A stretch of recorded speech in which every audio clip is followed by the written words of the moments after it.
that he had turned into a drunk. The organ was playing something both intricate and majestic, though he did not recognize what it was. His eyes adjusted to the gloom, and he could see Sir Ivor seated on the organ bench, while another man stood behind and to one side of him, bending forward, apparently totally absorbed in what he saw and heard. Devlin went to sit at the end of the back pew, and for the first time since coming home, it seemed to him, he relaxed. Perhaps it was the first time since he returned to England. He closed his eyes briefly and gave himself to the comfort his senses brought him. But sight was one of those senses, and he loved the sight of the church interior on a sunny day. He opened his eyes again and found himself looking at a fourth occupant of the church, someone he had not noticed when he came inside. She was sitting with her back to him, several pews ahead. She was still and quiet and gazing toward the organ. Gwyneth. Was she not married and gone from here, then? He wished like the devil that she had gone away. He felt rather as though he had been punched low in the abdomen. It was impossible to know if she had heard him come in, or if she had heard someone, whether she knew it was him. Perhaps it could not be inferred from her utter stillness that she did. When one was immersed in the total enjoyment of something, one did not fidget. Did one also look tense, though? He could get up and leave as quietly as he had come. He should do it. He did not want any encounter with her. Dash it all, he did not. Yet he continued to sit and gaze at her. Numbness, he thought, sometimes felt a little too much like pain. Yet there had been just one day. 6 years ago. And then it was too late to take the initiative. She stood up abruptly, moved out from her pew, and came along the aisle toward the back. She stopped beside him. By that time, he was on his feet too. They gazed at each other in the semi-gloom. A shaft of coloured light caught one side of her bonnet and left her face in the shade. But he could see her well enough. It was not a girl's face he looked into, but a woman's. She had not changed a great deal, though. She was still dark-haired and beautiful, with firm jaw and flashing eyes. "I am going outside," she said, just as the organ music was building to a grand crescendo. "I need some fresh air." "I'll come too," he told her, and for a few moments she continued to gaze at him, while he wondered if that was what she had intended. The music came to a close. "Dad?" Gwyneth turned her head. But the men were already talking to each other with passionate intensity. "Dad?" She raised her voice a bit. They were too involved with what they were talking about to hear her. The man with Sir Ivor, Morgan, had the vicar said, was leaning forward to play a chord on the lowest keyboard. "They do not know anyone else even exists," Gwyneth said. "They probably will not come back to Earth for another few hours." She turned and led the way outside, without looking to see if Devlin was following her. Chapter 14. Gwyneth had been feeling irritated, which was a bit of an understatement, for there was more than one cause of her bad mood. For one, she had not been looking forward to tomorrow, and the tea to which they had all been invited at Ravenswood Hall, even Aled. An invitation had been delivered for him just this morning, to prove how quickly news travelled. Normally, a social event might have been a welcome break from the monotony that often threatened life in the country, and these days events at the hall were rare. But the formal invitations that had been sent out had stated quite clearly that the tea was in honour of the return to Ravenswood of the Earl of Stratton. No mention of Devlin or home or the pleasure their company would give the Countess. Even Gwyneth's mother had remarked that there was something a bit chilling about the card. Who knew what was to be expected? Opinion had always been divided, quite sharply in some instances, on that scene Devlin had created before leaving home. Some people claimed to have suspected that Mrs. Shaw was the old Earl's mistress, and to have been uncomfortable and outraged on the Countess's behalf, and that of her children. Those people tended to defend what Devlin had done. Others pointed out that his ill-considered outspokenness had hurt his mother and his sisters and young brother as much as they had chastised his father, perhaps more. Those people were of the opinion that good manners was sometimes of greater importance than the truth. Now, a sizable number of both groups, as well as those, like Gwyneth's parents, who refrained from giving any opinion or passing any judgment, were to gather at Ravenswood to face the very man who had hurt his family and divided the neighbourhood. Gwyneth did not want to be one of them. It was a farce, what the Countess was doing, and how would he react? She did not want to know. She did not want to see him. Her connection to him was history, and she would have preferred to leave it that way. But good manners dictated that she go, and since this morning she did not even have the excuse that she ought to remain at home to keep Aled company. He was delighted to have been invited. "I will be pleased to be your escort, Gwyneth," he had said, even though Mam and Dad and Idris would be going too, and they had always been escort enough for her, if she needed an escort at all. She had been feeling depressed about that then, even before coming to the church this morning. Aled had persuaded her to come, against her better judgment. She had allowed herself to be flattered by his attentions. Foolish her. For 1 hour passed inside the church, and then 2, and a third was in progress. And she understood, what of course she had already known, that for Aled, music was his life and his soul. Everything else was secondary. She did not really doubt that he loved her, but she did not come even close to being the foremost love of his life. She was going to have to decide if she could live with that reality. At just the time she was feeling all ruffled over Devlin's return and trying to persuade herself that she was not ruffled at all, that his coming home meant nothing whatsoever to her. She desperately needed the reassurance of Aled's preference for her. Yet all he could think about was that wretched pipe organ. It had been her harp last evening, but that was small comfort today.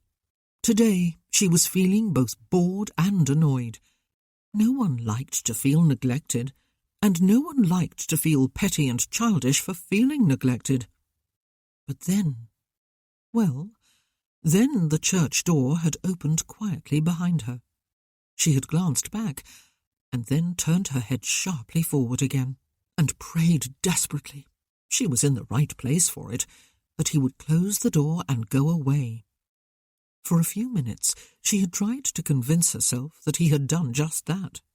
Tried, but not succeeded, for there had been prickles down her spine, and if she did not soon do something decisive, she would surely scream.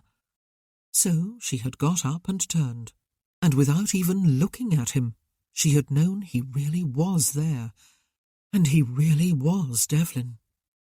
Oh, he had changed, she thought less than a minute later, gazing at him as he gazed at her, only a couple of feet separating them. Not beyond recognition, but fundamentally. He looked years older. There was a roughness about him, though his hair was neatly combed, and he was clean-shaven and well-dressed. Perhaps it was because his face was swarthier, or more weather-bronzed than it had used to be, though it was not easy to see clearly in the dim light of the church. There was a hardness to the look of him. It was in the set of his jaw and mouth, and in the direct, cold gaze of his eyes. Or perhaps it was the wicked scar that crossed his forehead and the upper part of one cheek and sliced through his eyebrow and made her knees feel weak. He looked dark and ruthless, even cruel. For the first time it occurred to Gwyneth that his name suited him. Devlin. It was not far off devil, was it? Was this what war did to a man? Was this what it had done to him? Or had something else done that, and war had merely accentuated it? She knew without any doubt that she wanted nothing, absolutely nothing to do with this man. She had to make an effort not to take a step back from him. And yet she had told him she was going outside for some air, and there had been an implied invitation in her words. After failing to attract her father's attention, though she had called his name twice, she left the church, and he followed her. Devlin Ware, Earl of Stratton. Not the boy and very young man with whom she had fancied herself in love. A stranger. Perhaps this was a fortuitous meeting, she thought. It would get the first dreaded encounter behind her, and she would not have to hate quite as much the thought of tomorrow, with the necessity of coming face to face with him before the interested gaze of a number of her neighbours. Tomorrow she would be able to concentrate upon introducing Aled to them all, and basking in the pleasure of being in company with a distinguished man who was obviously courting her. He had talked of escorting her, rather than just going along with her and her family. She hesitated for a moment outside the church, but she did not want to stand here with him, eye to eye, visible to anyone who passed by or peeped from windows. She set out along one side of the green. "It is a lovely day," she said. "Sunny, warm, no real wind." "A quite perfect autumn day," he said, and his voice was surely deeper than it had used to be, a bit gravelly. "I trust Lady Reese is well?" he asked after a few moments, when her frantic mental search for something else to say about the weather had yielded nothing. "Oh, yes," she said. "She is perfectly well, thank you." "And how—" "Idris." They spoke simultaneously, and stopped talking simultaneously. "After you," he said. "Idris came from Wales yesterday," she said. "He stayed 2 weeks longer than we did. He brought home news of his betrothal to Elined Howell. She is the daughter of one of my father's close friends." "You must all be happy about that," he said. "Yes, indeed," she assured him. "And when is the wedding to be?" he asked. "The date and the place have not been decided upon," she said. "But I expect it will be in Wales." "Ah," he said. He had not offered his arm when they left the church, for which fact she was very thankful. She would have had a hard time taking it. She felt an inward shiver at the mere thought of touching him, this man who was Devlin, and yet somehow was not. This man with whom she was conducting a ridiculously stilted conversation. She was half aware, as they strolled along a second side of the green, that they were attracting some attention. Or rather, that he was, for everyone, of course, was avid for their first glimpse of him. The man who, rightly or wrongly, had wreaked such havoc with all their lives 6 years ago, when Ravenswood had abruptly stopped being the centre of the universe to those who lived near it, when all the bright entertainments that had been the centre of their social lives had ceased, and the Countess of Stratton, in particular, had become a near recluse, all the sparkling warmth of her charm gone, when the 3 adult Ware brothers had left home, not to return, when the Earl, it was rumoured, had taken to drink and became a somewhat pathetic figure, as he continued to behave in the village as though nothing had happened. The conversation had lapsed, and Gwyneth wished with all her heart that she had remained in her pew at the church and pretended she had not known Devlin was sitting behind her. She could not remember feeling as uncomfortable or as miserable as she was feeling now. They did not turn onto the third side of the green, and so back in the direction of the church. Rather, he veered off, and Gwyneth followed him onto the bridge over the river. He stopped halfway across, and they stood, side by side, looking along the water. There was a hint of yellow in the trees. Soon the leaves would be multicoloured, and there would be that desperate feeling of beauty that must be enjoyed to the full now before winter descended and stripped it all away. But spring always comes, she thought, and then felt very foolish, because she had actually spoken the words aloud. "Does it?" he said, and it seemed to her that there was a bitter sort of cynicism in the brief question. He folded his arms along the top of the stone balustrade and leaned against them. "I thought you would be married by now, Gwyneth," he said. "No," she said, "not yet." Had he hoped she was married and gone from here? Did it matter to him either way? Did she matter? But how could she? There had been that one day. Sometimes she chastised herself for having made so much of it. One day out of all the days of her life. He nodded. "What happened?" she asked, desperate to change the subject, though then she wished she had not asked something so personal. He turned his head her way, and she looked into the rough hardness of his scarred face. She tried not to remember what he had looked like on that one day when they had been in love with each other. "Here?" he asked, indicating his scar by moving one finger diagonally in front of his face. "I did not step back from an enemy's sabre quite soon enough for it to miss me altogether. I do not look nearly as pretty as I did as a young man, do I?" His tone was mocking. His eyes searched her face. "You, on the other hand, are prettier than you were. Did you dance about the maypole at the fete this year?" He did not know. "There was no fete," she said. He raised his eyebrows. "Bad weather?" he asked. "There has been no Ravenswood fete for 6 years," she told him. He gazed at her, his look inscrutable. "And the Valentine's treasure hunt?" he asked. "The Christmas ball?" She shook her head. "Only the children's party on Christmas Eve," she told him. "And the village assemblies, and the children's drama nights?" he asked, frowning. "There have been dances in the assembly rooms above the inn," she said. "There will be one next week, in fact, to celebrate the harvest. The church has proved big enough for special school events." He continued to gaze at her, nodding slowly. If it was possible, he looked harder than before, his eyes colder. He really had not known, she realized. The past 6 years were a blank to him, as far as this part of the world was concerned. "Oh, Devlin, why did you do that to yourself?" "I do not suppose I have been very popular in these parts, if I am blamed for all these changes," he said, a curious twist to his lips that was not quite a smile. "Or was it my father who was blamed?"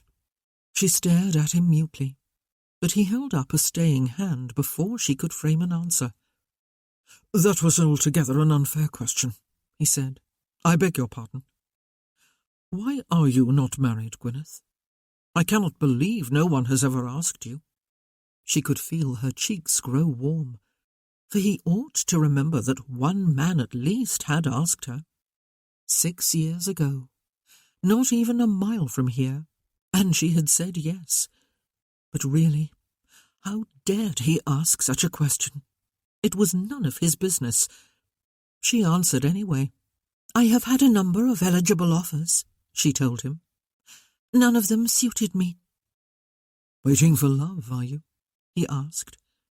Oh, his eyes, and his lips, with that curious twist to them that was not a smile. Could this possibly be Devlin? This man with his ill-mannered, intrusive questions? Was he trying to hurt her? Or annoy her? Or what? But she was not going to quarrel with him, or simply walk away back to the church. "I am waiting for someone with whom I can be comfortable," she told him. "It sounds dull," he said. He was definitely trying to provoke her. But why? Because he now disliked her.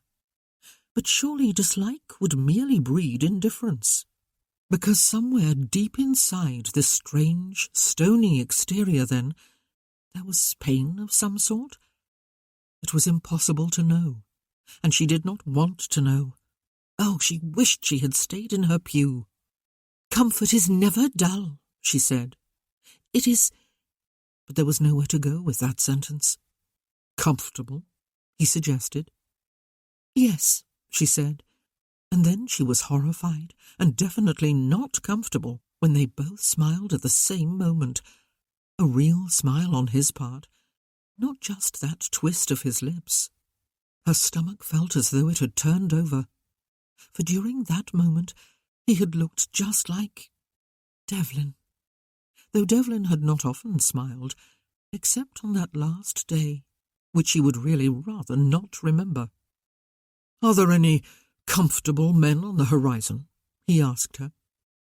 The mockery with which he had asked the last few questions had gone. "Yes," she said, though she was not sure that it was a comfortable life she could expect with Aled. Interesting, perhaps. Stimulating, almost surely. Anyway, he had not asked yet. "He is a fortunate man," Devlin said, straightening up. "I had better walk you back to the church before Sir Ivor misses you and organises a search party. Is that likely to happen? Or should we walk up to the hall so I can drive you home in the gig? I can stop in at the church on my way back to let him know where you are."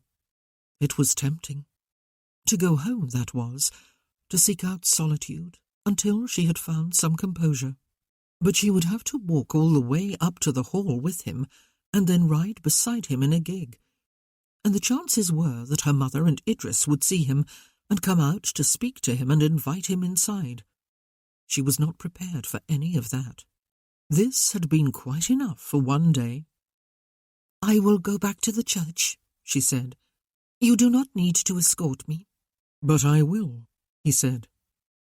"It is what gentlemen do, I believe." They walked in silence for a short while before he spoke again. "The man in the church with your father is a fellow musician?"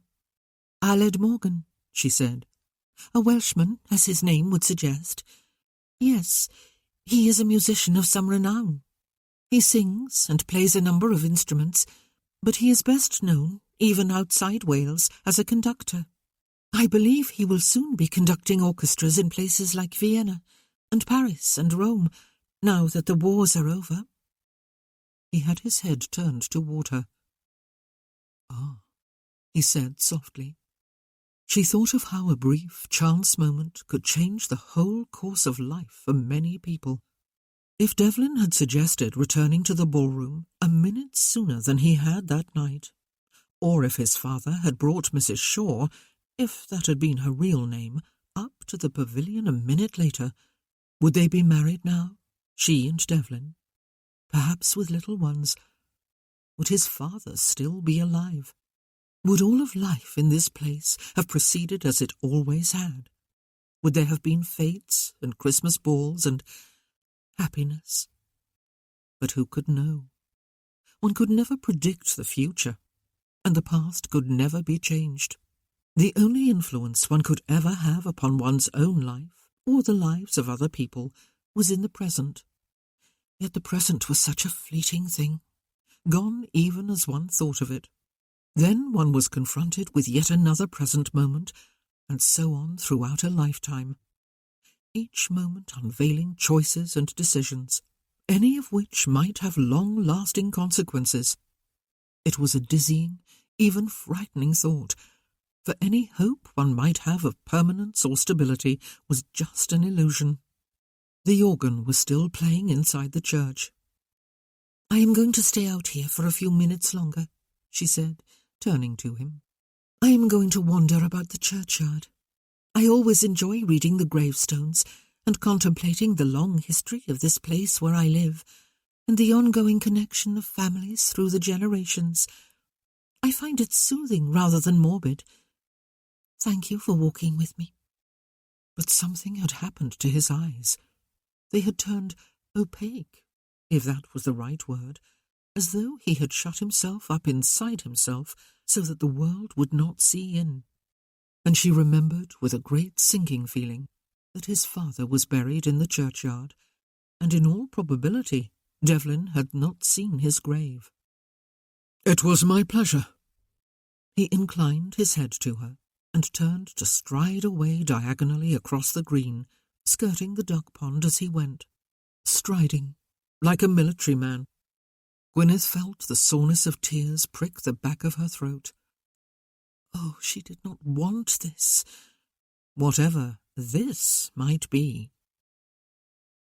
He ought not to have told Gwyneth she was prettier now than she had been, Devlin thought, as he strode homeward up the drive. For one thing, it had sounded condescending. For another, it was not really true. She had been a pretty, vibrant girl. Now she was a woman, and some of the vibrancy had gone. Or perhaps it was just being with him that had dampened it temporarily. Pretty was not the best word to use of her now anyway. She was beautiful, and presumably she was in some sort of a courtship with that musician with a Welsh name, somebody Morgan. They almost certainly had a great deal in common, and were therefore well suited. Did she still play her harp? Did she still sing? His mind was abuzz with her, and he did not like it. He had liked being a military officer. It had enabled him to focus his mind entirely upon his duty and the task at hand. He would not say he had not thought at all during his years on the peninsula. It was, after all, impossible not to think. But there had been enough to occupy his mind every day, so that his thoughts had rarely strayed. When they had, he had brought them firmly back to the present before they could take root in the past. Now his thoughts were straying all over the place, and he did not know what to do to control them. For he must live here. It was his duty to do so. And ultimately, duty had always been the guiding principle of his life. In being here and doing his duty as Earl of Stratton, however, he must also relate to his family, and, to a lesser degree, to his neighbours. He had known that. He had even spoken about it on his first evening at home. The Reeses were his neighbours, and so, God help him, was Gwyneth, for she was not yet married or even betrothed. She would surely have said if she had been. She had told him that Idris was engaged after all. Memories were asserting themselves after years of being suppressed.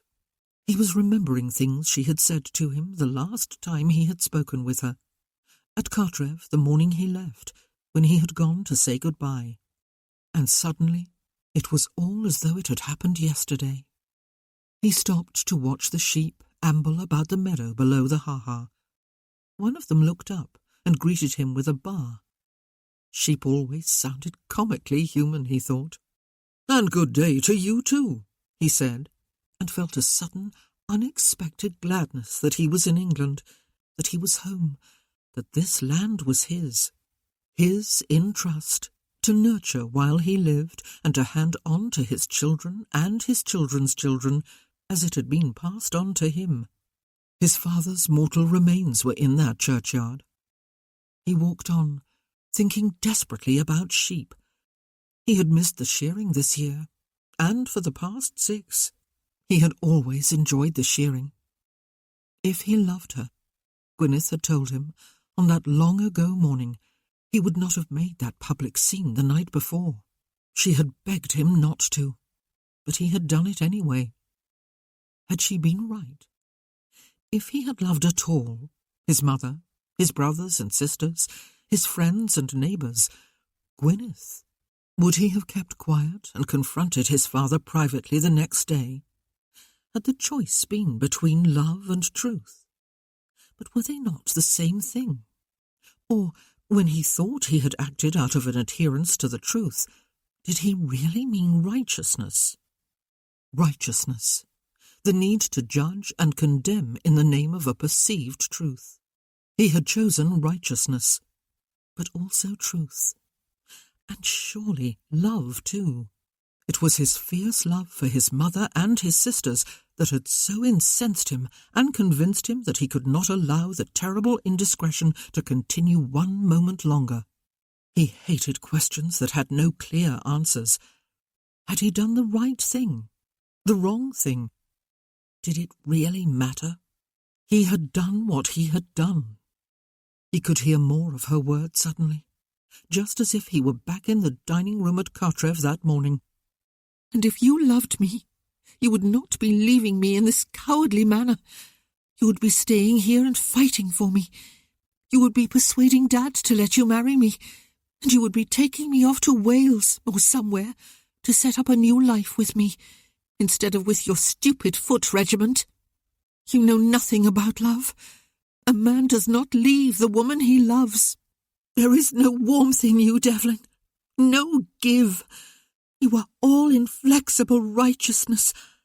I do not even like the real Devlin Ware. I am glad you are going away and never coming back. Ah, yes. She had used that ugly word, righteousness. He had left her. He had not stayed and fought for her, or for his ability to love at all, which had been slipping fast from his heart and was soon to be gone altogether. He thought of Ben and his Marjorie, such an unlikely couple, but bound by a fidelity that was never demonstrative, but was as steadfast as a rock. It would have lasted for a lifetime, Devlin was sure. It had lasted for Marjorie's, and now Ben had Joy.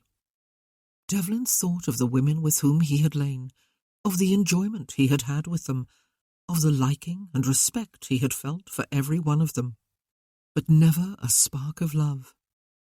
Had he been punishing himself when he left Gwyneth behind, for the fact that he had hurt his family, for perhaps destroying it, all for the sake of a truth that the adults among them, even his mother, had already seemed to know? Yet he still felt sick to his stomach at the thought that his father had brought his mistress right into the home of his wife and children. Had the terrible indiscretion of it, the danger of it, somehow titillated him? He had been going to fornicate with her in the pavilion, only a stone's throw from the ballroom where his wife and his children were dancing. It was too bad that, unbeknown to him, one of his children had been closer than that, kissing his love down among the trees. When he reached the house, Devlin was reluctant to go inside, where he might encounter his mother. He had still not been alone with her, and did not want to be. They might find that they had to talk about more than just the weather and the health of every family member and acquaintance they could think of. Instead of proceeding up the steps, he went beneath one of the arches and through the tunnel to the courtyard and the rose arbour, though he realized the roses would no longer be blooming and that the fountain might have been turned off in preparation for the winter. The courtyard, nevertheless, would provide a quiet sanctuary for a while. Too late, he saw that there was already someone there. Philippa. She was alone, and had nothing in her hands with which to occupy herself. They were holding the edges of her wool shawl. It was a lovely autumn day, but she should probably be wearing something warmer than that. The fountain was still turned on. She was gazing at it, but she turned her head to watch him coming. He could see that she was as sorry to see him as he was to see her. He could have turned and walked away. Perhaps he ought to have done so, since it appeared she had come here for some solitude, just as he had. Instead, he sat down on the love-seat adjacent to hers. He was home, and he was master here and head of the family. This was not a fleeting visit. He was here to stay because it was his duty to do so. He could not avoid close encounters with his family forever. And did he really want to? He had given up everything 6 years ago for the sake of truth. He still believed in it as a fundamental value of life. Yet the opposite of truth was not just lies. It was also avoidance, the ignoring of what was uncomfortable. It was what he had done for his last year at home. It was what the adults of his family had done for years and years. Was he going to be content to perpetuate that? By simply saying nothing? By letting life just drift on, meandering about the silences? Damn it all! Why had he come back? For a few moments he watched and listened to the fountain. "I have been told," he said then, "that there has been no summer fete here for the last few years." Pippa was looking at him, as she had done since his return, with an expression that was not openly hostile, but was actually a bit worse. It was blank, lifeless, or, if not quite that, then spiritless. "Not since I was 15, she said. "Why is that?" he asked. She shrugged. "It was a lot of work. Mamma did not want to do it any longer." With him and Ben and Nicholas all gone, that made sense. Organising the Fates had involved an enormous amount of work for the whole family, not just their mother. The whole family, except their father, who had always been useless. It was strange how the rest of them had skirted about that fact, perhaps convincing themselves that his great geniality to all was his contribution to preparing for the various social events at the Hall. And perhaps it really had been a contribution of some value. There had always been an atmosphere of happy anticipation surrounding upcoming events at Ravenswood. "What was the real reason?" he asked. She looked away from him. "I am sorry," he said. "That was probably an unfair question." "Was it terrible, Pippa, after I left?" She shrugged. "What do you think?" "Was it my fault?" he asked. Another unfair question. And even he was unable to answer it. She pondered how to answer before replying. "We danced about the Maypole with that woman," she said. "Stephanie and I. Gwyneth Reese, too. Even you. I do not suppose she even was a widow, or married. There was no husband who died tragically in the Indian Wars. Shaw was probably not even her name. It would be too easy to put all the blame on her, though, as many people do. I suppose women like her are always seen as most to blame, but sometimes I think they do what they do because they have no choice, because they do not wish to starve. How provoking of them!" She gave a hollow little laugh. She had not answered his question, he noticed. "Do you have any beau?" he asked her. "I more than half expected that you would be married by now." She shrugged again, so unlike the old Pippa, who had glowed with youth and the eager expectation of courtship and a brilliant love match and a life vibrant with happiness as soon as she turned 18. "I am not interested," she said. Chilling words. She was 21 years old. "You are Lady Philippa Ware," he said, "daughter and sister of an earl. Have you never gone to London for a season? You looked forward so much to doing that, I remember." "I would not go when I was 18, she said. "I did not want to. Then, when I was 19, Papa died. We were not quite out of mourning for him last year until well after Easter. By then, Grandmamma Ware was very sick, and then she died. We were still in mourning for her in the spring this year." She told her story of crushed dreams and dashed hopes in a flat voice, as though really they were nothing at all. Her following words confirmed that impression. "It did not matter anyway. I did not want to go. No one teaches you that the future is not assured, do they? They teach you useless things, like the plays of Shakespeare, and the difference between who and whom. They teach you to add and multiply and divide. They teach you to find Italy and India and China on a map, and how to paint in watercolours, and embroider your initials across the corner of a handkerchief without pulling the linen out of shape. You have to learn all the important things from life itself." "You will go to London next year," he said. "I will take you myself."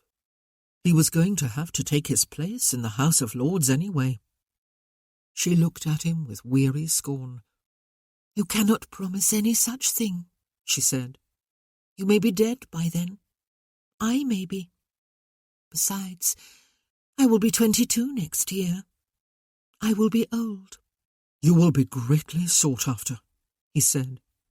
"There is happiness awaiting you, Pippa." A fine one he was to promise her that. What the devil did he know about happiness or courtship or love, only that all three could be crushed in a moment and ought never to be risked. She was looking steadily at him, apparently unconvinced, or worse, uninterested. "Devlin," she said, "are you really going to stay?" "I am," he said. "It is my duty to take on the role of Stratton and see to it that Ravenswood thrives, at least in material ways. I am not like our father, and never can be. I cannot light up a room or a village street with my mere presence, but I will always do what I can see needs doing, like seeing to it that you have your season in London next year, and your chance for happily ever after." She was still gazing at him. "No one can ever be someone else," she said.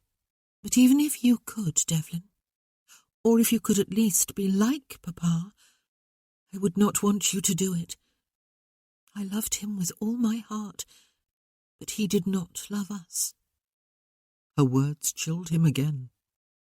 "He loved us in his own way, Pippa," he said, and thought with some surprise that it was probably true. "It was not good enough for me," she said. "I think the only person he really loved was himself." Strangely, Devlin was not sure about that either. He had determinedly not thought of his father all these years, but the man had beamed love to all around him. Maybe it was not a pure love, since he undoubtedly took a great deal of pleasure for himself at the expense of those nearest and dearest to him. But it was love he had given them nevertheless. They could not possibly have been so deceived by him if it had not been. Could they? His father had been a complex being, Devlin thought, and was contented to leave it at that. He did not want to analyse him. He did not want to think about him at all. He did not ever want to step into the village churchyard. "Pippa," he said, "I ought to ask you rather than tell you, ought I not? You are an adult. What have the past 6 years been like for you? What may I do for you? How can we mend what is broken? Is it even possible?"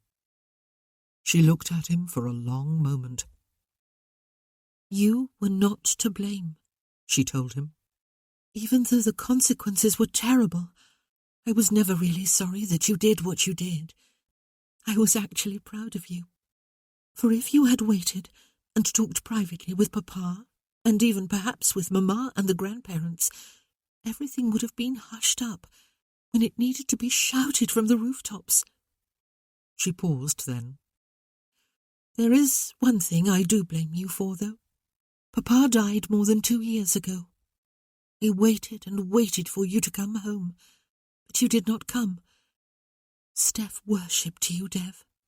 She took to hanging about down by the river, and though she said nothing, I know she was watching for you. For 2 years, and Owen has needed you terribly. He had 3 older brothers, and then none, and not even letters from you. Nothing.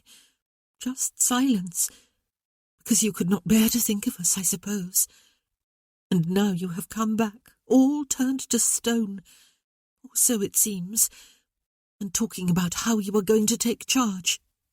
He gazed mutely at her. What the devil was there to say? He closed his eyes and hung his head. "You are not the only one who has suffered," she said, getting to her feet. "It is chilly out here. I am going inside." He let her go and stayed where he was, and realized something with a sinking heart. For 6 years he had shut himself up inside himself in an act of self-defence that was incredibly selfish. And now he had come home to do his duty. But cold duty was definitely not going to be enough. He was indeed going to have to mend what was broken in this family. Yet he was surely the least suitably equipped man on earth to do so. Then he frowned as he heard the echo of something Pippa had said when she was talking about going, or rather about not going, to London for a come-out season. "I would not go when I was 18, she had said. "I did not want to." Why? Their father had still been alive. Things had changed here at Ravenswood for the worse, but would not that very fact have made her all the more eager to escape to the pleasures awaiting her in London? Would she not have dreamed all the more of meeting someone, and falling in love, and marrying, and all the rest of it? She had been 18, for the love of God. What the devil had happened? Chapter 15. Those days, when there had been frequent social gatherings of any considerable size at Ravenswood Hall, were long in the past, and almost forgotten about by some. They were sadly missed by others. Now, however, all the families with some claim to gentility in the village and beyond had been invited to a formal tea, and their numbers were expected to be so large that it was to take place not in the more intimate setting of the family drawing-room or dining-room, but in the largest of the reception-rooms in the west wing, a room exceeded in size only by the ballroom and the gallery. The occasion had been billed as a welcome-home reception for the Earl of Stratton, and everyone, it seemed, wanted to attend, whether they felt kindly toward the Earl or not. They wanted to see what changes a 6-year absence had wrought in his appearance, and to hear him speak if he should deign to do more than bow politely to them. They wanted to be able to discuss him afterward with one another, and pass on their observations to anyone who had had the misfortune to miss the occasion. That number was not likely to be large, however. It was being said that not a single invitation had been rejected. Gwyneth's feeling of relief over having already seen Devlin and spoken with him had dissipated overnight, for it was not enough to have come face to face with him when they were virtually alone together. Now she was going to have to do it again while dozens of pairs of curious eyes looked on.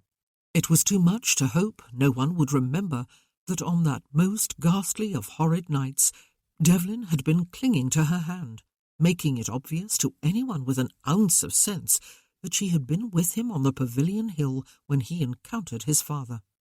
It did help that she was going to have Aled with her, however. He had been very attentive last evening, and had made her forget her annoyance over being ignored for hours on end at the church. He had taken her for a stroll outside after dinner, before darkness descended completely. He had leaned an elbow on the top of the wooden stile while she sat on it, and had gazed across the meadow, and told her he must have a talk with her father one day soon, and then with her. That was all. He had not added any explanation or poured out his undying love for her. He had not kissed her, though she had hoped he would. It was ridiculous at her age to have been kissed only once in her life. But he had looked at her and smiled, and his smile had promised much and warmed her to her toes. Afterward, he had asked her to play her harp, and had praised her and offered suggestions and had her play one section of one piece over and over until he had nodded and smiled warmly at her and declared that before it had been only very, very good, but now it was perfection. Gwyneth felt distinctly queasy when she saw the crowd in the reception-room at Ravenswood. Her eyes took in a head table at one end of the room, and a number of round tables set out in the rest of it. All were covered with starched white cloths and set with matching china and crystal and silver with a vase of flowers, presumably from the greenhouses at the centre. Very few people were seated yet, however. Everyone was moving about, greeting friends and neighbours, talking in hearty tones, laughing a great deal. There was no receiving line inside the doors. It would have been a bit absurd when everyone knew almost everyone else, except Aled, of course. But the Countess was close to the doors, her eldest son beside her, welcoming the guests as they arrived. Gwyneth and Aled had become separated from the rest of her family, while he had dawdled along the corridor outside, gazing upward to admire the fretwork up close to the ceiling. "It is always a privilege to be invited inside one of England's stately houses," he had told her. "It seems that Idris came home at just the right time, bringing me with him." After stepping into the reception room, they paused to greet the Countess and thank her for inviting them. Gwyneth introduced Aled. The Countess of Stratton was still beautiful, though she must be nearer 50 than 40 by now. She was still elegant and gracious, but Gwyneth remembered the warmth and charm that had once clung about her like an aura. They had vanished even before she was widowed. She offered Aled her hand as he inclined his head to her. "You are the Welsh musician who is staying with the Rhys's at Cartref," she said. "I am pleased to make your acquaintance, Mr. Morgan. But are not all Welsh people musicians?" Aled laughed as he shook her hand. "Indeed we are, ma'am," he said. "I believe there is even a law. I am not quite sure about that, but if there is not, then there ought to be." "Except that we do not need a law to persuade us to make music," Gwyneth said. "True enough," Aled agreed, and the Countess smiled at him. Devlin shook his hand too, and Gwyneth looked directly at him for the first time today. Inevitably, she made comparisons between the two men. Aled was taller and more slender. His light brown hair was wavy and a bit unruly. He had a long, good-humoured, expressive face. He was smiling now. Devlin was half a head shorter and of a more solid build, unlike his slenderness 6 years ago. He looked rugged, like a man who spent a great deal of his time outdoors. His dark hair was neatly combed. His face, as she had noticed yesterday, was bronzed and hard and scarred. He was not smiling, though he was behaving with perfect good breeding. But he was looking as though he would rather be anywhere else on earth than where he was. "Stratton," Aled said, "you must be very happy to be back safe and sound in England, though you do have a bit of a scar to remember the wars by, I see." More than a bit, Gwyneth thought, and her knees turned weak as she wondered how that slice of a sabre blade could possibly have missed his eye, or could possibly not have killed him. "I would be a great deal happier," Devlin said, "if a few thousand other men had been able to come back too. But such is war. Your love of music is beyond question. I observed it yesterday. You were absorbed in it at the church, when Gwyneth left to stroll about the green with me." "Really?" Aled said. "Did she? I did not notice she was gone, but I am glad she did take the air and had some company. I do tend to lose myself in music sometimes, and that organ is as magnificent an instrument as any I have seen or heard anywhere." Devlin transferred his gaze to Gwyneth. Perhaps she only imagined that he slightly raised his eyebrows, as though he was saying to her, "He did not even notice you were gone." "Gwyneth," he said politely, "thank you for coming." She smiled, though her lips felt tight. And if a large number of people were looking their way, she told herself, then it was surely at Aled they were gazing. Strangers invariably attracted notice in the country, where the monotony of the prevailing sameness always threatened. She held her smile as she looked about the room, and Devlin turned away to greet someone else. "A morose man," Aled murmured as they moved away. "It seems strange that he fought in the wars when he was heir to an earldom, and, stranger yet, he was in a foot regiment, Idris told me. Perhaps the joy of violence and killing meant more to him than duty to his position. But he did have younger brothers to inherit if he could not, I believe." "Nicholas is also a military man," she told him, quelling the urge to jump to Devlin's defence. "He is in a guards regiment, cavalry. And there is Owen, the youngest son. He is over there. Come, I will introduce you." She proceeded to present him to a number of people, and was more than ever thankful to have him at her side.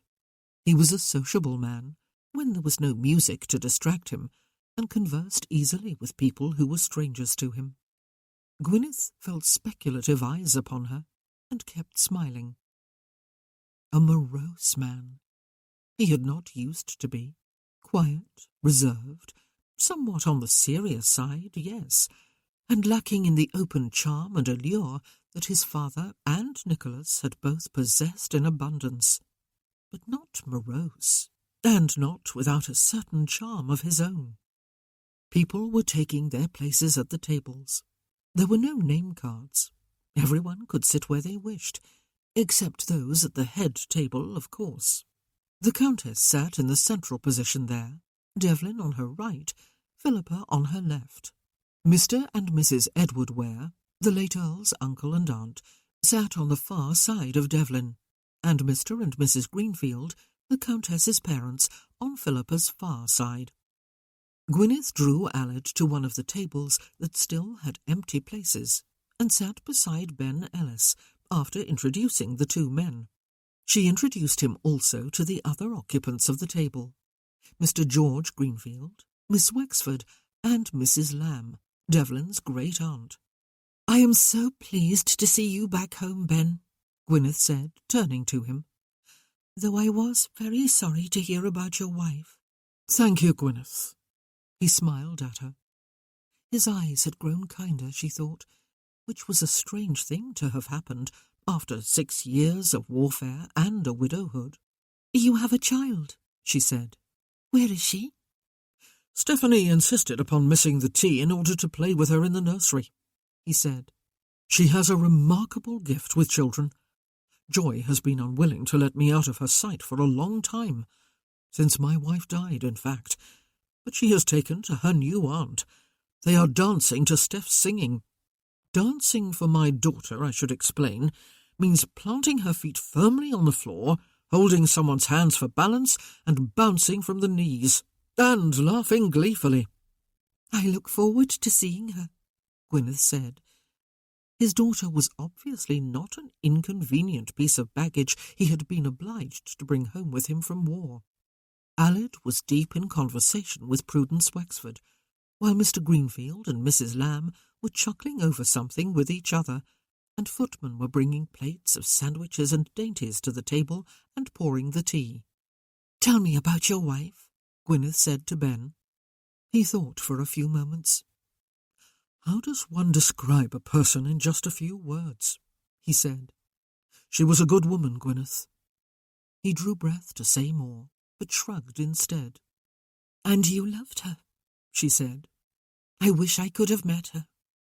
"She spoke with a broad Cockney accent," he said. "Did she?" She smiled. "She was a washerwoman," he told her. "Hard-working, strong. I was her third husband. Husbands died in droves out there, and so did some wives, as it turned out. I beg your pardon. That is more than you wanted to know. She was a good woman.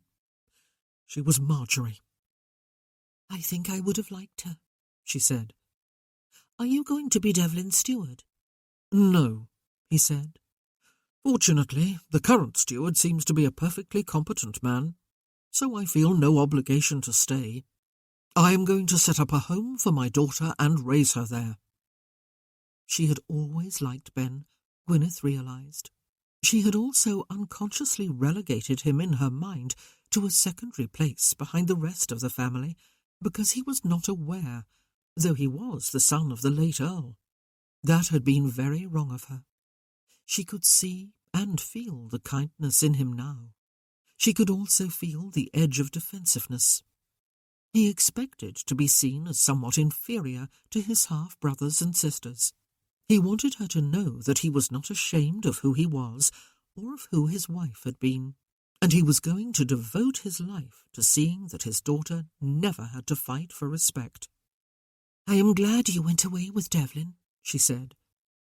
"I think he very desperately needed you at that time. Is that why you went?" She had always wondered. He had been the steward of his father's properties then, and an excellent one too, according to her father. He had not, apparently, become either an officer or an enlisted man himself. "It was part of the reason," he said. He did not volunteer the other part of it, and she did not ask. The conversation at the table became general at that point, but it was not hard to guess. His father had just been exposed as a philanderer. He had brought a mistress to Boscombe and Ravenswood, and everyone had guessed, if they had not already known, that she did not represent his one and only lapse into infidelity. Not when one remembered that throughout his married life he had spent a few months of the spring each year in London without the Countess, and when one recalled that even before his marriage he had had at least one mistress, Ben's mother. A while later, just when Gwyneth was beginning to feel almost relaxed, the Countess got to her feet. Mr. Greenfield, her father, coughed loudly and tapped the side of his teacup with a spoon from his saucer, and everyone turned their attention toward the head table and stopped talking. The Countess thanked them all for coming to join her family in welcoming her son, the Earl of Stratton, home. She informed them that she looked forward to further such gatherings in the future. She did not add much more, and she did not mention her son by name, Gwyneth noticed, only by his title. There was polite applause. Devlin rose to reply. He looked about at them all, his eyes pausing a moment upon her before they moved on.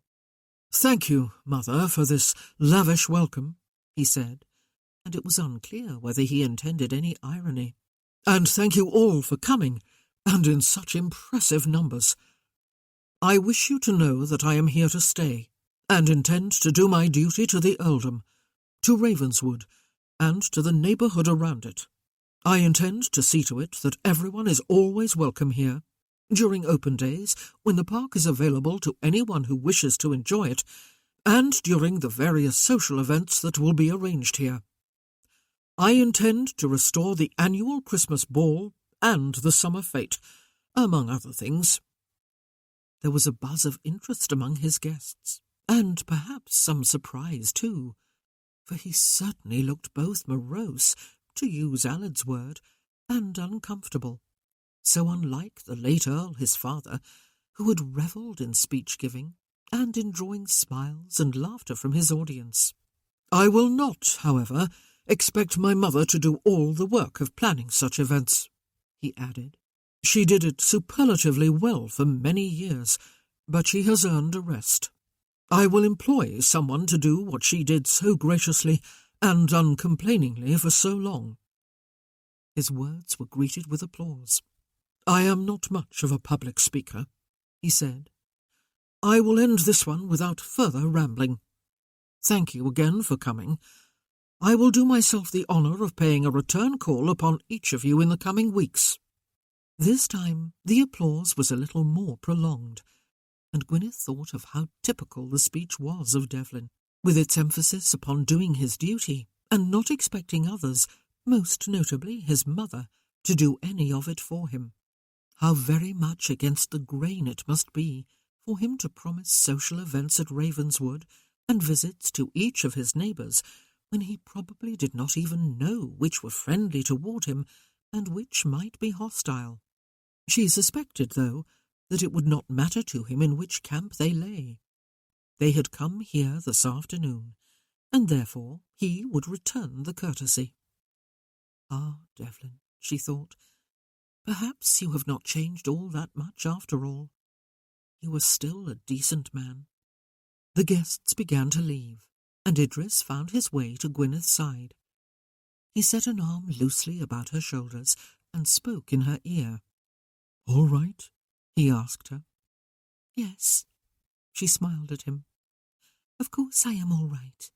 She had not told any of them about her walk with Devlin yesterday. His eyes searched hers before he moved away to take his leave of Devlin, who was standing near the door.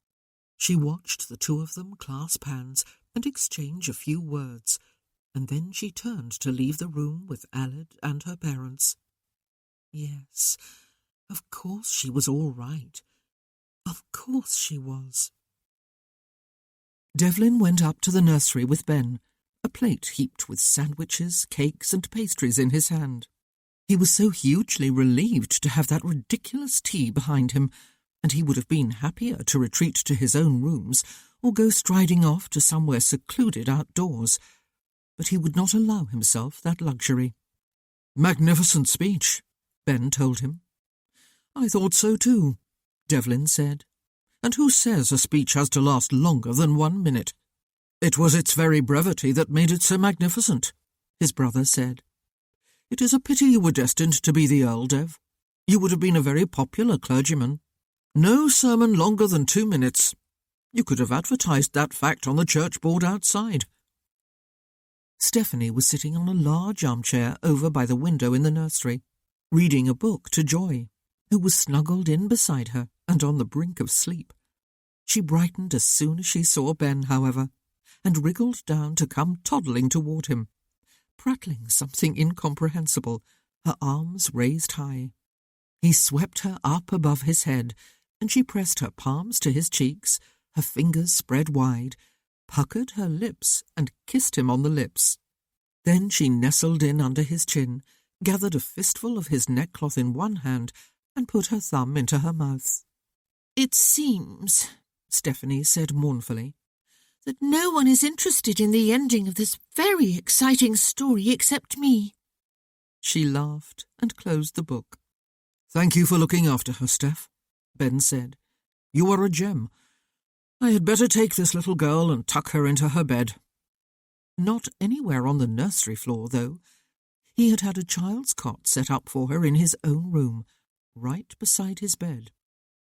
Devlin felt an unexpected twinge of envy, and found himself wondering whether there would have been other children in the nursery here now, if... But such thoughts were pointless. And then there would have been no Joy, would there? "I brought you some food from the feast," he told his sister, striding across the room and setting the plate down on top of the book on the table beside her. He removed the linen napkin that covered it and went to perch on the window seat nearby. "There was food left," she said, looking at the food with a frown. "Thank you, Devlin, but you ought to know that there are more ways of showing kindness to other people than pushing food at them. Grandmamma Greenfield does it all the time when we go to visit her. I believe she feels offended if I do not take the biggest macaroon or the creamiest puff pastry as she points them out to me when she offers the plate." "You will not offend me if you do not eat," he told her. "I thought you might be hungry." She was still sensitive about her weight, he thought, and about the possibility that other people thrust rich foods at her on the assumption that she was a glutton. Almost unwillingly, he felt the old ache of love for her, and the impotent longing to be able to release her from her insecurities. He had not expected this pull back to the family he had deliberately cut from his thoughts and emotions years ago. First Owen, then Pippa, now Steph.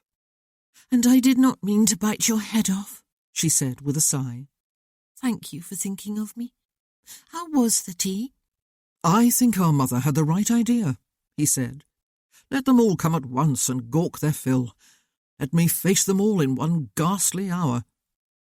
"Dev," she said, "Mamma is very badly hurt." Is, not was. By me. He rested his forearms across his thighs and dangled his hands between his knees. "I do not know exactly what happened," she said. "No one ever told us. Owen and me, that is. You did not when you said goodbye to us. Pippa would not after you left, though I cried and had tantrums and swore I would never speak to her again. No one else would even admit anything was wrong. We were told that you and Ben had left because you were young men and needed some time away on your own. As if we were going to believe that of either one of you. Of course, it was not hard to guess what had happened, even though I was only 9. Papa fancied that woman, Mrs. Shaw, did he not?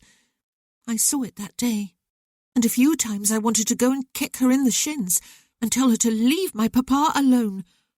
But I would have been banished to the nursery for a week on bread and water if I had done anything so rag-mannered. You presumably did kick her, or do something just as outrageous, and very public, and you got banished for years." "Perhaps it would be best," Devlin began. "Though why you were the one who was sent away, I do not know," she said. "You were not the one misbehaving with Mrs. Shaw.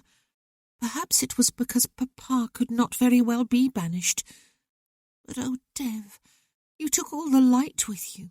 You and Ben both. All of it. Everything changed. No more balls or parties, or anything at Ravenswood, and some people seemed to avoid us for a while. I can remember Pippa pretending not to be upset, when soon after you left, she learned of a birthday party for one of her so-called friends, to which she had not been invited. It was downright cruel. I swore I would never, ever forgive you for not going to Mamma when I begged you to, and working something out with her, and setting everything right again. Though I suppose it would have been too late for that anyway. But if only you had gone to talk it all out with her when I begged you to. I know you were hurting too, though, and we do not always think straight when we are in pain. Oh, Dev, Mamma was so sad after you were gone. So very, very sad. I sometimes try to remember the way she used to be, but it is hard." Devlin had been gazing at the floor between his feet, but he looked up at her now. Their mother was not the only one who had been badly hurt, he thought. "Steph," he said, "I did go to her room. She would not talk to me, or see me. So I left." He paused. "But the world kept turning, and here we are. Tell me about you. Tell me about the missing years. Tell me what I can do for you now." She gazed at him for a long time before answering. Her eyes welled with tears, but she blinked them away. "I wanted you to come home," she said. "I wanted you to write, but you never came and you never wrote. I wanted to hate you, but I never could. I was lonely, Dev. I was lonely for you, and for Ben and Nick. I was even lonely for Mamma and Papa, as they had always been, though they were here. But nothing ever stays the same, does it? I just wish I could have grown up before I had to learn that. Then Papa died. It was so horrible, and still you did not come." "Steph," he said softly. He gripped his hands hard between his spread knees. "And now you are back, and I want you not to have changed," she said. "But you have changed. You do not want to be here. You see your life here as one of strict duty and service. I do not doubt you will perform both quite conscientiously. But I do not want you to serve me, Dev. I want you to love me as you always used to do. You more than anyone. You look a bit like my brother who went away, but you do not feel like him. And if my heart was not already broken, it would break now." He stared at her appalled. What the devil had he done? "I never stopped loving you, Steph," he told her. "Though during all those years I dared not think of you. I was all broken up, into a million pieces. The only way I could survive was by cutting all ties, quelling all feeling, and doing my duty." He got abruptly to his feet, drew her to hers, and wrapped his arms about her. "I am here now," he murmured, against the top of her head. "And you were always my favourite sister, Steph, co-equal with Pippa." "There are only the two of us, silly," she said into his shoulder. "Would you have survived, Dev, if Ben had not gone with you? Or did you quell all feeling for him too?" They were perceptive questions. He considered them. "Ben kept me alive," he said. "And me too," she told him. "He did write in answer to my letters, and each time he told me you were alive and well. I kept all his letters." "Forgive me," he said. "Can you, Steph?" "Yes," she said, drawing back her head to gaze up at him. "I can, and I do. I keep seeing you now in a million pieces of pain, but looking and behaving like a tough, ruthless military officer. That is what you did, I think, and what you were. It is what you still look like now." "The scar does not help," he said. "It actually makes you look rather dashing," she said. "Thank you for thinking about me this afternoon, Dev, for bringing me the food." "Do you feel like getting some fresh air?" he asked her. "Down by the lake, maybe?" "I do," she said. "May we take out a boat? Will you let me row?" "In this chill weather," he said. "But at least if you are at the oars, I will be able to crouch down and take shelter from the wind." "Poor Dev!"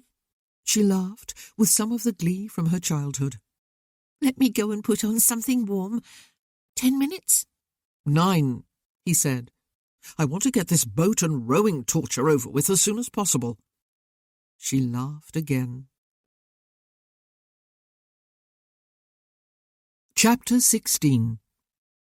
Living in the same house with the man one was expecting to marry was somewhat different from seeing him for a few hours every couple of days or so, Gwyneth was discovering. She had seen Aled frequently during the weeks she spent in Wales in the summer, and during those times he had focused most, if not all, of his attention upon her. He had talked almost exclusively with her. He had taken her for walks along beaches and drives through the countryside. He had courted her, and she had felt very close to him. She had felt that she would gladly spend the rest of her life with him. Now he spent very little time exclusively with her. It was understandable, of course.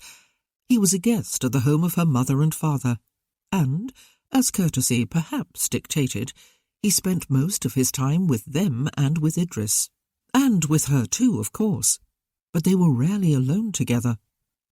On the morning following the tea at Ravenswood, he strolled outside with Gwyneth for half an hour before suggesting that the blustery wind and autumn chill were rather unpleasant, and perhaps it would be more comfortable for her if they went back inside and joined the others for coffee. After luncheon, he was going into Boscombe with her father for the young people's choir practice. He was a little disappointed that Gwyneth would not be accompanying them on her harp, because it was too big and heavy to be carried back and forth to the church, except for a very special occasion. But he brightened again when it occurred to him that her father would therefore be providing the accompaniment on the organ. "I suppose you always manage perfectly well to play and conduct at the same time, Ivor," he said. "One does when there is no alternative. But maybe I can twist your arm and persuade you to let me do some of the conducting today. I particularly love working with young voices, and I know from having heard them at the Eisteddfod that you have a very good choir." They would be there for hours, Gwyneth thought, perhaps until the children began to fidget and yawn and start pushing and shoving one another and tittering and giggling. And, she thought disloyally, she would surely feel as they did. She loved music, both as a performer and as a listener, but it did not consume her soul. It did not even consume her father's, as it did Aled's. Her father knew that there needed to be a quite strict time limit upon choir practices. In the company of his guest, though, he was likely to forget that. "But without your harp, Gwyneth," Aled said, smiling at her, "you will be able to relax and simply enjoy the singing." "Oh, I am going to remain at home," she told him. "I have some correspondence to catch up on, and this afternoon will be a good time to do it. You and Dad will enjoy the practice better without having to worry about me." Not that they would worry. They would forget all about her, whether she was there or not. "But your mother will not be here, Gwyn," her father reminded her. "This is her regular afternoon with her lace-making group." "But Idris will be here in the event that fire-breathing dragons should decide to come calling," she said. "Besides, I never mind being here alone for a while, Dad. Alone with the servants, that is." "Well, this is a disappointment," Aled said, sounding as though he meant it. And for a moment Gwyneth was tempted to change her mind. But he could just as easily change his mind, could he not, and spend the afternoon with her? It would be a good opportunity for some time alone together. The choir, after all, was her father's, not his, and this afternoon's practice was just a regular weekly event. Those facts obviously did not occur to him. She waved them all on their way after luncheon and turned to go back inside. Should she write those letters she had been meaning for a few days to get to? Or should she go for a walk, or even a ride? The gift of an unexpectedly free afternoon was not to be wasted. Idris met her at the door. "Did you know Devlin is coming this afternoon?" he asked. "Oh." "No, I did not," she said. "When I was leaving Ravenswood yesterday," he explained, "I reminded him of what he had just said about calling on everyone who had attended the tea within the next few weeks. Why not come to me first, I suggested, since we were once friends, and I would be home alone this afternoon. He said he would." "You were once friends?" she said. "Was there a quarrel then, Idris?" "Not really," he said. "Just some sharp words when he was leaving, and then a long silence. I wrote a couple of times, specifically to Dev, but it was Ben who answered both times. That is not the way you treat your friends, but why bear grudges? He is back home and seems like a different man from the one I used to know. I am curious to discover if we are still friends, but at the very least he is a neighbour, and will be for the rest of both our lives, I dare say. We must be civil to each other." "I will not get in your way," she told him. "I will go into the parlour and write my letters." "I thought perhaps you would stay at home deliberately," he said. "I will not ask if you ever got over him, Gwyn. I am sure you did not. But it was a long time ago, and I know you have been trying to fall for someone else. Is Aled the one?" She shrugged. "I like him." He shook his head. "If I thought Elined had ever done that and said that when asked about me, I would probably go out and shoot myself," he said. They both laughed. "Elined has never hidden her feelings for you," she said, "nor you your feelings for her." She decided to stay home and write her letters. Not because Devlin was coming. She was going to sequester herself in the parlour with the door shut, but because the letters needed to be written, and she had procrastinated long enough. And because Devlin was coming. She hated admitting it, but not doing so would not make it any the less true, would it? She sat at the escritoire in the parlour. There was a view through the window out over the terrace to the lawn and flower garden beyond, enclosed on 3 sides by bushes and a few taller trees. All of it attracted bees and butterflies, and birds, which came in large numbers to eat from the feeder and drink from the stone bowl beside it. Sometimes, indeed, it was difficult to concentrate upon one's writing. So much of nature was there to see, and hear, with bees buzzing and birds chirping and insects whirring. Perhaps in front of the window had not been the wisest place to put the desk. But today Gwyneth bent her head over her letter as soon as she had mended a pen and dipped it into the ink. Today she was going to concentrate and not look up, no matter what the distraction. She was 1 paragraph into a letter to one of the friends she had made during her season in London when she looked up. How could she not, when she heard horses' hooves and then men's voices? Idris had stepped out of the house, and Devlin was telling him that he would take his horse to the stables and come right back. Gwyneth leaned sideways so she would not be seen. His arrival, to call upon Idris, should really be a matter of indifference to her, she told herself in some annoyance. It was just like old times, in fact. She had seen him twice, in the village when she had strolled and talked with him for 15 minutes or so, and yesterday at Ravenswood. They had shared a youthful flaring of romance and passion for 1 single day years ago. She had been 18, still little more than a child, for goodness sake, and then it had ended, abruptly and totally. As Idris himself had observed a short while ago, there had been a 6-year silence. Not that she had tried writing to him herself, as her brother had apparently done. She could not possibly still be pining for him, It would be too utterly pathetic. She heard his boot heels on the gravel of the terrace a few minutes later and looked up again. He walked with firm, purposeful strides, very straight-backed, his expression stern beneath the brim of his tall hat, like a military officer, or a man who was not really looking forward to the coming encounter with his former friend. What had it cost him to come home? Or was home quite the wrong word for what Ravenswood and his family now meant to him? She shook her head and returned her attention to her letter. She finished it, all 3 pages of it, in a heroic act of determined concentration. Perhaps she ought to have gone to the choir practice with Allard.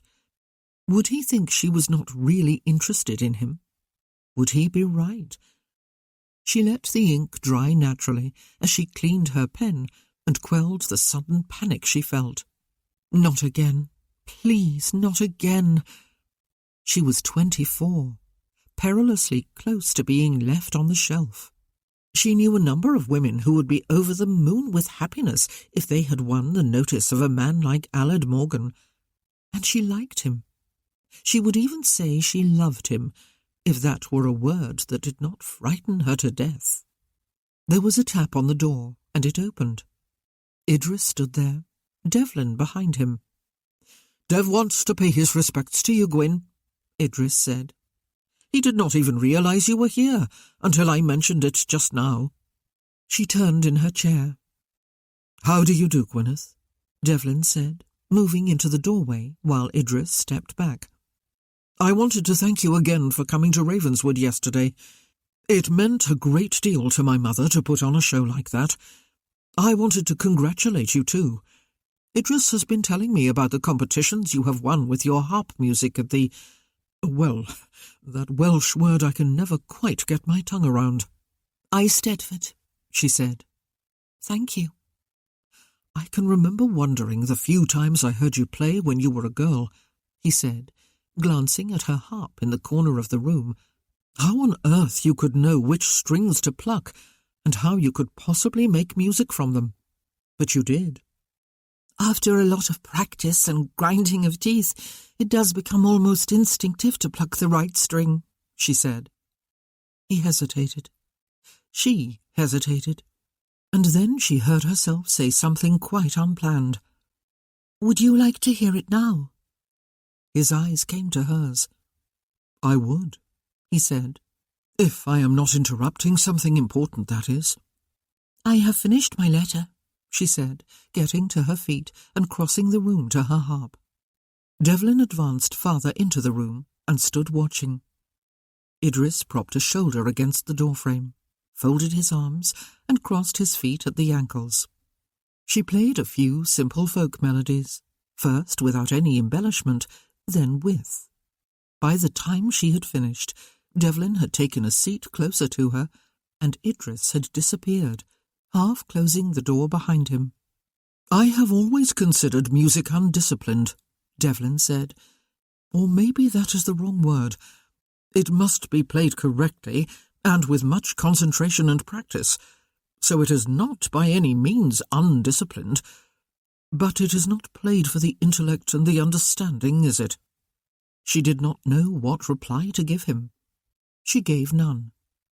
She stood the harp upright again, but did not rise from her chair.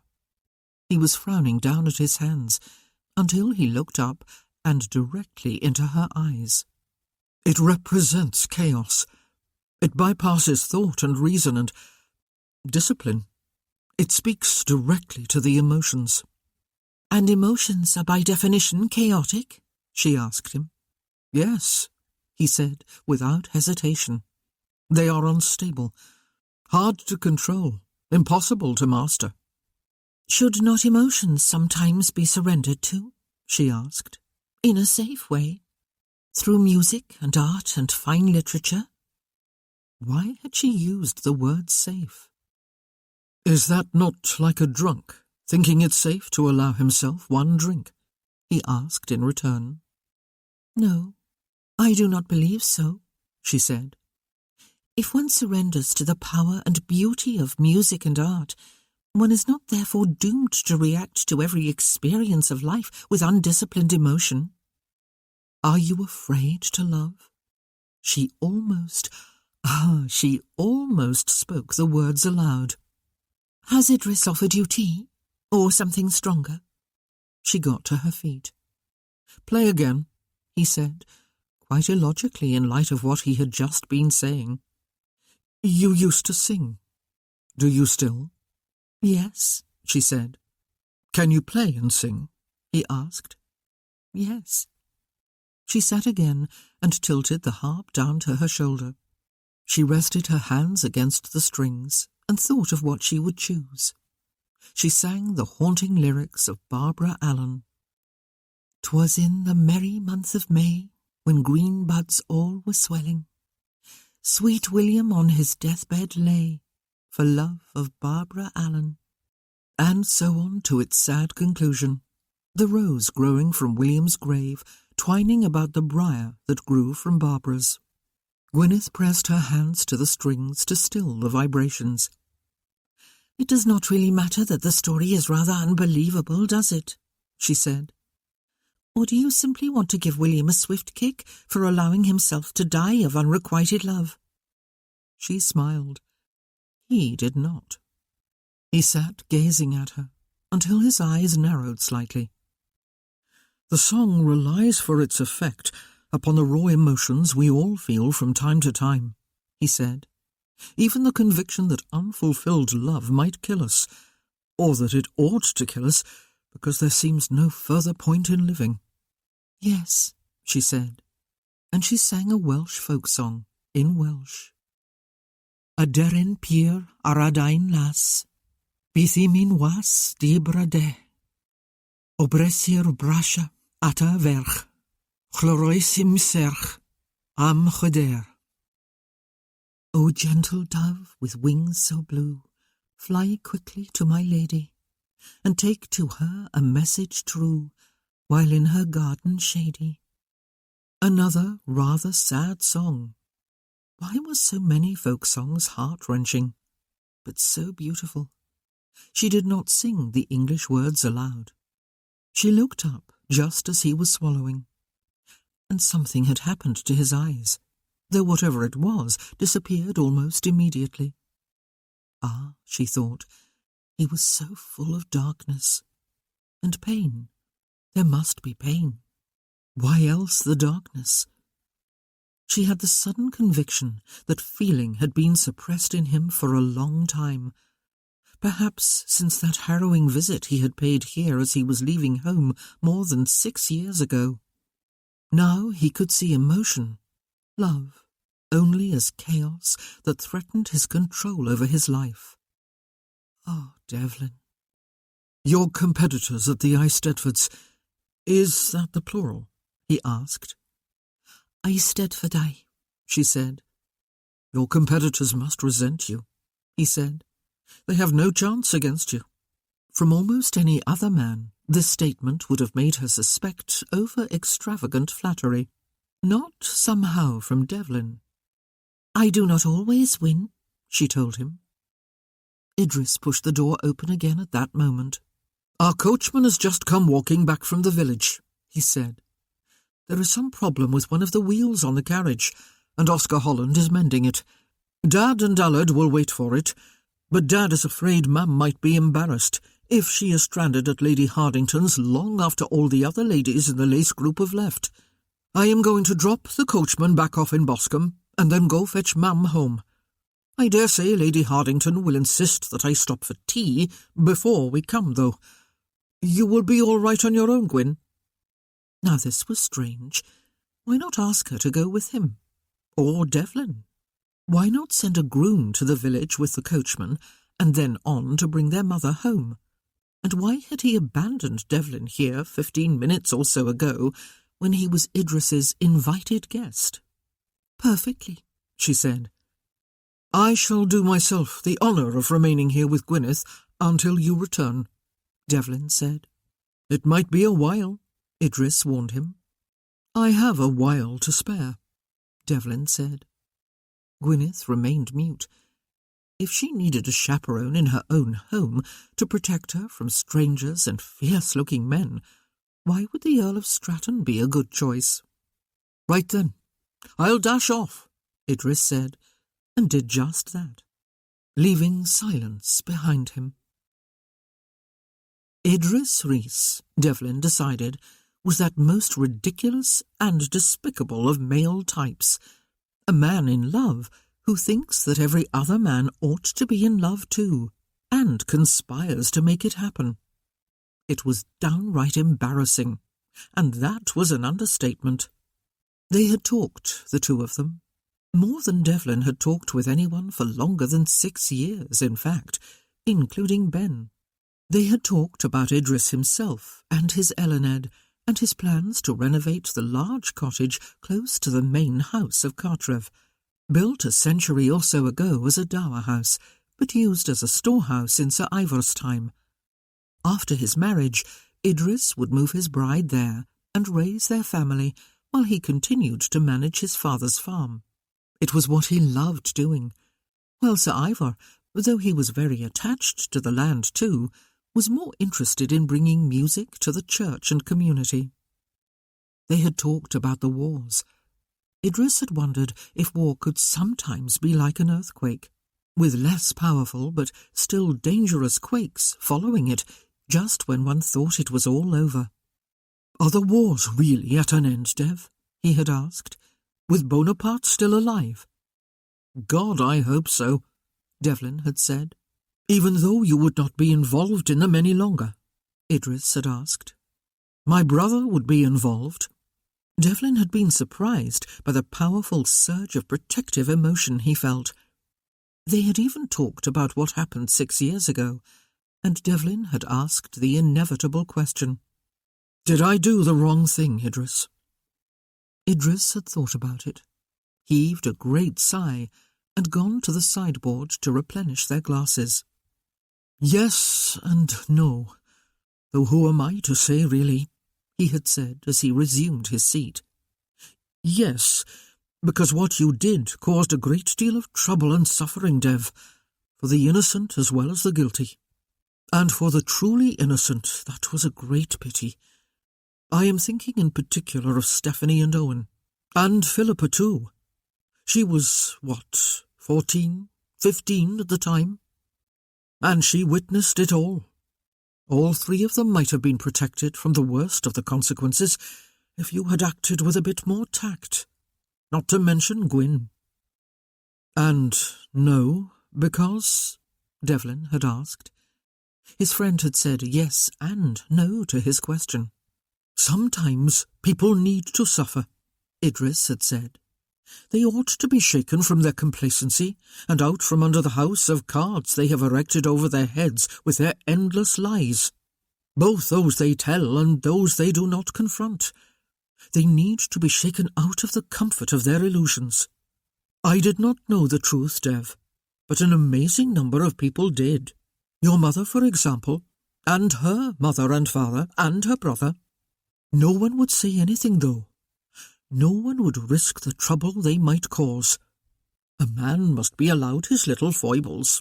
And why stir up trouble when life is so very pleasant as it is, and everyone is so contented, and the offender himself is an amiable fellow who arouses smiles and laughter and goodwill wherever he goes? I tell you, though, Dev, if I made that discovery about my father, I would ram his teeth down his throat, even if the whole county was present to witness it." They had sat in silence for a while. "Dev," Idris had said then, "it was your father who did the wrong thing. It was on him. It was all on him. It is the epitome of unfairness that many people would choose the comfortable lie over the uncomfortable truth, and, in this case, would brand you as the arch-villain instead of him. We live in a topsy-turvy world, but we are talking about your father. Do you feel very wretched about him?" "I do not feel anything. I do not think about him at all.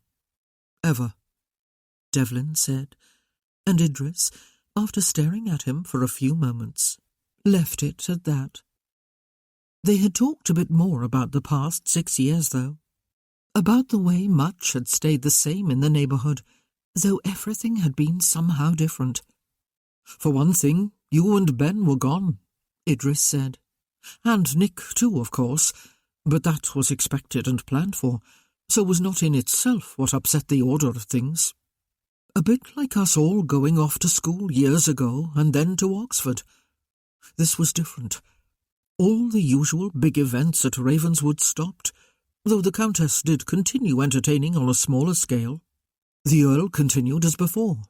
He was as jovial as ever. No one turned on him or dropped his acquaintance. But,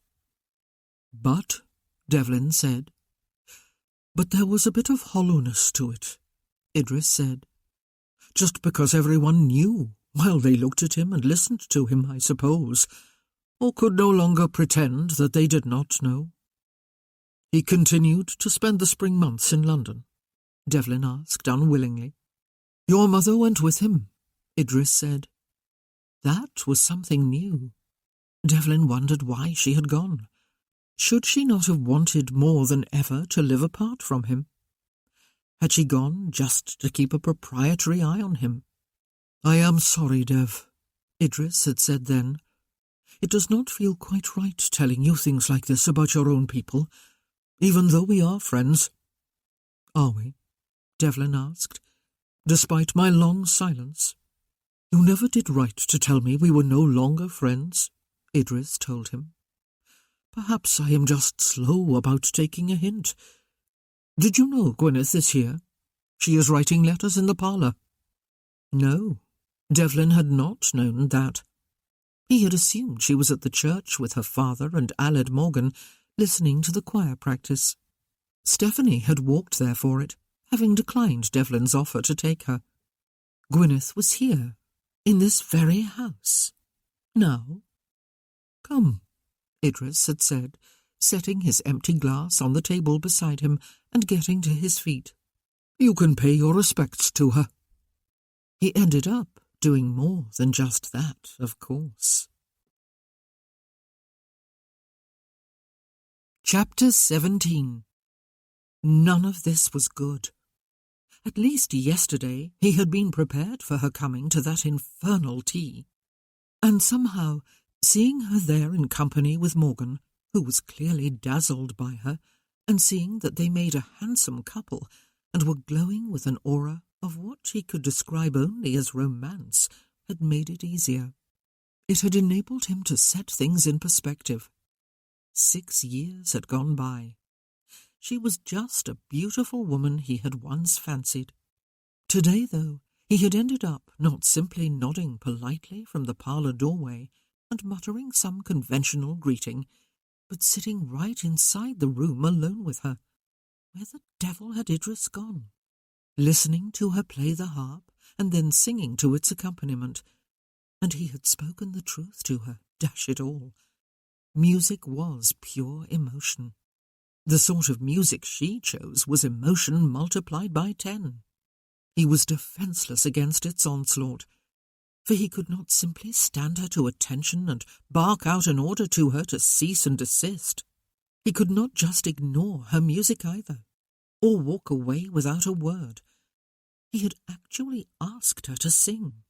All he could do as the music, and she, attacked him from every conceivable direction, was sit and suffer. He was not good at suffering. It was something he had stopped doing a long time ago. At least any suffering that was not purely physical. And now, damn and blast Idris! What the devil was he up to? That Welsh musician fellow was courting his sister, and she was happy about it. Morgan was, moreover, a guest in this house. Why, then, had Idris grasped the slimmest of excuses to flee the scene and leave them to their own devices, Gwyneth and him? He had done it quite deliberately, too, like a damned matchmaker. So here they were. She got to her feet and moved out from behind the harp. "There really is no need for you to stay," she said. The very idea that I must have a chaperone in my own home is absurd. I am 24 years old, and surrounded by servants both indoors and out. It looks as if the wind has died down out there, he said, glancing toward the window. Would you like to go for a walk? She sighed. I'll go and get ready, she said, and left him alone in the room. And it struck him that she had always been someone else's woman, or girl. For years it had been Nicholas. Now it was Morgan. For just that one day, that one glorious, disastrous day, she had been his. A long time ago, a lifetime ago. What business did he have now asking her to come walking with him? The best advice anyone could give her was to stay well away from him. He had nothing to offer except darkness. He met her out in the hall. She was wearing what looked like a warm pelisse, but no bonnet. He had donned his greatcoat and held his hat in his hand. He set it back on the hall table and opened the door for her. Her favourite walk, he knew, was over to the east of the inner park, which was enclosed by trees and was intimate and lovely. Beyond, there was more the appearance of wildness, though the big meadow, in which the sheep were often turned loose, was carefully tended to look unspoiled, but neither overgrown nor neglected. In the spring and summer it was colourful with wildflowers and waving grasses. Now the flowers were mostly gone, and the grasses were beginning to take on an autumnal hue. She liked to sit on the stile, he knew. He had seen her there numerous times, either chatting and laughing with Nick, or alone and reading a book. He had never been there with her himself. She did not stop there this time. She climbed over the stile and jumped down without his assistance. He climbed over after her, and they set out across the meadow, the grasses swishing against his boots. It would be misguided, he thought, to imagine that it was only warm, sunny, blue-skied days that had any real beauty. There was something appealing, too, about low clouds and autumn chill, something attractive also about the short, crisp days of winter. And spring. How had she phrased it in the village a few days ago? Spring always comes, and it always had come, even on the peninsula. They had not spoken a word since leaving the house. They came to the 5-barred gate at the far side of the meadow. Beyond were cultivated fields, already harvested for this year, and wooded hills with more farmland to the east and west of them. Cartrev was more of a working farm, less of a showpiece than Ravenswood, though it was large and prosperous, and the house was somewhere in size between a manor and a mansion. Instead of standing aside for him to open the gate, she leaned her arms along the top of it and gazed off toward the hills. He stood several feet behind her, watching her, his hands clasped at his back. This idea of a walk had probably been a colossal, uncomfortable mistake. Damn Idris! What would they do now? Turn and walk back to the house in silence? What happened? She asked him. Out there on the peninsula. What did war do to you? What did the long silence and estrangement do to you? Good God! How did one answer such all-encompassing questions? Did one let the silence continue? Was there any other choice? She turned after several moments and leaned back against the gate. You are filled to the brim with darkness, Devlin, she said, echoing the thought he had had earlier. You are so terribly, terribly hurt. Was it dreadful out there? He licked his lips. Violence and death are always dreadful, he said. I am not going to talk about it, Gwyneth. Because it is not for the ears of a woman, she said. Because it is not for anyone's ears, he said. But it is not that, is it? Or not that alone that caused the darkness, she said. It has not happened to Ben. Ben was not an officer, he said, or an enlisted man. Why did he go? She asked. He had personal reasons for leaving here, he told her. He came with me to keep me alive. Her eyes searched his. You do not mean just physically, do you? She said. No, he said. He had not really thought about it until very recently, but he did not believe he would have lived if Ben had not been with him. Not that he would have been more reckless, necessarily, if he had been there alone. He would have died because he would have lacked the will to live. The presence of his brother, though there had never been anything demonstrative between them, and they had rarely spoken at length on any topic of great significance, had been the one thin thread of connection to what? His humanness, warmth, family, love. I cannot recall my exact words, she said, after the silence had stretched again. I was hurting and I lashed out, but I believe I accused you of being incapable of love, of substituting righteousness for it. I beg your forgiveness for that. It was untrue, and I ought not to have said it, even in anger. We all say things in anger that we regret, he said.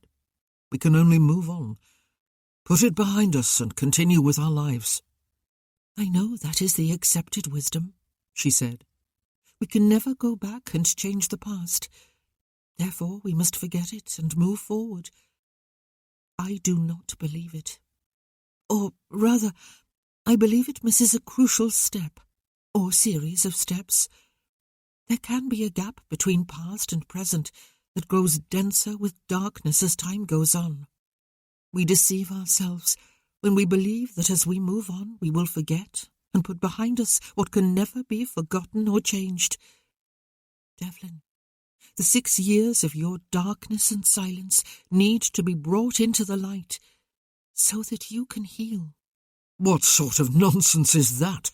He asked her, hearing the harshness in his voice. I must admit publicly that I was wrong. I admit no such thing. I must beg everyone's forgiveness, cry a few tears, hug and kiss, and then light will flood in. There will be eternal sunshine, and all will be well with the world. He frowned at her, knew he ought to stop there, but did not. Do you wish me to start with you? I dragged you into that mess with me after asking you to marry me, embarrassed you horribly, and then abandoned you. I fled and did not return until a few days ago. I am dreadfully, abjectly sorry, Gwyneth. I behaved like a monster. Do please forgive me. Come and give me a hug and a kiss, and we will plan a wedding before Christmas, and happiness for as long as we both shall live. He spread his arms wide and gazed at her with hard mockery. Devlin, she whispered. He curled his fingers into his palms and dropped his arms to his sides.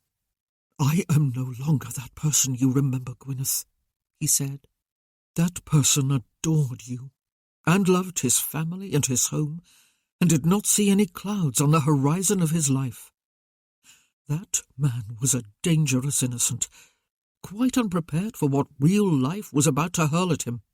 I have a connection to that man. I have somehow developed from him. But I am as I am now. I will care for the needs of my family. I will make a home of Ravenswood. I will fulfill my duty both there and in the larger world as a peer of the realm. I will try to do it all with justice and fairness. I will try to be hospitable, and even amiable to my neighbours. Within the next few years, I will marry and set up my nursery, as is my duty. But I am not the man who kissed you down among the trees behind the pavilion and promised you the moon and the stars. At least, I assume that is what I did. And you will live unhappily ever after, she told him. He was not sure, because he stood some feet from her, but it seemed to him that her eyes were bright with unshed tears. Happiness is an emotion, Gwyneth, he said. It is only women who assume that life can be lived from that unstable base. It cannot. I have lived for 6 years without emotions, and I have been perfectly satisfied with their absence." She surprised him then. She left the gate and came toward him, and did not stop until she was against him. She pressed her face to his chest beneath his chin, and wrapped her arms about his waist. His own arms came reflexively about her back and shoulders, and oh, hell! His mind went to the women with whom he had lain on the peninsula, to how they had felt, a variety of physical types, some taller than others, or more slender or more curvaceous. Some were more passionate or more skilled than others, or more talkative, or more quietly alluring. He had enjoyed them all, and he had enjoyed making them enjoy him. It had been a pleasurable, satisfying pastime, and it had kept him sane, or human at least. He would be able to put names to them all if they came before him now. He had always tried to see them as persons, never simply as bodies presented for his pleasure. But none of them, held to his body, had felt like Gwyneth, because with them it had all been about physical satisfaction and sexual enjoyment. A shared enjoyment, yes. He could not remember a reluctant woman, or one who went away unsatisfied, but no more than that. With Gwyneth, it had never been just about the physical. The yearning for it, yes, but not the yearning for sexual pleasure alone. With her, it had always been the longing for Gwyneth herself, for the beautiful, wild, free girl with the light of life in her eyes, and music in her fingers, and her voice, and passion in her soul, and the lilt of her slight Welsh accent, and that unique essence of her that could never be put into words. And here she was now again in his arms, and with her the threat and the danger of everything he had felt with her before. She was wearing a thick pelisse over her dress. He was wearing his greatcoat over several layers of clothing. It did not matter. She was Gwyneth. He would know her if several layers of down blanket were added to everything else between them, and he was blindfolded. It was not a physical knowing. He had never known her in the biblical sense, and did not want to. He dared not even think of it. Please, he dared not. She tipped back her head after a while and looked into his face, her eyes troubled. He kept his arms about her, but he held himself rigid and kept his expression blank. He had had long practice at both. Her warmth seeped through to his body. He ignored it. "Kiss me," she said. He gazed into her face. Soft, parted lips, cheeks flushed with cold, and perhaps something else besides, blue eyes looking very directly into his, eyes to lose himself in. "I have always made it a rule not to kiss other men's women," he said stiffly. "Or fornicate with them," he added for good measure. "I am not any other man's woman," she told him. "Morgan," he said. She shook her head. "Aled and I are not betrothed," she said. "He has never asked me to marry him." She closed her eyes, and he watched her inhale slowly, and let the breath go before she opened them again. "I would not say yes even if he did." No? Had he misread the signs yesterday? She gazed at him for a few moments, before half smiling and removing her arms from about his waist and dropping them to her sides. "Let us go back to the house," she said. "Mam and Idris will probably be home soon. I am sorry, Devlin. I ought—" But he had drawn her close again, and spread one hand over the back of her head to angle it and hold it steady. She stopped talking abruptly, and he kissed her. The shock of it went through him like a shaft of pain. He had kissed one woman once in his life before now, and that had been more than 6 years ago. He had taken the bodies of many women for pleasure since then, and given his body in return. He had never kissed any of them, though, for a kiss was not about sex, or never had been for him. A kiss was personal. It was intimate. And he was kissing Gwyneth again, hard and fiercely. His lips ravished hers as his tongue probed her lips and her teeth and plunged into the heat of her mouth and withdrew and plunged again, while he felt himself harden into arousal and knew that a kiss could lead to sex.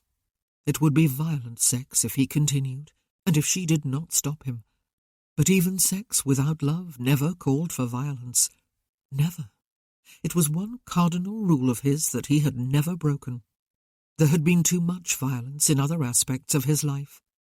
He let go of the fierce urge inside himself and explored her mouth more gently with his tongue, using the tip of it, feeling her shiver and arch inward against him and grip his greatcoat on either side of his waist and moan with what he recognized as desire. Even through the layers of both their clothing, he could tell that she had grown hot.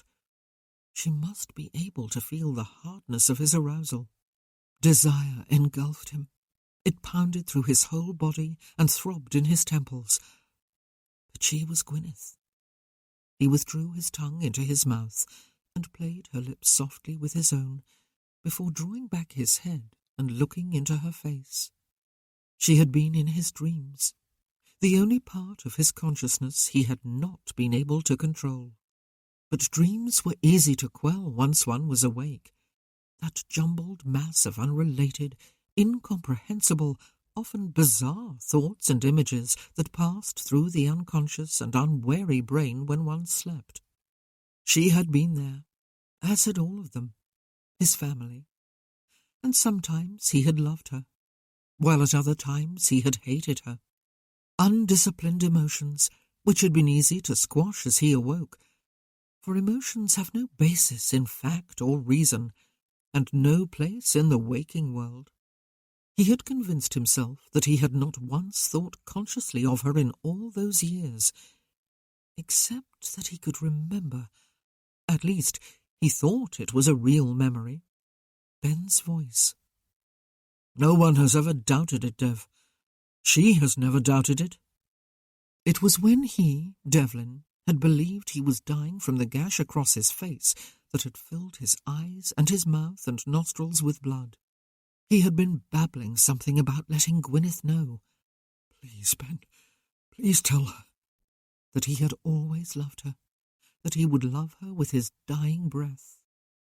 Good God! He had forgotten that excruciating embarrassment. He wondered if Ben had forgotten. Very likely not. She was looking a bit heavy-eyed, her lips soft and moist and swollen. No, she said quietly. Don't do that, Devlin. What? He asked. Kiss you? It is a bit late now, is it not? Were you lying about Morgan? Don't retreat back inside yourself and rebuild that wall, she said. Don't make yourself all hard and cold and cynical. If you thought that was love and romance and roses and violin music just now, he said, you were mistaken. You asked me to kiss you. You assured me you had no commitment to your Welshman, and I accepted the invitation. It is what men do, Gwyneth. We do not need to be asked twice. She nodded and took a step back from him. Apart from the rosiness the chill had whipped up in her cheeks, she looked pale. I will not ask again, she told him. But I have long wanted to say this, Devlin, and I will say it now. You did the right thing that night. You are the only man or woman I know who would have had the courage to do it. I urged you to wait and confront your father privately. Probably everyone else believes that is what you ought to have done. But if you had, nothing would have changed.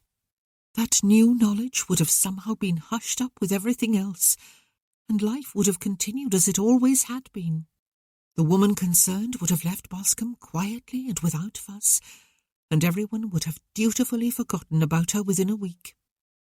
Would it not have been better that way? he asked harshly. No, she said. When people live in denial of the truth, sometimes large groups of them all together, they lose their... I am not sure of the right word. They lose something precious, something good and right and true. Their integrity, perhaps. You forced everyone to confront the truth, even those who did not know it before. You did the right thing. Even though it deprived you of a marriage? He asked. She closed her eyes briefly. Even though, she said. And do not go on to say that I could not have loved you then. I loved you with all my heart. Past tense, he said. Your words. She looked back across the meadow. The house was out of sight from here, but there were the unmistakable sounds of clopping hooves and carriage wheels coming from that direction. Someone was home. Love can bring only unbearable suffering, Gwyneth, he said. I really do not know why anyone would want to risk it. Don't love me again. I wish you all the good things in the world, but don't love me. Her expression softened, and for a fleeting moment she looked like that wild child he remembered. She smiled, and her eyes danced with merriment, but only for a moment. Don't climb that tree, Gwyn. You will fall. Don't ride that horse bareback, Gwyn. He will toss you. Don't chase that dog, Gwyn. He will bite, she said. Never say don't to me, Devlin. And she turned to walk back across the meadow with long, almost mannish strides, and looked achingly feminine as she did so. He fell into step beside her, and found himself in an undisciplined moment realizing that he might have been married to her for 5 years by now, if things had turned out differently at that fate. She might have been as familiar to him as the air he breathed. She might have been as dear to his heart as its beating. They might have had a couple of young children or more. Dark clouds may never have threatened their skies. Yet that very thought jolted him back to reality, and reminded him that it was never a good thing to daydream. There were always dark clouds in everyone's life. No one was immune. There were no such things as eternal sunshine and fairy tale endings and happily ever after. If it had not been that shock of knowledge of what his father was really like, then it would have been something else. It was all in how one reacted to disaster when it hit. Perhaps that was what life was all about, the reason for it, the meaning of it. One giant classroom, one lifelong learning opportunity to divide the men from the boys and the women from the girls. How well had he done on the test? You did the right thing that night. You are the only man or woman I know who would have had the courage to do it. Sometimes there was no definitive right or wrong. He would probably never know if he had done the right thing or the wrong thing that night. No one would ever know, because either answer was only opinion. But it had felt good. It felt good to hear those words from Gwyneth, one of those most deeply involved. You did the right thing that night. Idris and your mother are the first home, he said, as the house came into sight after they had crossed back over the stile. Idris was driving the gig to the stable block. Well, of course they are, Gwyneth said. Dad and Aled will be at the church until the children and young people in the choir stage some sort of mutiny. Chapter 18. Devlin had not expected to be gone so long. He would stay perhaps an hour with Idris, he had thought. He had certainly not expected to have all his emotions wrung dry. The more fool he, to let them come bubbling up like that, as though he had learned nothing in 6 years. He had intended to call at the village inn on his way back to Ravenswood. And he would, by God, do it anyway, he thought, gritting his teeth as he left Cartrev behind. It was something that needed doing, and he was not going to have wrung-out emotions dictating his actions and driving him home to hide. The choir practice was still on at the church, he could hear, as he rode past. Poor Steph. She would be hoarse, though she had been a loyal member of the choir when she was a child, and must have remained loyal ever since then. He would ask her what singing meant to her. He was terribly out of touch with his siblings' lives. There were a few people in the tap room at the inn, all men. They all looked a bit wary when he stepped inside the room. An awkward silence fell. Jim Berry, the innkeeper, was behind the counter, wiping it off with a wet cloth. "Good afternoon." Devlin included everyone in his greeting and his nod. There was a low growl of returned pleasantries. "What may I get you, my lord?" the innkeeper asked him. "A glass of ale would go down nicely," Devlin said, and he stood at the counter to drink it after the tankard had been set before him, foam all but spilling over the brim. He was trying not to remember that his father had died here. "That's a wicked scar you have there, my lord," the innkeeper said. "I like to think it makes me look more manly," Devlin said, and everyone chose to laugh heartily, as though he had just made the joke of the week, as they had used to do almost every time his father opened his mouth. "I understand there is to be an assembly upstairs here next week, Jim." Jim Berry had resumed his task of wiping off the counter. His hand paused mid-swipe, and he looked warily at Devlin. "Aye, there is," he said. "The assembly rooms are small, I remember," Devlin said. "I thought we might hold it at Ravenswood again. The ballroom there is a bit more spacious." "A lot more, actually." "Aye, that it is," the landlord agreed. "I believe everyone pays to attend the assemblies here," Devlin said, "to cover the rental cost. And other things," Jim Berry said. "The orchestra, extra hands to help, and more." "You normally provide all the drinks?" Devlin asked. He was aware that everyone else in the tap room was avidly listening. "I do," the innkeeper said, his hand still motionless as it held the cloth. "I have already put in an extra order, and the missus has ordered what she will need for the food." "The admission charge covers all those expenses?" Devlin asked. "With a bit of profit for me and the missus," the landlord said defensively. "There is a lot of work involved, my lord. It is a business I am running here, not a charity." "We never had to pay nothing in them days when the assemblies was at the hall," someone said from a dark corner of the room.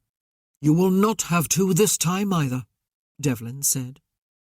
"Perhaps I can send some wagons here on the day, Jim, to carry everything over to the hall. I can arrange for Mrs. Berry to talk with my cook, if she would like. Perhaps she can direct operations and do the cooking there. Maybe you would care to serve the drinks, with a bit of help from some of the footmen at the hall. You can make an estimate of the number of people who attend, and I can pay you the full fee, just as if the assembly had been held here. What do you think?" Jim Berry looked at him with slightly squinted eyes. "The old Earl never paid me nothing," he said, "and he had the countess do all the planning, and all of you. The servants did all the cooking and serving." Really? His father had taken away what must have been fairly lucrative business from the innkeeper without thinking to compensate him? "Them rooms are a bit on the small side, though, when everyone decides to come," Jim admitted. "You would let me serve the ale and spirits, my lord, at Ravenswood? I don't have no fancy uniform to wear." "I do not believe any of the guests would have a fit of the vapours at the sight of you as you usually look," Devlin said. "Wear a clean apron, though, Jim," one of his other customers said. "Will it be workable?" Devlin asked. "Or would you rather keep things as they are?" "We can work in partnership for other assemblies too," Jim asked, swiping again at his already clean counter. "It sounds like a good idea to me," Devlin said. "My mother will no longer be burdened with the planning of every social event at the hall. I may hire someone to do it, or people around here would be only too happy to get back to all their old committees, my lord, Jim Berry said, cutting him off. The way things used to be when I was little more than a lad. Everyone pitched in to plan and help, and we didn't have to pay nobody to do it for us. We was a real community then. Devlin was feeling a bit stunned. His father had taken that away from them. He had centralized almost all the social life of the neighbourhood about himself, and passed on all the work to Devlin's mother. Was that really the way it had been? But I'll talk to the missus, Jim said. I'm not going to force nothing on her she don't like. That's not the way we work. But I think she will like going up to the hall with her food and her recipes and showing the cook there a thing or two. No offence meant, my lord. You had better be careful, Jim, Devlin said. I may decide to keep her. That drew guffaws of mirth from everyone gathered there. You walked into that one, Jim, someone said. Evelyn Berry, head cook at Ravenswood Hall, looking down her nose at lesser mortals, including her own husband at the village inn. The poor innkeeper was still being mercilessly teased when Devlin took his leave. The Countess and Philippa had gone after luncheon to call upon Miss Wexford, the Colonel's sister, who had declared yesterday at the tea that she would be celebrating her birthday quietly at home, because at her age, she was turning 50, she had no wish for anything louder. However, anyone was welcome to come and commiserate with her over a cup of tea. His mother and sister were returning home just as Devlin was riding up from the village. He had to draw his horse to the side of the drive beside the ha-ha to allow the carriage to pass. He touched the brim of his hat to them, but could have avoided a closer encounter.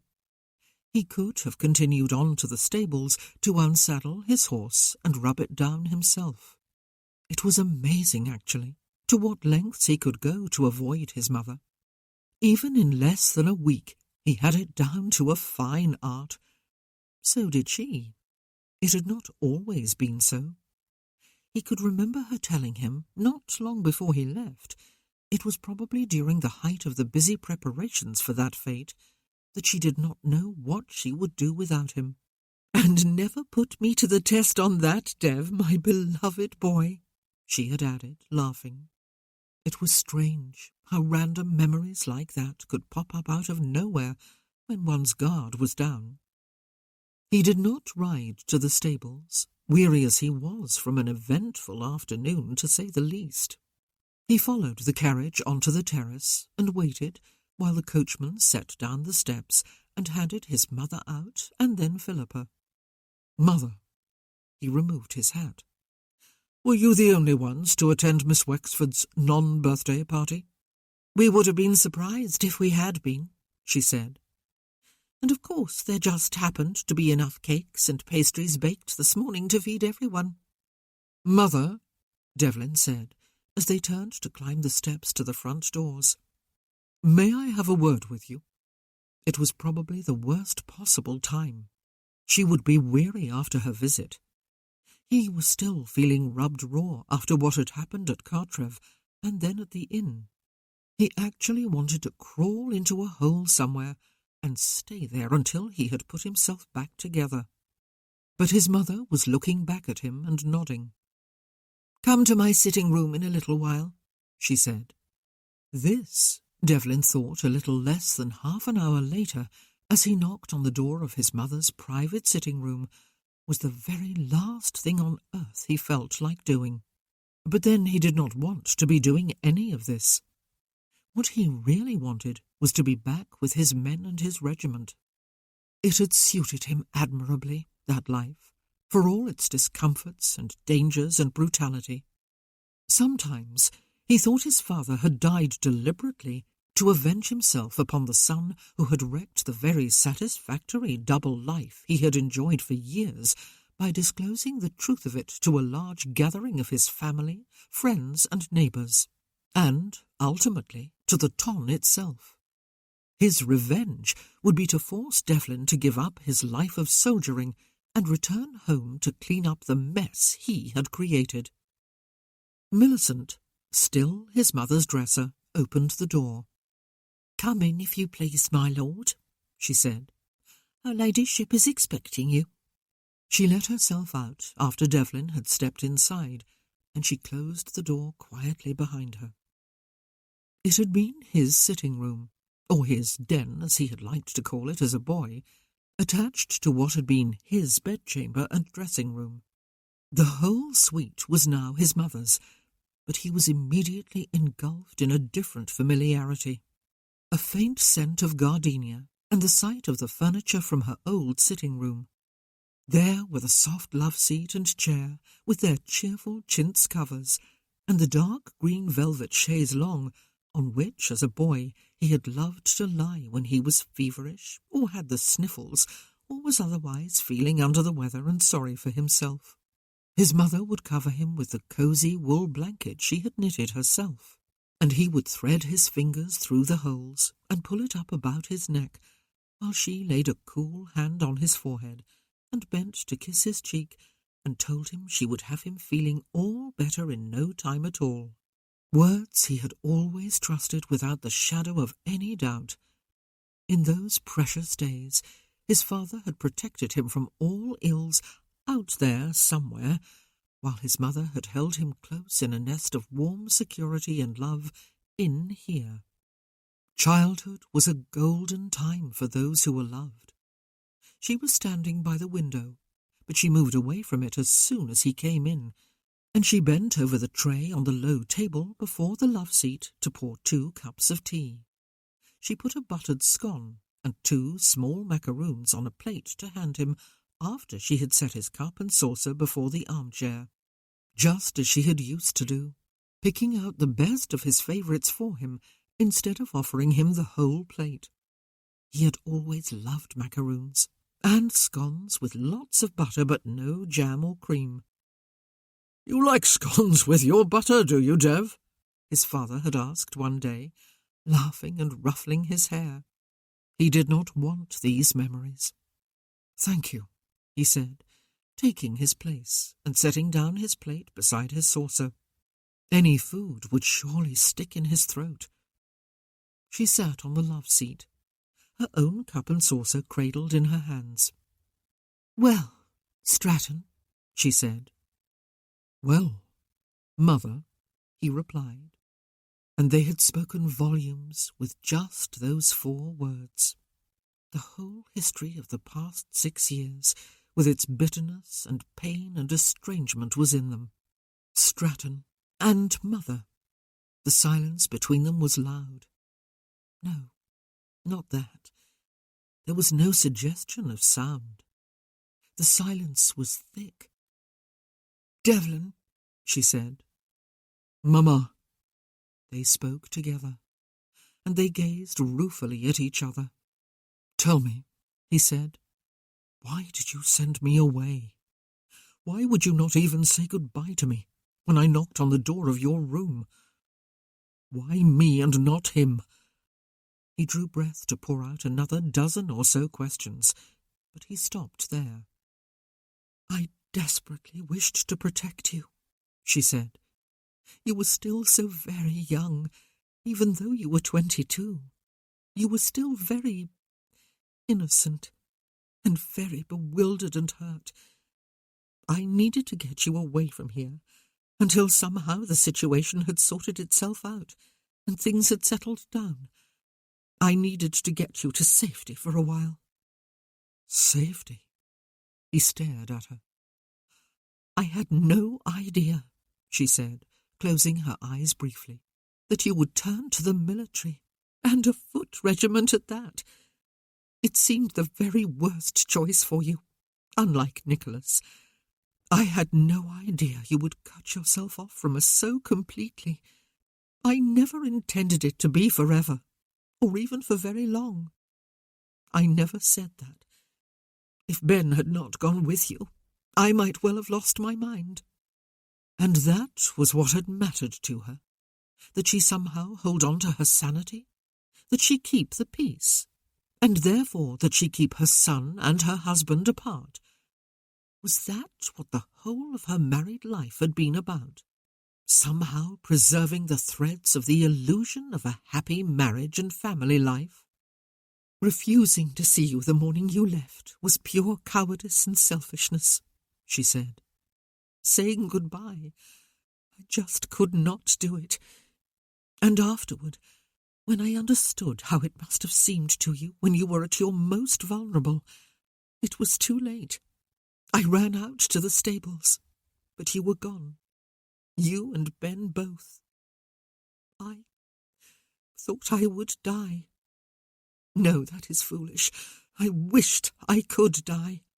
For some things are so nearly unbearable that life itself seems unlivable, the future unthinkable. Was it all my fault? He asked her. She set her cup and saucer down on the table. She had not touched her tea. She drew an audible breath and released it. You told the truth, she said. That can never be wrong, can it? Children are taught from the cradle up that they must always tell the truth, that lies are wicked and cause only harm. And you told it out of love, for me and for your sisters and grandmothers, for very decency's sake, and out of a terrible disappointment in your father, whom you had always loved dearly. Perhaps you chose the wrong time and place, or perhaps not. Either way, Devlin, it was not your fault. It was your father's, and mine. You blame yourself for what he did, then? He asked her. Not in the way you perhaps mean. She sighed. Only perhaps for never having the courage or the will to do myself what you did. To have the truth out in the open. To confront him. For fear of the very thing that did happen after you spoke out. A burst bubble. For it was no longer possible to pretend that we were the perfect wares, presiding with great benevolence over the neighbourhood beyond our doors. Pretend, he said. But you did know, even before that day, even before my outburst. Devlin. She looked directly at him, and her eyes were suddenly hard, and her lips a thin line. Women always know. They live with the knowledge. They build a world for themselves that helps them avoid the pain and humiliation of it. They make their own happiness. Happiness? He frowned. Yes, she said. It is what we all seek, is it not? Men are free to find it in myriad ways. Women have to make their world small enough that they can enclose it and possess it like a precious gem, derive their happiness from it. It is what being a woman means. It is what we are taught. He gazed at her appalled, as though he was seeing her for the first time, as though he was seeing society and womanhood for the first time, as perhaps he was. Were women never free then? Not just because they were always the property of some man, either father or husband or other male relative, but because there could never be truth in their lives, not if they wished to live with a measure of peace anyway. Is it what you have taught Pippa and Steph? He asked her. She gazed at him, her mouth partially open. I am sorry, he said. That was uncalled for. Gwyneth, he was thinking. Gwyneth. Was that what she had been taught? But his mind stuck there. He could not think about her yet. Everything was still too raw, and he was unaccustomed to dealing with feelings and what they did to him. He still resisted them with all his being, despite the cracks that were fast spreading in the impenetrable armour he had worn for 6 years. She had loved him with all her heart. She had told him just a couple of hours ago. He seemed to remember that he had loved her too, with all his heart, a long, long time ago, when he had been someone else, when he had still had a heart to love with.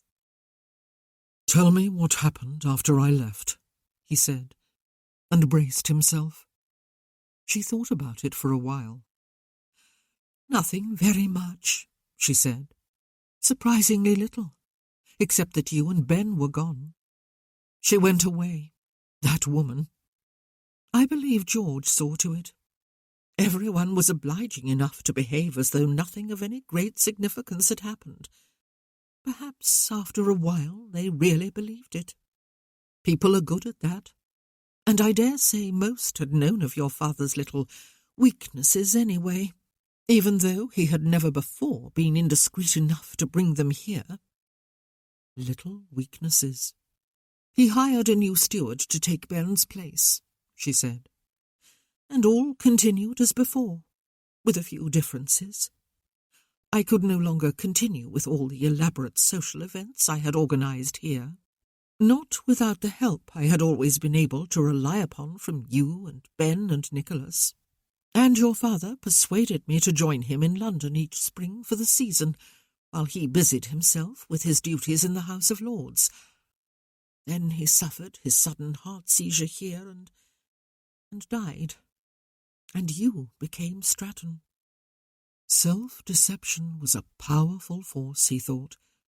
Did she really believe all she said, that nothing very much had changed after he left, when it was as clear as day to him that everything and everyone had changed? If other people were to be believed, the very active social life that had centred upon Ravenswood and his mother's virtual withdrawal from local society had not happened because she no longer had the help of her sons. It had happened, surely, because she was deeply humiliated and ashamed, and could not keep up the pretence. Yet she had continued to deceive herself, and she herself had changed. He could see it.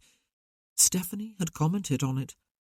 How must it have been for her, in a marriage with his father, and unable to pretend to him that she did not know him for who and what he was? But, good God, who was he to judge? He was not a woman. His mother did not blame him, she had told him. Let him not blame her either, then. None of it had really been her fault. She had merely been coping as best she could. The man who was to blame for the whole of it was dead. "Mamma," he said, "can we now have done with the Stratton and mother business? I love you." They were always the most difficult words to say, whether to a lover or to a mother. Sometimes, though, they were necessary, and in this case they were true. He might have deadened emotion in himself, but that did not preclude everything. Not now he was back. Life here would be insupportable if he did not love his mother and his sisters and brothers, and he would not deceive himself and call it mere duty to those for whom he was responsible as the head of the family. He would call it what it was. Truth mattered. It was love, not an emotion, but a fact upon which his behaviour would be based. "Devlin," she said, "I have never, for one moment, not loved you, since I knew you were in my womb. But your tea will be cold, and it is obvious you are not going to touch either your scone or your macaroons. Will you please go away now, then? I am very, very tired." He could see that she was close to tears. He got to his feet and bent over her to grasp her shoulders and kiss her forehead. "I promise always to do my best to see to your comfort, now that I am home," he said, "and I will never dishonour you, Mamma." She patted one of his hands. "I must tell you before you hear it from someone else," he said, "that the village assembly, planned for the assembly rooms next week, is going to be held here instead. But you need do absolutely nothing about it, except perhaps attend. Everything will be seen to. Everything." "Oh," she said. "And there will be no arguments about that," he told her. "Go away, Devlin," she said. He went. Chapter 19. After Devlin left Cartrev, Gwyneth retreated to her room to avoid her mother's questions and to be in a safe place if her father and Aled should come home in the next little while. She was inclined to chastise herself for having practiced self-deception. But that was not it, was it? She had never deceived herself. She had known that she loved Devlin heart and soul, and for all time. The fact that she had been only 18 at the end of it all did not diminish those facts. She had got over the terrible pain, of course. One did. She had put it behind her, got on with her life. She had had no choice. One did not literally fade away or die of love, as Sweet William had done in the song she had sung earlier. One lived on. Any of the men whose marriage proposal she had rejected in the past 6 years would have made good husbands. She was fortunate to have attracted the regard of such estimable men. Aled would make a good husband, even though he would always be distracted for long stretches of time by his music. It was an honour indeed, and a great compliment to have captured his notice at all. But those men, and any others she might meet in the coming years, were lacking in one essential component. None of them was Devlin Ware, just as Nicholas, the beloved friend of her girlhood, had not been.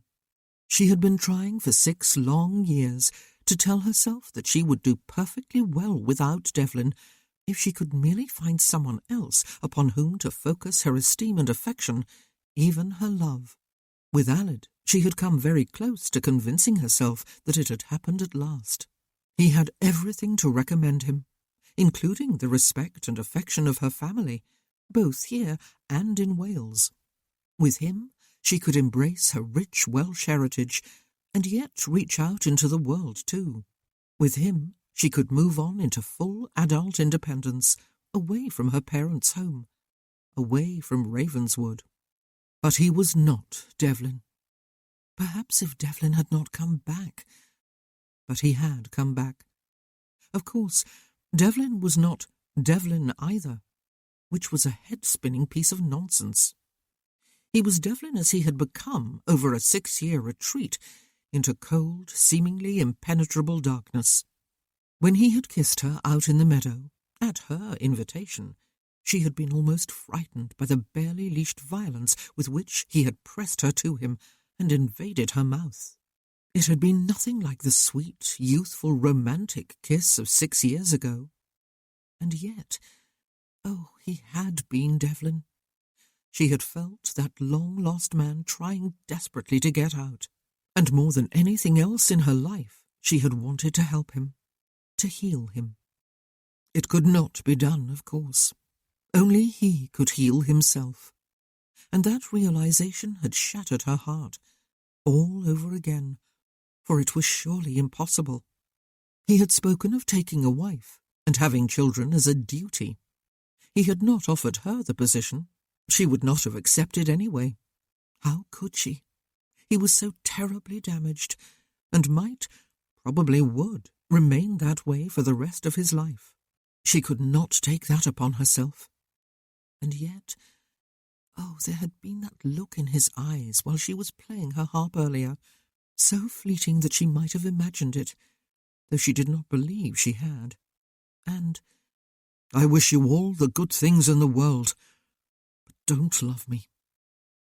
Ah, yes, there had been those words too, cold, crisp, decisive, yet surely there had been yearning behind them, the understanding that he had hurt her, the fear that he would do it all over again.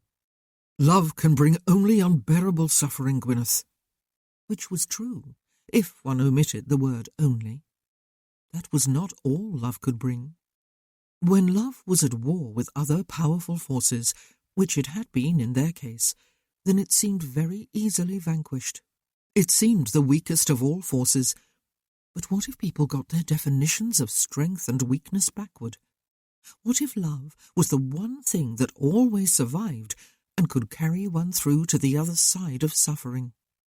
In front of the mirror in her dressing room, she took her hair down, brushed it out, and coiled it at the back of her head again without summoning her maid. She leaned closer to the mirror to see if any of the after-effects of that kiss still showed on her face, was satisfied with what she saw and went back downstairs. She had heard carriage wheels crunching over gravel, and she could hear her father's voice as soon as she began to descend. Aled came toward her, his hands outstretched for hers, a warm smile on his face. "We practiced those poor young people until they had almost lost their voices," he told her. "But I was able to tell them at the end of it all that they are the best youth choir I have ever heard. I did not add the words 'outside of Wales,' but I do believe I spoke the truth anyway. And I told them they were fortunate indeed to have the best accompanists anywhere in the world." "But you did not add the words 'outside of Wales,' did you?" Gwyneth said, setting her hands in his. "They were not necessary," he told her, laughing. "I claim both you and Ivor for Wales. Did you get your letters written?" "One of them," she said. "It is 3 pages long." "Women are a marvel," he said.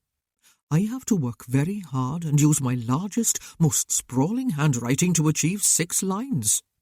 She took him into the library after dinner, on the pretext of finding their copy of the poems of William Wordsworth, which she had mentioned while they were eating. She put it into his hands and looked into his face. "What is it?" he asked, setting the book down on a table beside him without opening it. "I find myself embarrassed," she said, clasping her hands at her waist. "You have not actually asked me, and you have not spoken to Dad, or I would have heard about it. But I believe—" He came to her rescue when she hesitated. "You believe correctly, Gwyneth," he said. "I do wish to marry you."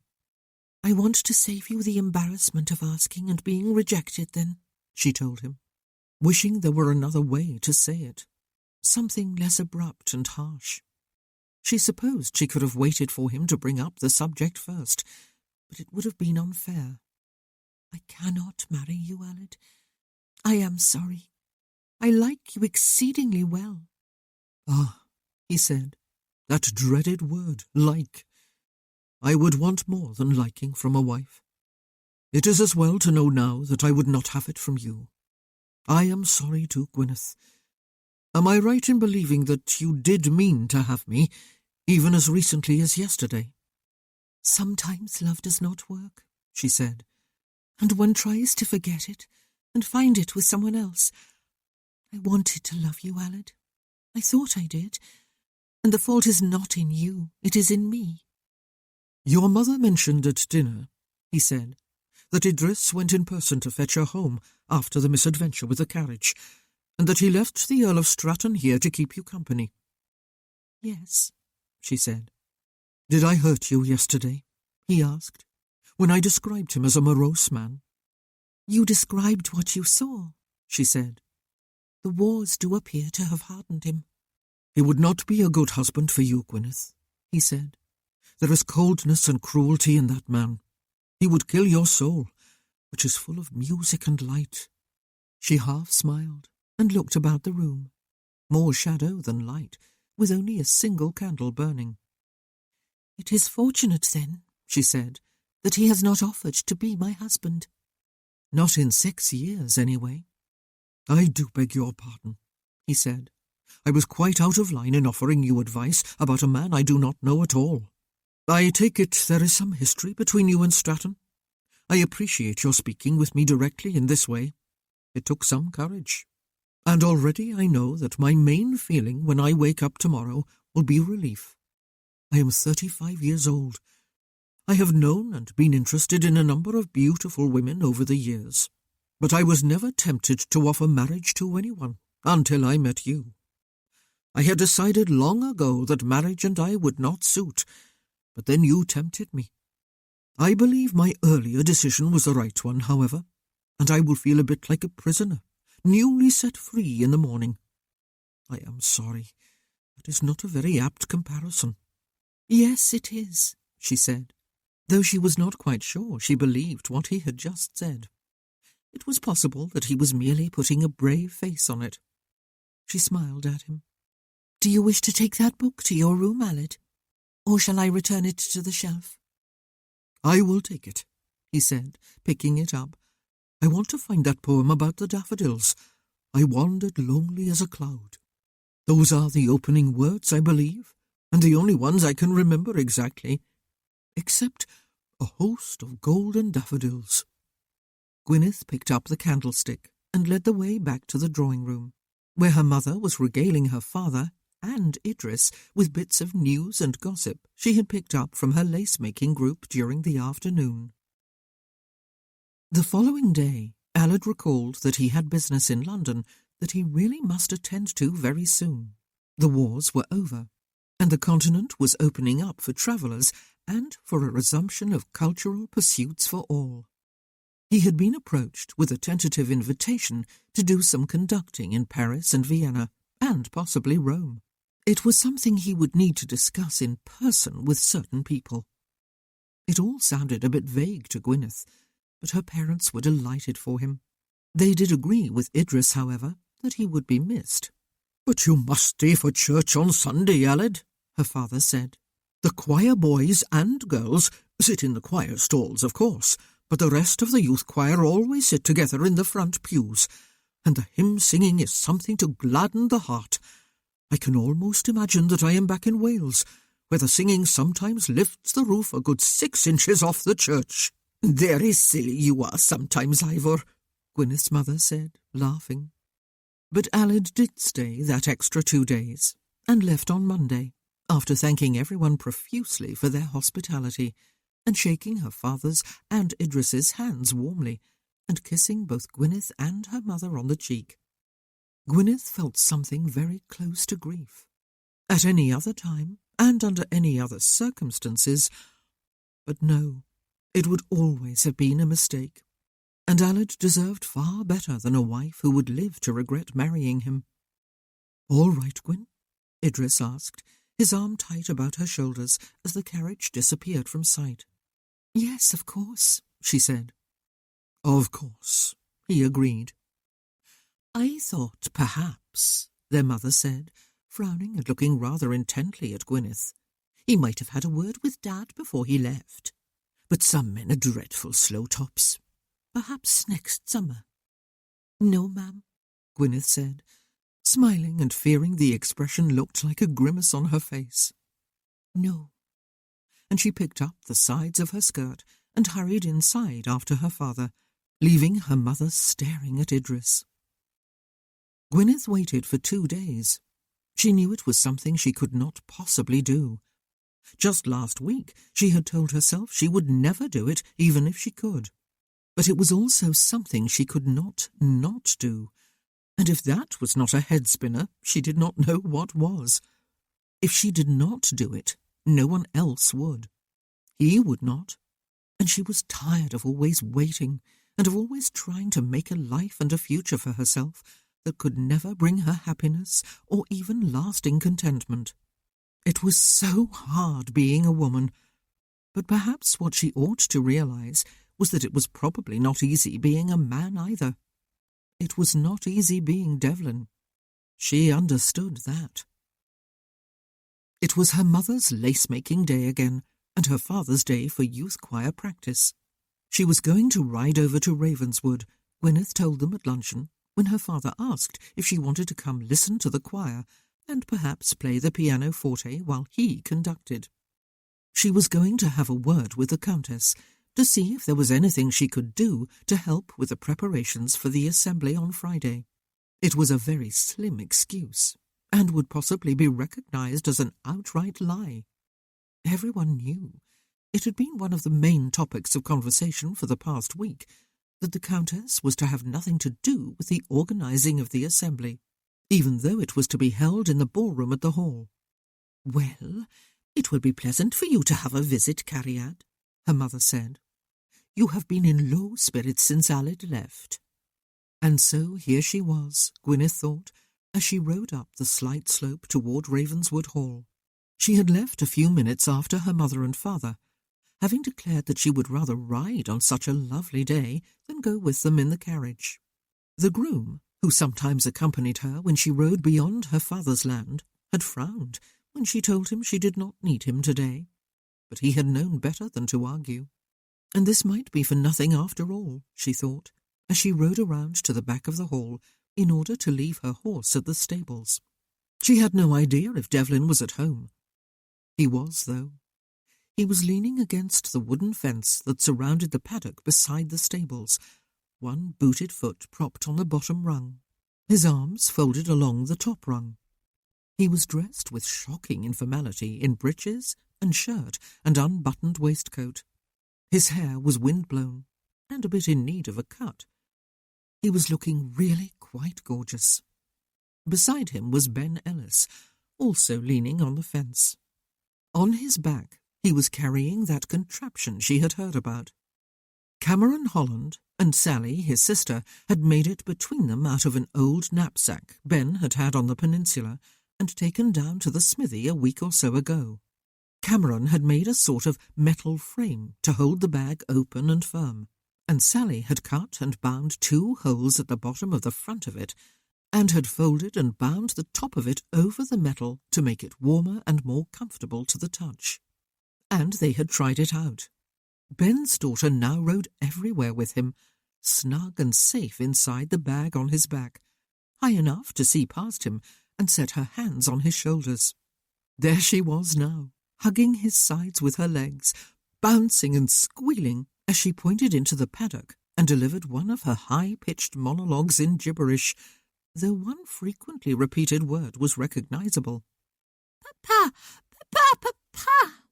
She was pointing at Owen Ware, who was dressed like Devlin and riding the horse that had been badly injured earlier in the summer, when it had stepped into a particularly large rabbit hole. Owen himself had been thrown, and had suffered a sprained ankle and numerous scrapes and bruises. The horse had to be put down. Also the steward and all the most senior grooms had agreed. Until that was, Owen, in great wrath, had threatened to shoot himself if anyone shot his horse. "If a bad sprain is a death sentence for him," he was rumoured to have said, "then it must be for me too. But before I shoot myself, I'll get in a bit of practice by first shooting whoever kills my horse." The horse had lived, though his sprain had been far worse than Owen's. Gwyneth had heard that the horse was being exercised again, and Owen was going to get up on his back one day soon and gradually set him through his paces again. This was the day, it seemed. He was taking the horse from a walk to a cautious trot. All of this Gwyneth took in with a single glance. The next moment Ben turned, and Joy stared at Gwyneth over his shoulder. Devlin looked over his shoulder before lowering his foot to the ground and turning too. He would have come toward her, but a groom was already lifting her down from her side saddle and then leading her horse away into the stables. "Good afternoon, Gwyneth," Ben called, and Joy pointed and smiled. Excuse me." Owen had ridden up to the fence farther along and was patting and running a hand along his horse's neck. Ben went to confer with him. "Gwyneth," Devlin said, "allow me to escort you inside to my mother. Is she expecting you? But it does not matter. She is at home and will be happy to see you. I must apologize for my appearance." "I came to see you," she told him, walking toward him before he could move away from the fence. He leaned back against it and crossed his arms defensively over his chest and his legs at the ankles. He frowned. "I am honoured," he said.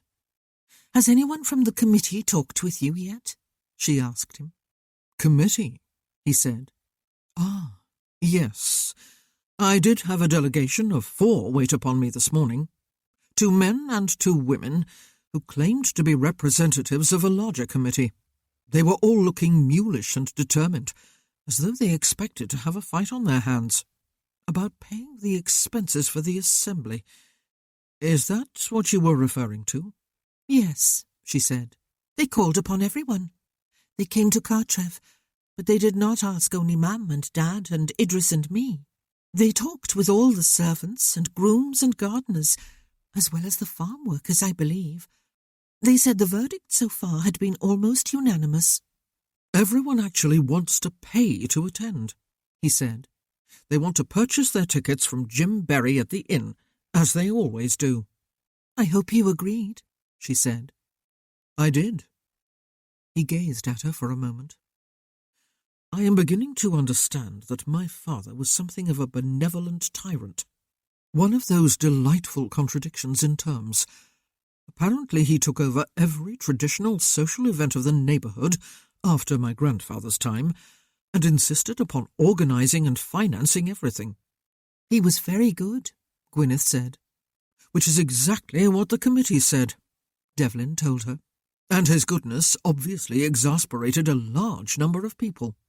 Mum and Dad have been talking about it, she said. Apparently there used to be all sorts of committees here. They organised everything of a community nature and delegated tasks. No one had to be forced. People actually liked to volunteer. There even used to be a summer fete on the village green and the connecting streets. The maypole would be set beside the duck pond. Everyone was involved in planning and running the whole thing. Everyone shared the expenses. Until my father decided that Ravenswood would be a far more spacious and scenic venue, he said, and that my mother would organise it all and he would pay for it. Yes, she said. His face was looking as hard as ever. His jaw was tight. He was a good man, she almost added again, but she did not say it. Devlin had agreed to let everyone buy a ticket to Friday's assembly. Apparently, he had invited Mr. Berry to provide and serve the beverages, and Mrs. Berry to cook the food, and to do it in the kitchens here if she wished. Apparently, she did wish.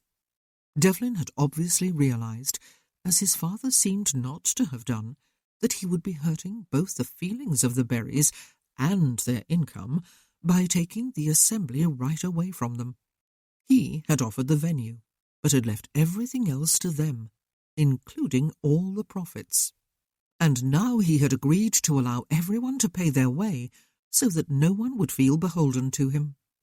"Gwyneth," he said, "was it for this you came here to see me?" "No," she said, suddenly not knowing what to do with her hand that was not holding her whip. Let it dangle at her side? Clutch the side of her riding habit? What did she usually do? She tucked it behind her back. He gazed at her, narrow-eyed. She stared back. Joy was chattering to Owen across the fence, and he was grinning back at her and telling her he absolutely agreed with everything she said. "Well," Devlin said. "I was wondering," Gwyneth said, feeling as though she had just run over from Cartrev on foot and needed a few minutes to catch her breath. "No, not that. I think you ought. Not that you ought on your own, but that we ought." "We ought to what?" he asked her. "Dance with each other at the assembly? I have not danced in 6 years. "Not that," she said. Why had it seemed so easy when she had imagined it yesterday, and last night, and this morning?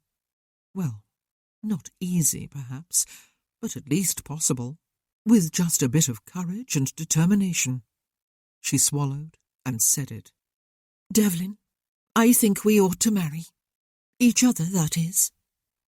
But instead of being outraged or overjoyed, or any of a dozen or more things in between those extremes, all of which she had been prepared for, he merely continued to lean back against the fence.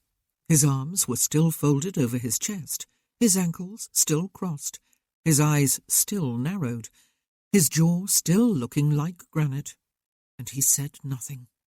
"You asked me to marry you more than 6 years ago," she said. "You were going to talk to Dad the next day. You went away instead. I do not remember everything you and I said before you left. I know I was upset and angry and frustrated and said things I did not mean, but I do not remember telling you I was rejecting your offer, that I no longer considered myself betrothed to you. I do not remember you asking to be let out of the commitment you had made. I may be wrong, but I do not think so. Is there a term limit on a betrothal that has not yet been converted into a marriage?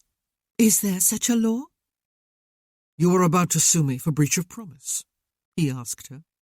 It did not sound as if he was joking, or as if he was in any way amused.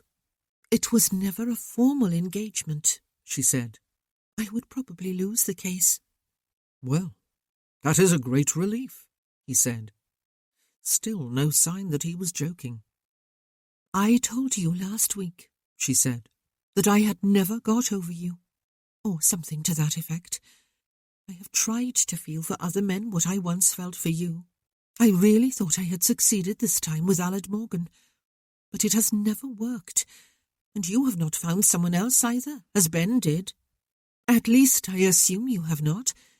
You told me last week, in a quite impersonal way, that you would be marrying and having a family in the foreseeable future, as one of your duties as Earl of Stratton. I do not believe you had anyone in particular in mind. Why not me, then? You loved me once. I was another person once, a long time ago, Gwyneth, he said.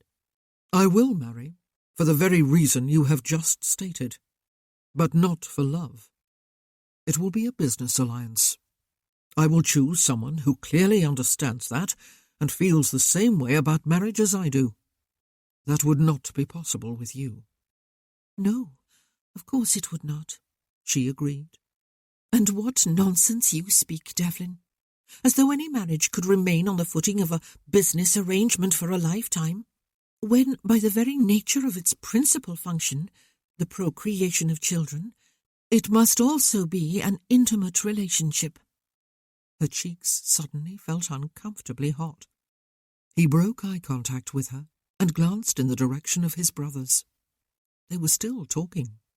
Joy had turned her head and set her cheek against Ben's back and fallen silent, but they were also glancing curiously Devlin's way. "Let me go and fetch my coat from the stable," he said, turning back to her. "We need a little more privacy than we have here. It is not every day I receive a marriage proposal." He still did not sound amused. "Then take my hat and whip with you and leave them there," she said, handing them to him. Chapter 20. It was not a marriage proposal, she told him. It was a betrothal resumption suggestion. They had been walking for several minutes, striding along as though they were late for some appointment. They were going in the direction of the poplar walk, Devlin realized, though it had not been a conscious choice. It was the first time either of them had spoken. Betrothal resumption suggestion, for the love of God! Had it taken her all this time to dream up that one? It was the worst suggestion he had heard since he returned to England. And the very idea that they might be betrothed, because as a young man hot with lust more than 6 years ago he had asked her to marry him and then abandoned her the very next day, was preposterous. Why the devil would she still want to marry him anyway? He had abandoned her, and he did not for a moment believe that she had an eye on the title or the fortune that would come with him. He had never known Gwyneth to be either ambitious or mercenary. The devil of it was that he did need a wife.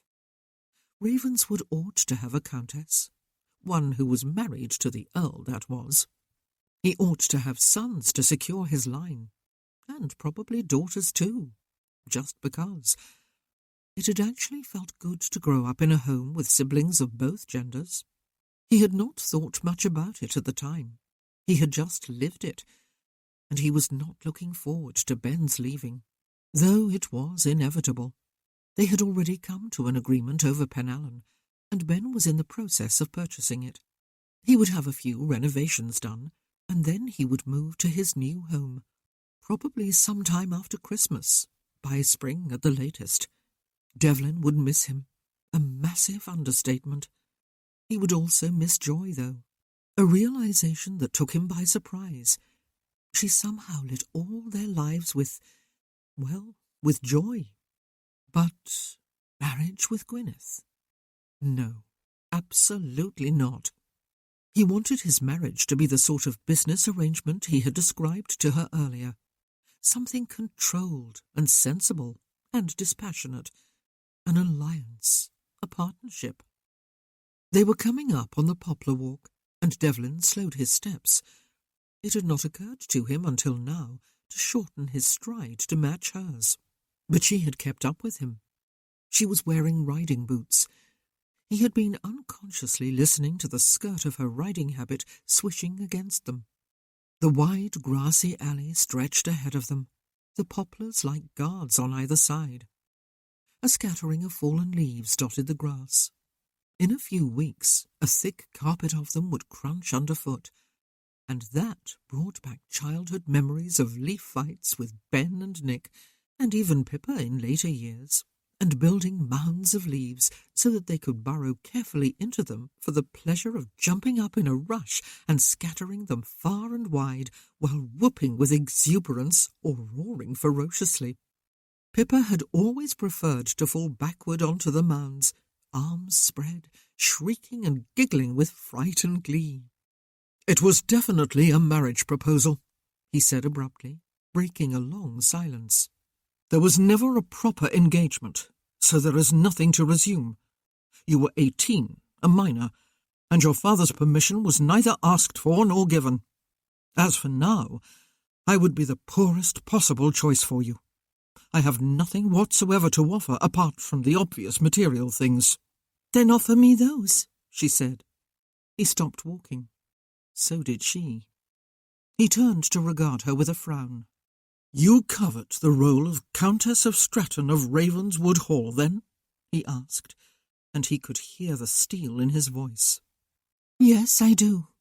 She lifted her chin. "Because you are the Earl." Oh, devil take it! He had been aware of her passionate nature when she was a girl. He had not doubted her when she told him at that infamous fete that she loved him with all her heart and had loved him in secret for many years. But he had always seen her also as an intelligent, firm-minded female who did not base her life and her happiness upon romantic drivel. Could she not see him for what he was now? Did she not understand that the old Devlin Ware was long dead and could never be resurrected? Did she have a sentimental image of herself as angel and saviour, able to release him from his demons and soothe him back to his boyhood self so that they could be in love again and live blissfully ever after? "And because you think you can unfreeze my heart," he said harshly. "No." She tipped her head slightly to one side, and her eyes roamed over his face. "I think you will do that all on your own, Devlin." He laughed. "There is no heart to thaw," he said. She turned to walk onward, and he fell into step beside her. "Shall we forget about marriage proposals and hearts for the moment?" she suggested after a while. "Look at how beautiful this place is, Devlin. Green and secluded, as though one had stepped off the world for a short while in order to be comforted and restored before returning. It even smells peaceful." She drew in an audible breath through her nose and lifted her eyes to the tops of the trees as she let it out. "Tell me about your visit to the inn last week. Everyone has been buzzing with news of it ever since. It provoked the committee that sent a delegation to you this morning. But one can never quite distinguish fact from fiction in such cases. Tell me why you went there." "Perhaps," he said testily, "I went for a glass of ale." "What an anticlimax that would be," she said, laughing with what sounded like genuine amusement. "Tell me." "When you have been given much," he said, "you can hoard it, or you can share it. The just and fair thing to do is share. We were taught that as children, and came to believe it. It still makes practical good sense. What have we ever done after all? What have I ever done to deserve such a home and such wealth as I have? The answer is nothing, except to be born into the right family, and that was no choice of mine. Who knows what higher power makes such decisions? Unless it is a purely random thing, it is not fair. But much in life is unfair. It is how one deals with what one has been given that matters, whether one has been given poverty or riches or something in between.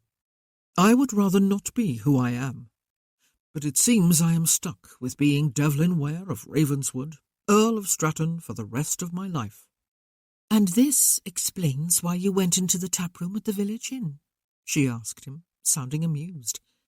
"It is no wonder you needed a glass of ale." Yes, it did explain why he went there. Ravenswood is home to my mother and brothers and sisters and me and a number of servants, he said. It is large enough to house an army battalion. The park would be considered more than spacious enough if it were set down in the middle of a crowded city for the use and pleasure of all its citizens. I cannot, in all conscience, keep it entirely to myself, for my private use and that of my immediate family. You heard me at that tea last week, informing our guests that the park would be open to everyone again on certain days of the week. When I learned about the upcoming assembly, I remembered that the assembly rooms above the inn have long been inadequate for the numbers who always like to attend. I went to the inn to suggest to Jim Berry that the ballroom at the hall be used again, as it apparently has not been since I went away. "Did he raise any objection?" she asked. "Or was your suggestion more like a command?" "A command?" he said. "No. I do not believe that is how he took it. It was not how it was intended." "Did he ask that he be allowed to order and serve the drinks?" she asked him. "Or that Mrs. Berry be allowed to provide and prepare the food?" "It seemed to me," he said, "that they would have everything arranged by the time I spoke with Jim, that they would have already put in orders for all the supplies they would need. I knew there was an admission charge for the assembly, to cover the rental cost, the orchestra's fee and the refreshments. I was aware that the Berrys stood to lose financially from my offer of the ballroom at the hall, but it was a problem easily solved, provided Jim was not offended at the very suggestion that the assembly rooms were inadequate. If he had been, I would have dropped the idea. He seemed delighted, though. He and his wife will still be in charge of the refreshments, and I think that fact is more important to them than having everyone invade the inn and fill it to bursting. I am happy because my mother will not feel obliged to have anything whatsoever to do with the planning of the event. So, is it being said that all these arrangements were forced upon the Berrys, and that I insisted they do all the work while I basked in the glory of being the grand, generous host?" "No," she said so emphatically that they both stopped walking again. "Everyone is amazed that you even thought of how your offer would adversely affect Mr. and Mrs. Berry. Your father never did. But everyone was also indignant to learn that you intended to pay all the expenses, even the rental fee on the assembly rooms, despite the fact they were not going to be used. Your generosity made everyone feel like a charity case again, or like dependents of the hall again." Again? Was that how his father, with his open-handed largesse, had made everyone feel? Had he ever been told? He would have brushed off any protest, though. He would have insisted not upon sharing, but upon giving, focusing all attention on his generosity and the jovial good nature with which he distributed it. But perhaps that was being a bit unfair. His father was no longer here to speak for himself. Perhaps no one had explained the effect his generosity had on their pride. "Do you not see?" she asked him when he said nothing. "You care, Devlin." "I think you ought not to refine too much upon the fact that I have offered the ballroom, which sits idle and empty in my home, for a village assembly, Gwyneth," he said. "It does not follow that I suddenly have a heart to lay at your feet." "It is not just the offer of the ballroom," she said. "It is the fact that you care how people feel. I doubt that caring has ever died in you, for you are basically a decent man."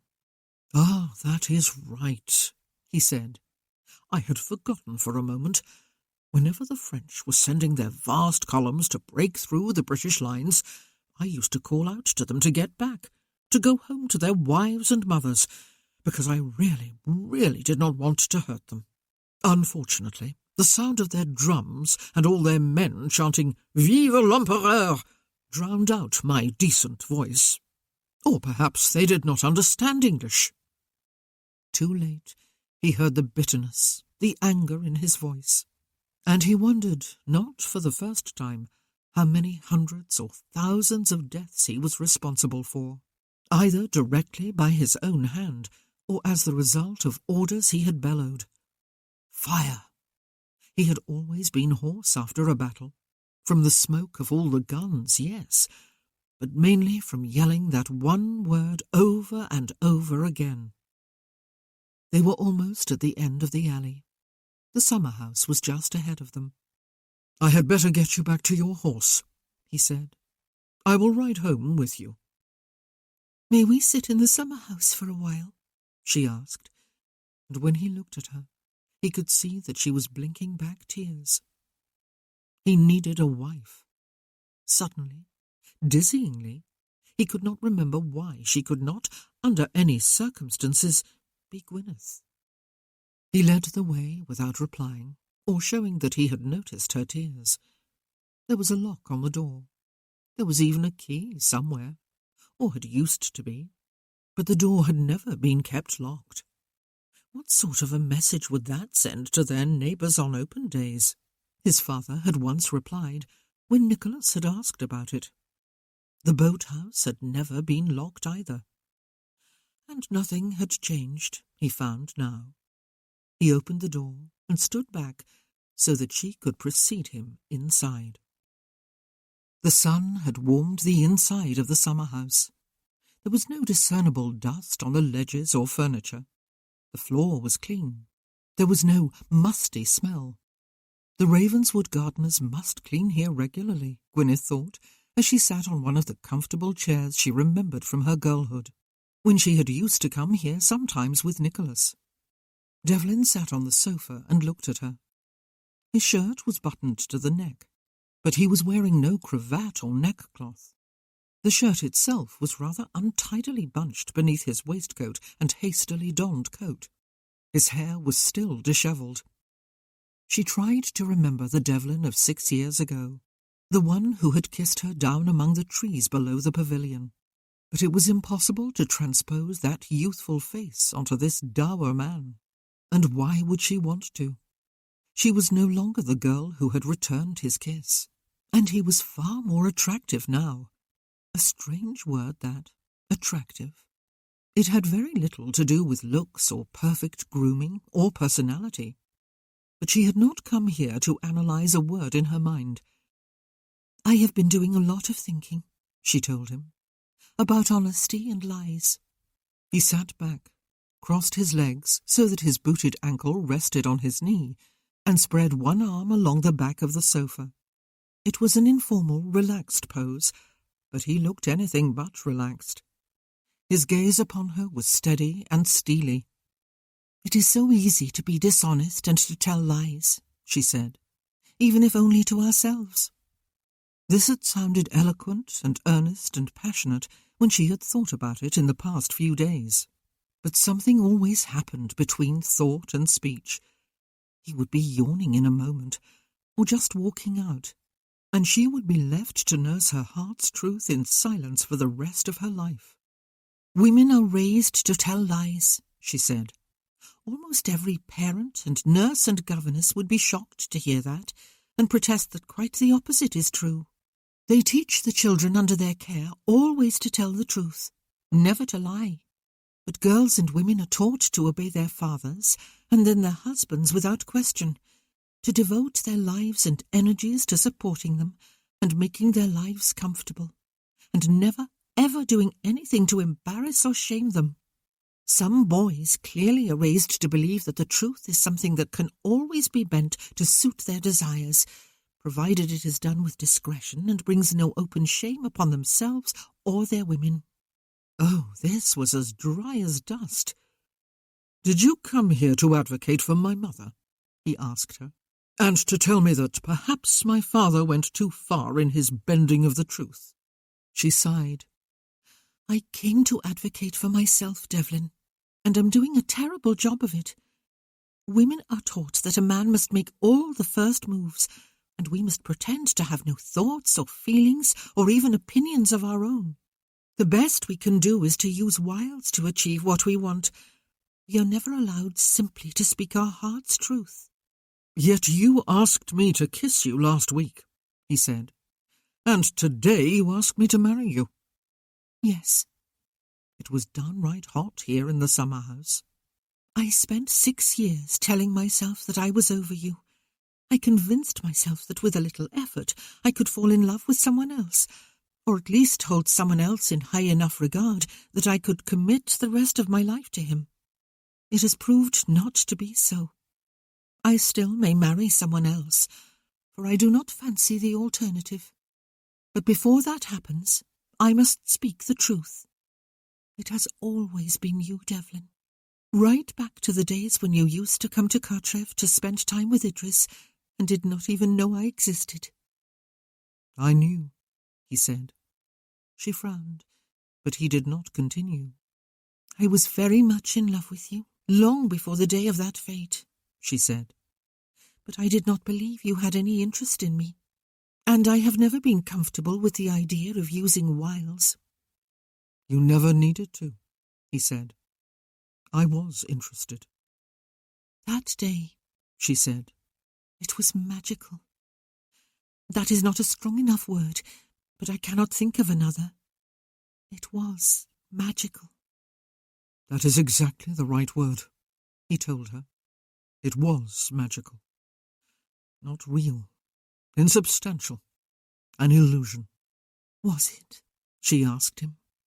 Devlin, if everything had not happened, would you have come the next day to talk with Dad? Would you then have made me a formal offer? Would we have married? Would we still be happy? Happier, maybe, because we did not really know each other then, did we? Not to the depths of our souls. We would have had those years, and all the years to come, to grow together. Was it that one incident that made all the difference to our lives? Yes, he said without hesitation. It was the one thing that crushed the world and made me understand what an innocent fool I had been all my life. For nothing was as I had thought it. I had been living a grand illusion, a great lie. There is more honesty, Gwyneth, in an army fighting and killing for a cause no one can quite put into words than there ever was here. He made a sweeping gesture with the arm he had draped along the back of the sofa, indicating the world beyond the summer house. Was Stephanie not what you thought her? She asked. He looked impatiently at her. She was a child. And a person, she said. Your sister. Your beloved sister, I believe. Was Philippa not what you thought her? Or Owen? Or Nicholas? Or Ben? His eyes narrowed. Ben is the rock upon which I have steadied myself for more than 6 years, he said. He was not part of the corruption. He was the acknowledged son of a whore. There was no lying there. And he was the son of your father, she said. Was I not what you thought me? He laughed harshly. It was the other way around, Gwyneth, he said. It was I who was not what I thought myself to be. I was part of the whole illusion, aware of Ravenswood Hall, that wonderful, perfect, benevolent, always genial family that brought happiness to all within our orbit. It was not all illusion, she said. That day, for example, the day of the fete, it gave an enormous amount of enjoyment, even happiness, to a lot of people. People for whom life is often somewhat tedious. Your father and your mother made that possible, and you and your brothers and sisters helped make it happen. Everything was not a lie. To me it was, he said. You fought back against it by telling the truth, she reminded him, regardless of the consequences. You have suffered those consequences, but it was your father who did wrong. He suffered too in his own way, I suppose. So did your mother, who had enabled him, along with numerous other people, her own mother and father and brother among them, because that was what society expected them to do. You told the truth. Are you going to punish yourself for the rest of your life for that? You cannot suffer the consequences of the lies. You neither told them nor condoned them. You cannot take the burdens of the whole of your family and a large segment of polite society upon your shoulders. I am dead inside, Gwyneth, he said. I can function as a living man. I can and will do my duty here. I will marry and fill the nursery here if my marriage is so blessed. But I cannot resurrect the man you remember. I cannot love you. I can only want you. She sat back in her chair and drew a slow breath. He was looking very directly at her with those hard blue eyes, which had once gazed into hers with warm, open adoration. He wanted her? You must understand that, he said. There is no magic, Gwyneth. No romantic love. At least there is not for me. You must understand my terms if you are to marry me. She sat very still. You would have a role to play as my countess, he said. It would be an alliance, a partnership. There would be no tasks I would expect you to take on without even consulting you. We would discuss each and come to an agreement either way. We would remain together spring, summer, autumn, and winter. You would never have to worry about my fidelity. You would have it. I have not been celibate during the past 6 years, but I will be after my marriage. Celibate, that is, apart from the conjugal relations I will have with my wife. They will be regular and frequent. I wish for children, plural.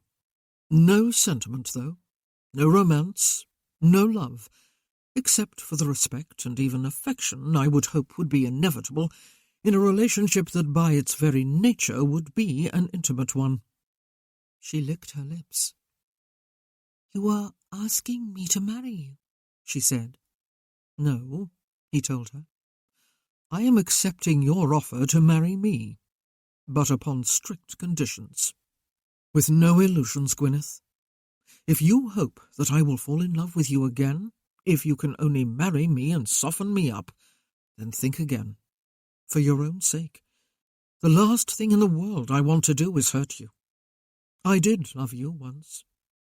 What a very foolish man he was, she thought, as she gazed back at him, and marvelled anew at how that sabre-cut could have spared his eye, thinking that for her love was all about magic and sweet, sparkly-eyed romance. Love was so many things that no one, not even the greatest poets, had ever been able to define it and establish one single meaning applicable for all time. Love was, well, she was not a poet, and she was not even going to try, not even in her own head. He had come home. To do his duty, he had said, to hold his family together and this home, to reach out and make life better for the community around him. He had not been obliged to offer the ballroom here for the assembly, and he certainly had not been obliged to consider the feelings and the finances of Mr. and Mrs. Berry. His father had never shown that sort of sensitivity. He had just told her he had not been celibate during his years on the peninsula. She would have been surprised if he had been, but he had told her so that there would be truth between them. When she had arrived here earlier, he had been with 2 of his brothers, relaxed, leaning on the fence about the paddock, enjoying their company. He wanted children. Children. Not just the heir, and perhaps the spare, that most men in his social position hoped for when they married. The last thing in the world he wanted was to hurt her. What else but love were all those things? He was hard and full of darkness. That could not be denied. But oh, he was not all cold, hard darkness. There was love in him too. He just did not realize it, and she was not going to explain it to him. At least, she assumed he did not realize it. Maybe he had admitted to himself that he loved Stephanie and Philippa, and perhaps his mother too. Gwyneth was not going to use any sort of wiles to tease him into falling in love with her. She was not going to do anything about the love that was there inside him, all mixed up with the darkness.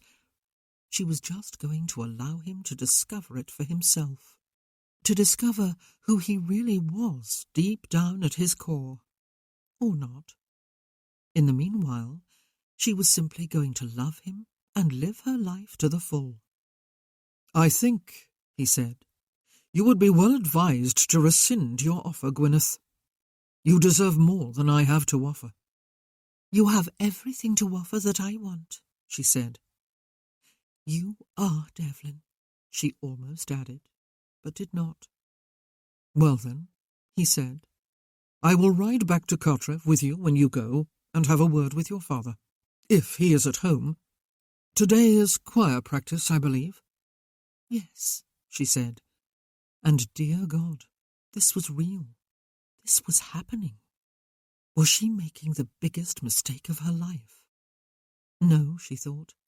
No, she was not, for there were no illusions on either side. She smiled. He did not. She should get to her feet and lead the way back out into the cool autumn sunshine. There was much to look forward to, including heartache. But she wanted to stay here forever, just like this. She did not want to move and risk spoiling everything. "I do want you, Gwyneth," he said. Chapter 21. His eyes seemed to look straight through hers to the very heart of her, and everything inside her ached with a longing so intense she thought she might not be able to continue breathing. "Now?" Her question hung in the silence. "We will be marrying," he said, "by Christmas. I will not take your virtue and leave you." "Oh, by Christmas?" "There will be no way back if we make love now," he said. "Not for either of us."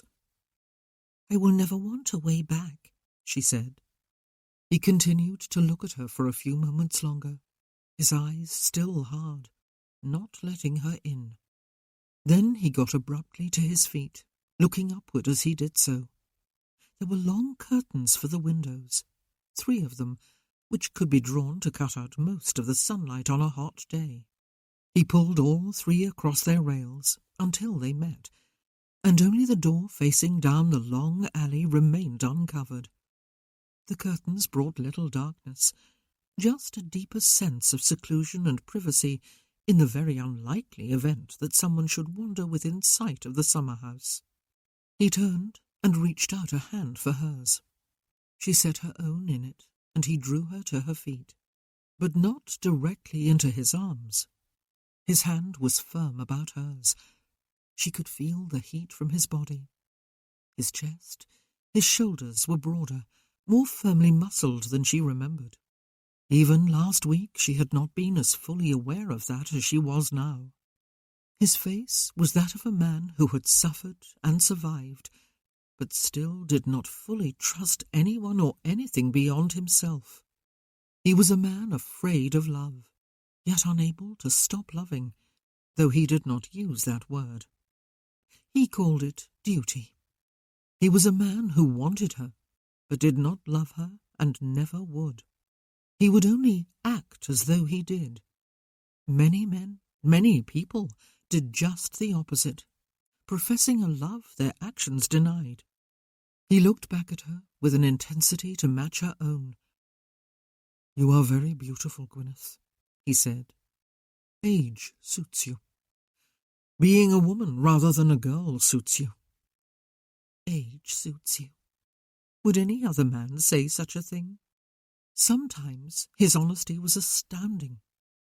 Would he say it when she was 50, 60, 80?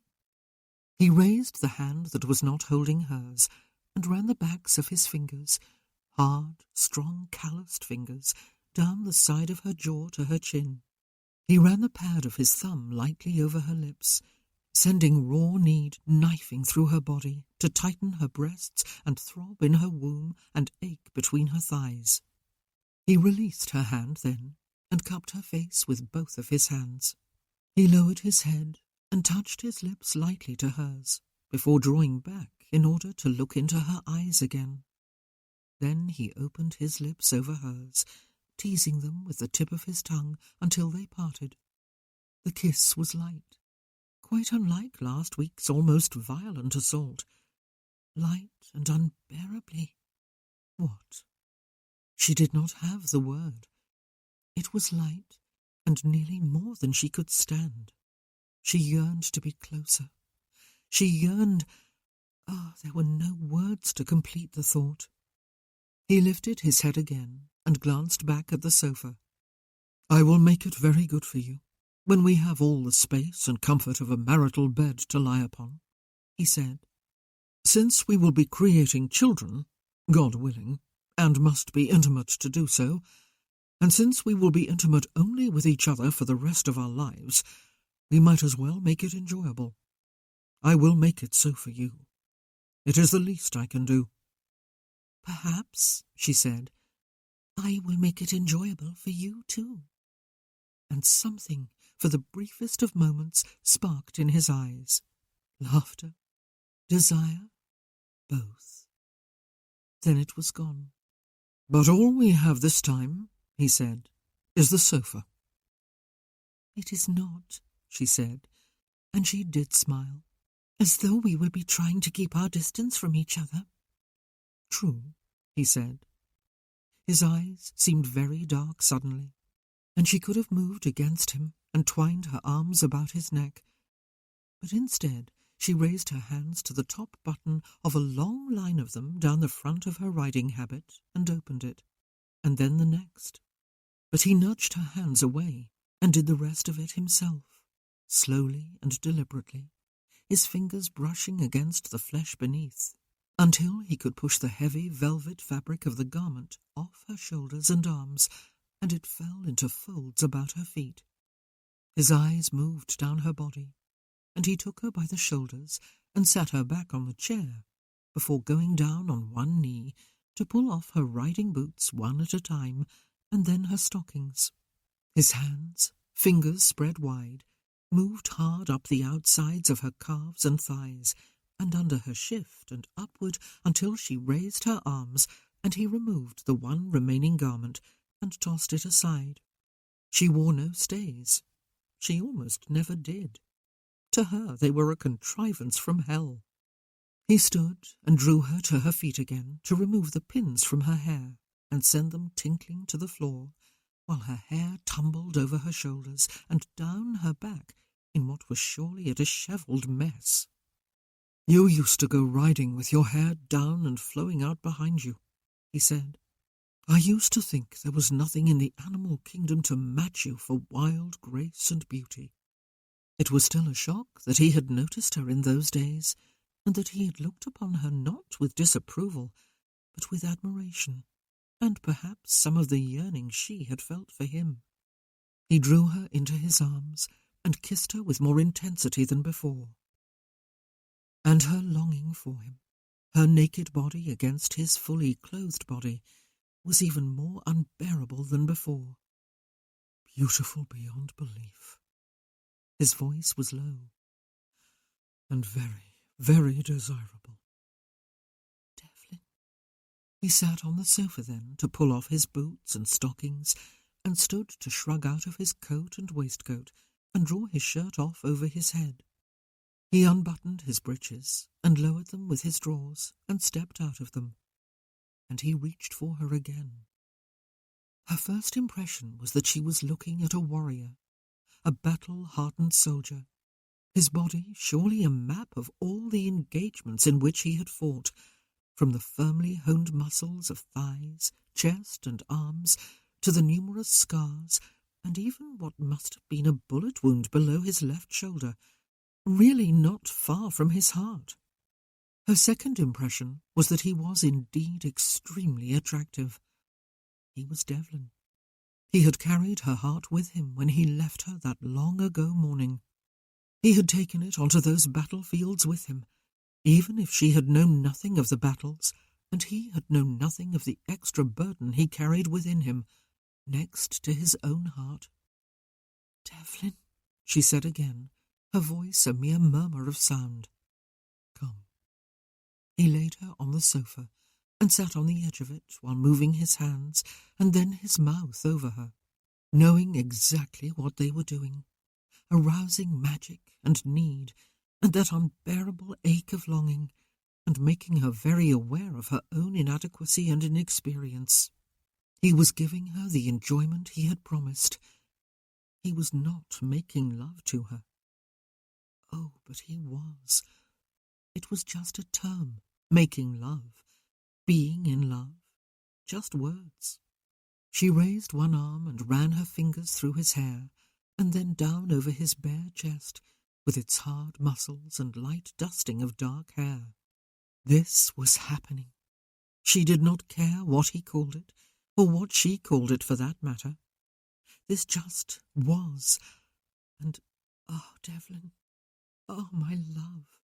And it did not matter that he was experienced while she was not. They were here to enjoy. His word.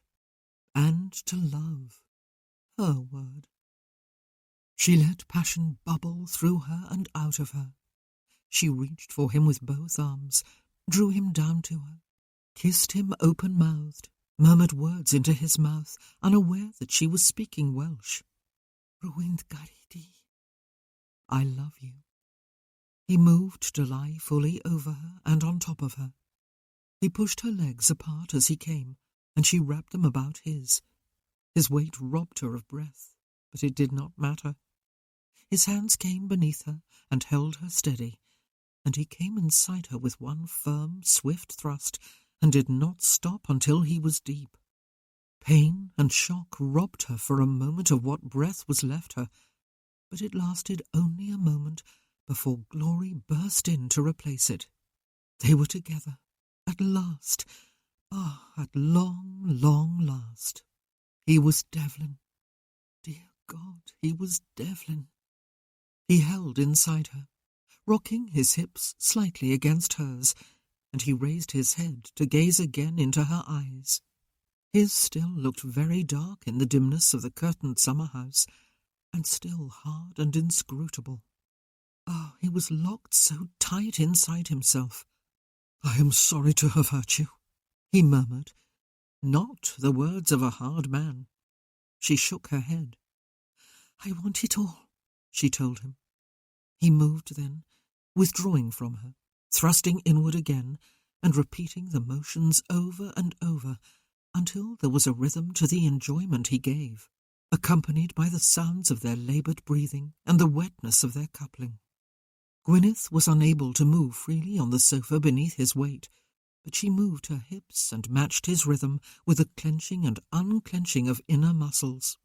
And there was surely nothing lovelier, more intimate, more raw, more nearly painful in this life, and nothing with which to compare it.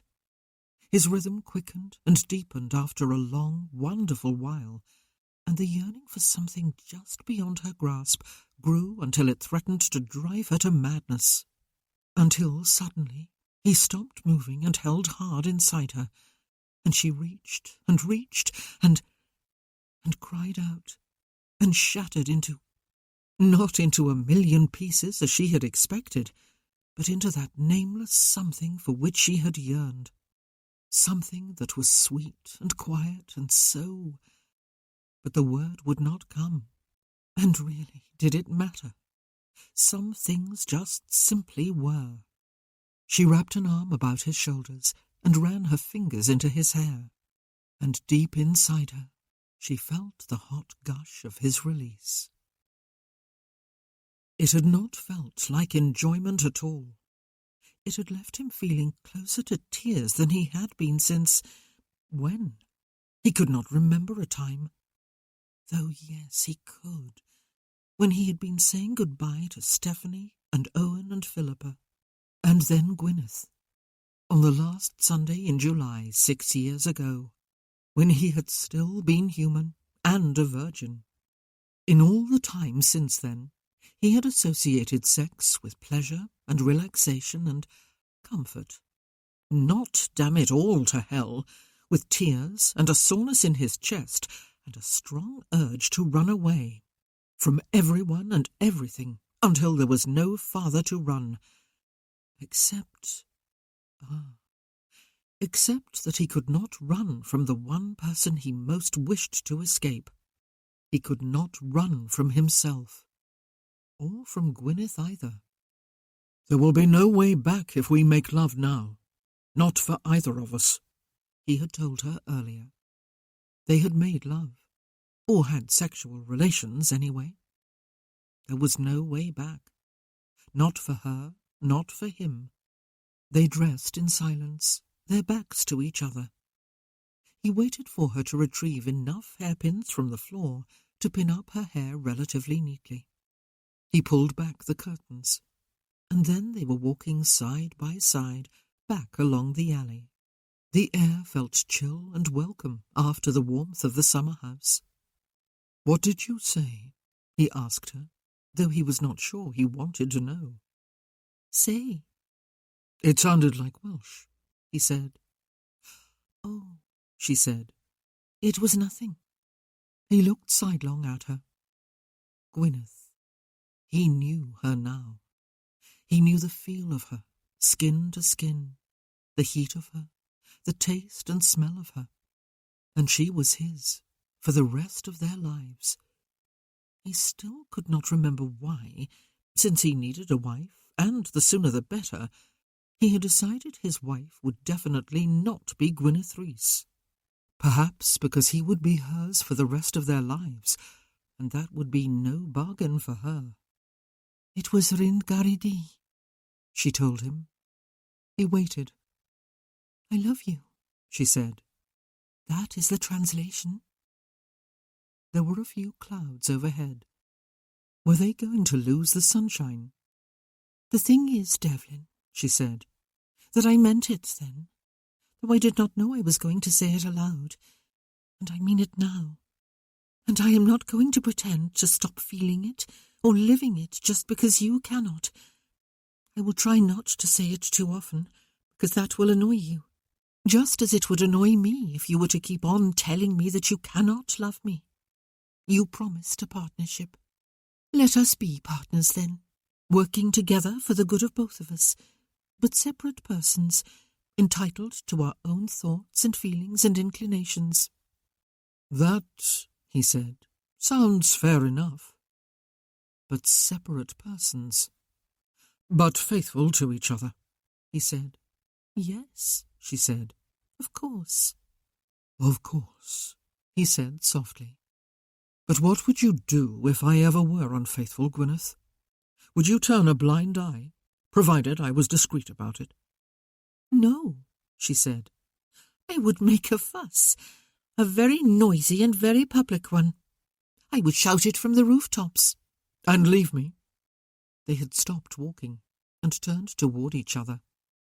Her head was thrown back and her eyes were flashing. "With our children?" "Think again," she said. "Ravenswood is to be my home. It will be my children's home. You would be the one to leave, my Lord Stratton. I would toss all your clothes and personal belongings out onto the lawn. I hope it would be raining in a great downpour." He felt closer to laughter than he had felt since he did not know when. There was a gleam of answering laughter in her eyes, but it was not funny. Very few women reacted as Gwyneth said she would. His mother had not. And, according to his mother, women were brought up to endure, to put personal dignity and unquestioning loyalty to their men above all else. "I will not be a comfortable wife, Devlin," she said. "Alas," he said, "your warning has come too late." "I like it when you almost smile," she said, turning to walk in the direction of the stables. He fell into step beside her. "I cannot be the man you want, Gwyneth," he said, "the one with whom you tumbled into love when you were no more than a girl. But I will never dishonour you." She smiled dazzlingly at him a minute or two later. "I am very proud of myself," she said. "I have never made a proposal of marriage before, nor, therefore, have I ever had one accepted before." "I thought it was a betrothal resumption suggestion, not a proposal," he said. I accepted on that understanding.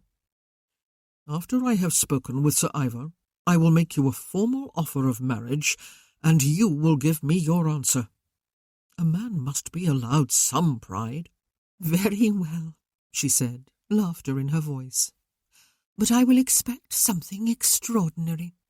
She turned her head to look very directly into his eyes, and he was almost knocked back on his heels.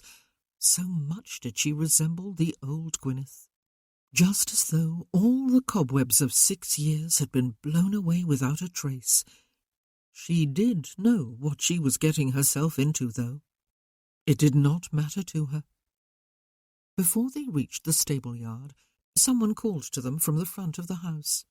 It was Stephanie, waving her arms and hurrying along beside the east wing toward them, a spring in her step, her face beaming. She was on her way home from choir practice, Devlin guessed. Miss Field always released her from the schoolroom on choir days, since music was considered an important part of her education. Sir Ivor told me you had ridden here after luncheon to call upon Mamma, Gwyneth, she cried when she was close. I was hoping you would still be here. You have to come to the Maypole dancing practice tomorrow evening. That still happened, did it? Devlin wondered if it was still held inside Sidney Johnson's large barn every second week. And was Steph a regular attendee? I always love watching the dancers, Stephanie, Gwyneth said. But I have never felt any burning desire to be a regular part of the group. But it is not to be Maypole dancing tomorrow, Stephanie explained. Mr. Johnson went to London this past spring and spent a couple of months there. Edwina Rutledge was there too, for her second season in a row. She apparently came to an understanding with the second son of a viscount while she was there. She says he is very handsome, though I have not seen him myself. They both know how to waltz. Mr. Johnson and Edwina, that is, and they are going to teach the steps tomorrow evening to anyone who wants to learn them. The orchestra members who are going to play at the assembly on Friday will be there too. There are going to be waltzes at the assembly. The waltz, Gwyneth said. I saw it performed when I was in London for a few weeks 2 summers ago. It was very new then, and many people considered it quite scandalous. Why? Devlin asked, frowning. He had heard of the waltz, but he had never seen it performed. Was not a dance a dance? It is not danced in lines or sets, Stephanie told him. The 2 partners dance exclusively with each other. I thought it was the most romantic dance I had ever seen, Gwyneth said. Unfortunately, there is a silly rule in tonish circles in London that one may not perform it in public until one has been approved by a patroness of Almack's Club. You must go tomorrow, Gwyneth, Stephanie said, before turning an eager face to her brother. And you must go too, Devlin. Please, please. Mamma will surely say no if I am the only one who wants to go. Owen will just pull a gargoyle face if I ask him, and Pippa never goes anywhere, and Ben never goes anywhere he cannot take joy too. So it has to be you. Please, Dev, you will be able to waltz at the assembly, and as the sort of host, it is probably important that you do. No one will dance with me, of course, even though Mamma has said I may go. But just to see other people waltzing will be wonderful. Why did Pippa not go anywhere? Why would no one dance with Stephanie? The 2 partners dance exclusively with each other. I thought it was the most romantic dance I had ever seen. His sister was gazing at him with anxious eyes, and oh, how could he say no to her? How could he watch disappointment wipe that eager expression from her face? Had he really just been telling Gwyneth that he was incapable of love? I will take you, Steph, he said. I will learn the steps with you, but only so that I may waltz with you at the assembly. If a mere brother will be an acceptable partner, that is. Oh, Dev, she cried, and her eyes brightened with pleasure. Or was it with tears? Will you go too, Gwyneth? I was hoping, as a last resort, to be allowed to go with you if I could not persuade anyone here to take me. I did learn the steps when I was in London, Gwyneth admitted. I was not allowed to dance them at a ball, though, and it was all of 2 years ago anyway. So yes, maybe I will go to Sidney Johnson's tomorrow evening, so I can remind myself. Perhaps I will even find a partner at the assembly. Oh, of course you will, Stephanie said, beaming. Devlin will waltz with you if no one else asks, though I am sure everyone will. You will you not, Dev? There will surely be more than one waltz. I will waltz with Devlin if he asks me, Gwyneth said, and laughed, a sound of pure mischief.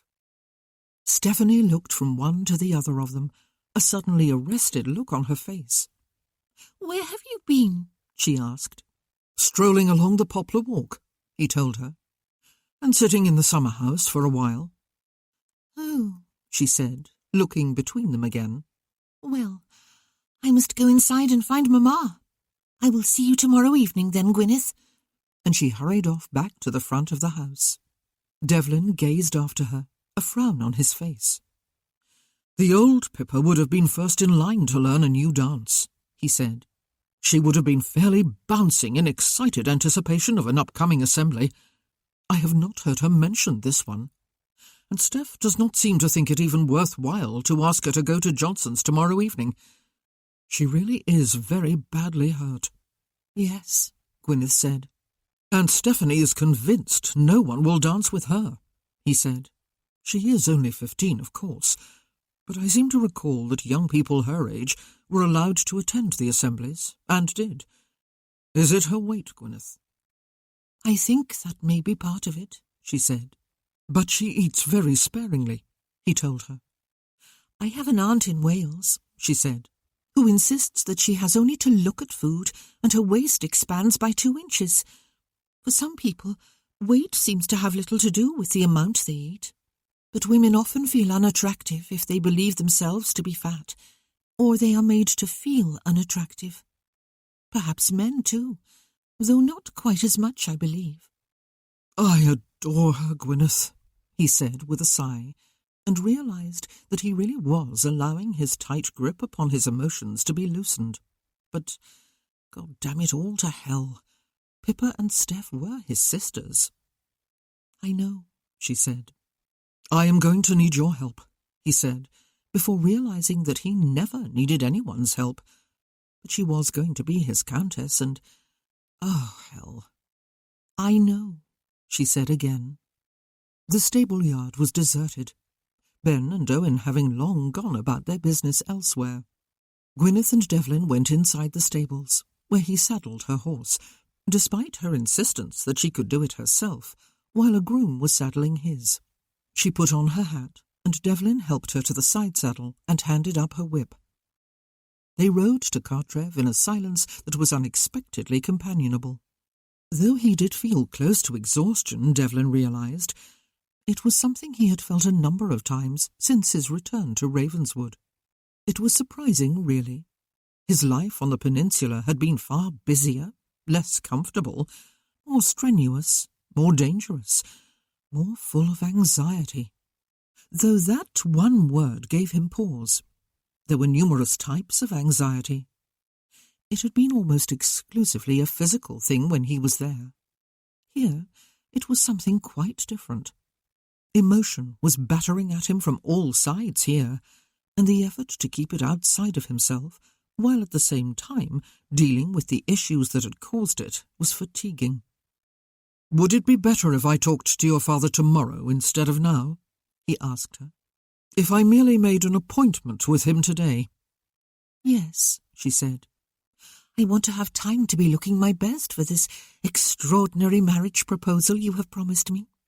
And I think I want you to be looking your best too. And Dad will have time to prepare some impressive speech to deliver to you. Mam will have time to rise to the occasion.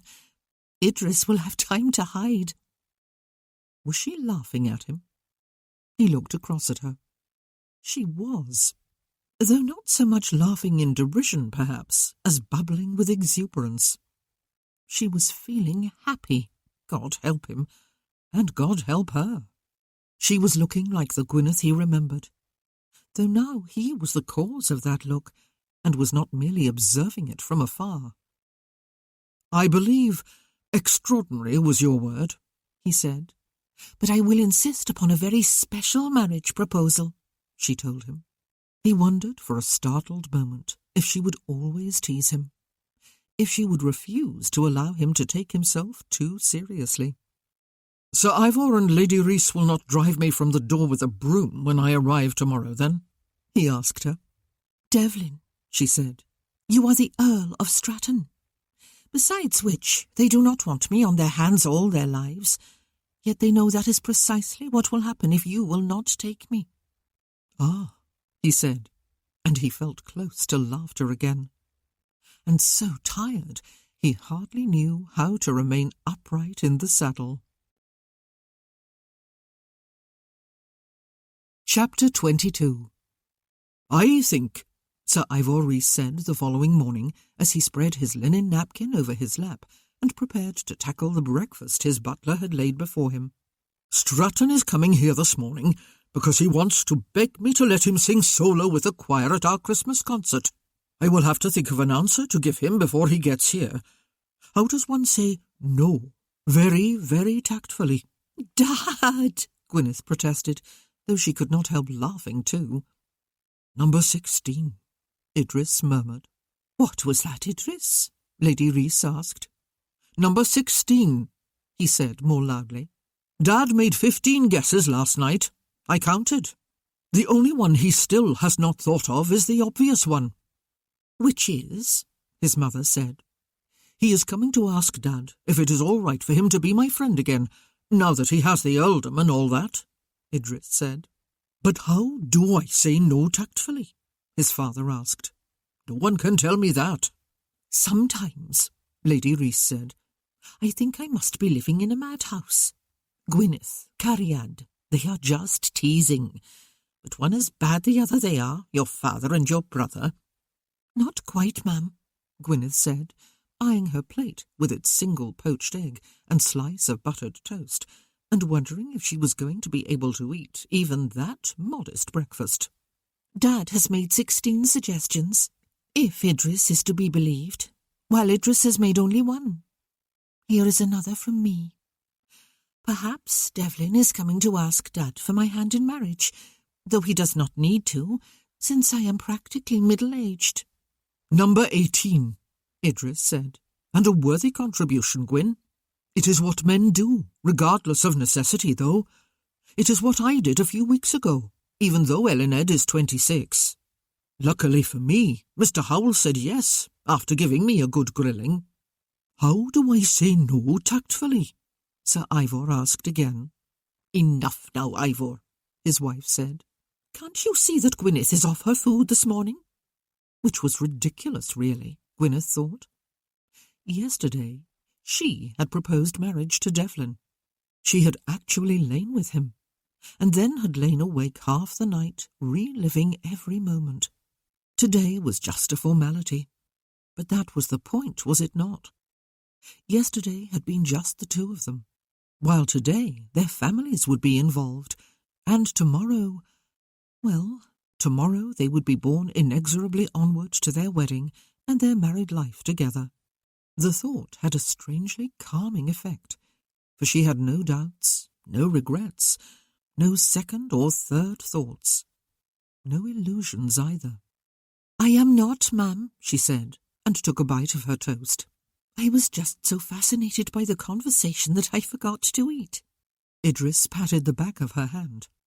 "You have not lived with me here for 24 years, Gwyn," her father said, "without discovering that I like to tease. I will be ready for your young man when he comes here at 10 o'clock, and I will treat him gently.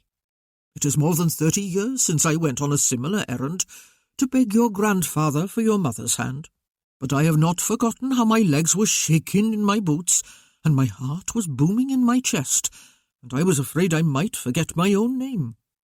Gwyneth dipped her toast in the yolk of her egg and took another bite. "But I do hope you know what you are doing, Gwyn," her father said, all signs of joking and teasing gone.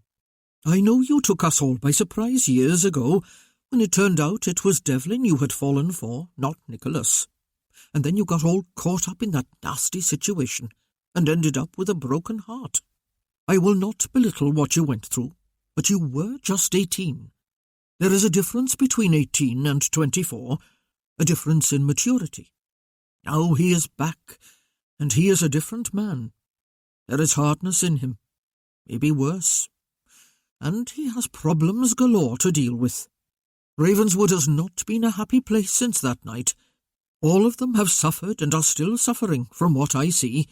Poor things. I feel particularly for the young ones. Their world was rocked. That is what you will be going into, Gwyn, if you say yes.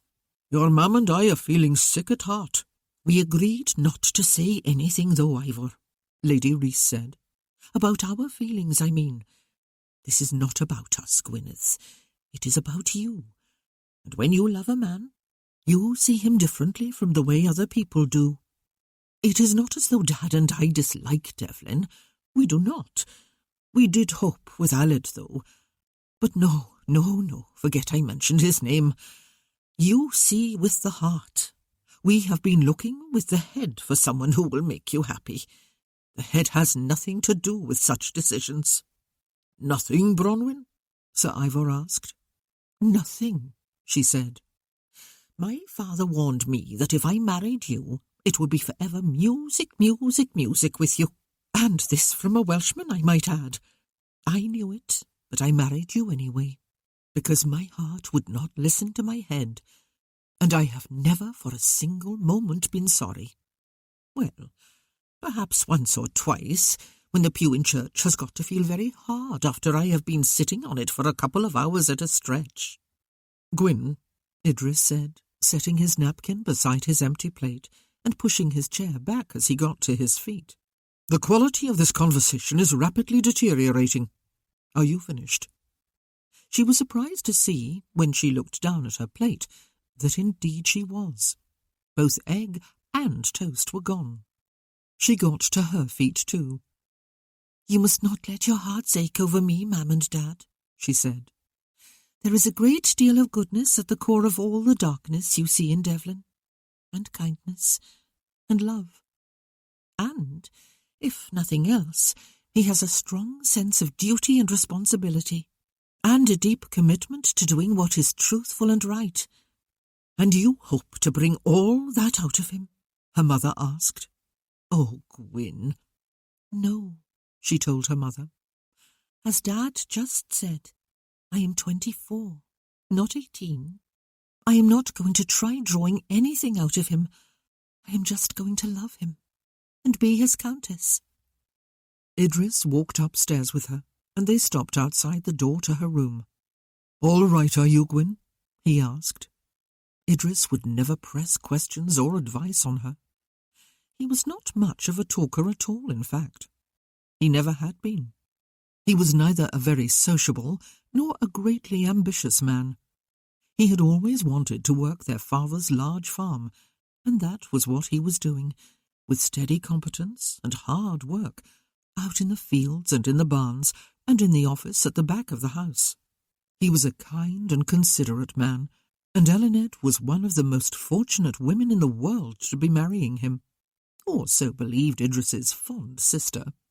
It had been his signature question throughout her life. All right, are you, Gwyn? Or some variant of those words, letting her know that he understood whatever turmoil life had led her into, that he was there to listen or to help if she needed him, though she had rarely taken him up on his offer. But he was a rock of stability in her life, someone she knew without any doubt she could lean upon if there was the need.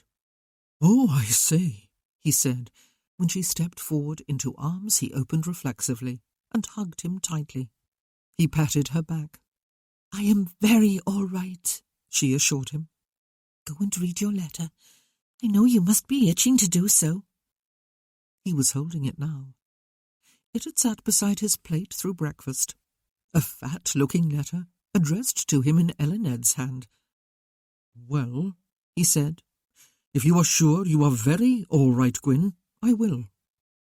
He turned away to his own room and Gwyneth let herself into hers. It was time to get ready. A comical thought, perhaps, when she was already dressed perfectly decently, and it was not even 9 o'clock yet. Devlin was feeling a bit like a Bond Street beau as he drove himself to Cartrev in his curricle. He had somehow slipped out of Ravenswood without being seen by any of the family, though why he should have done his best to contrive it that way he did not quite know. They were going to find out soon enough.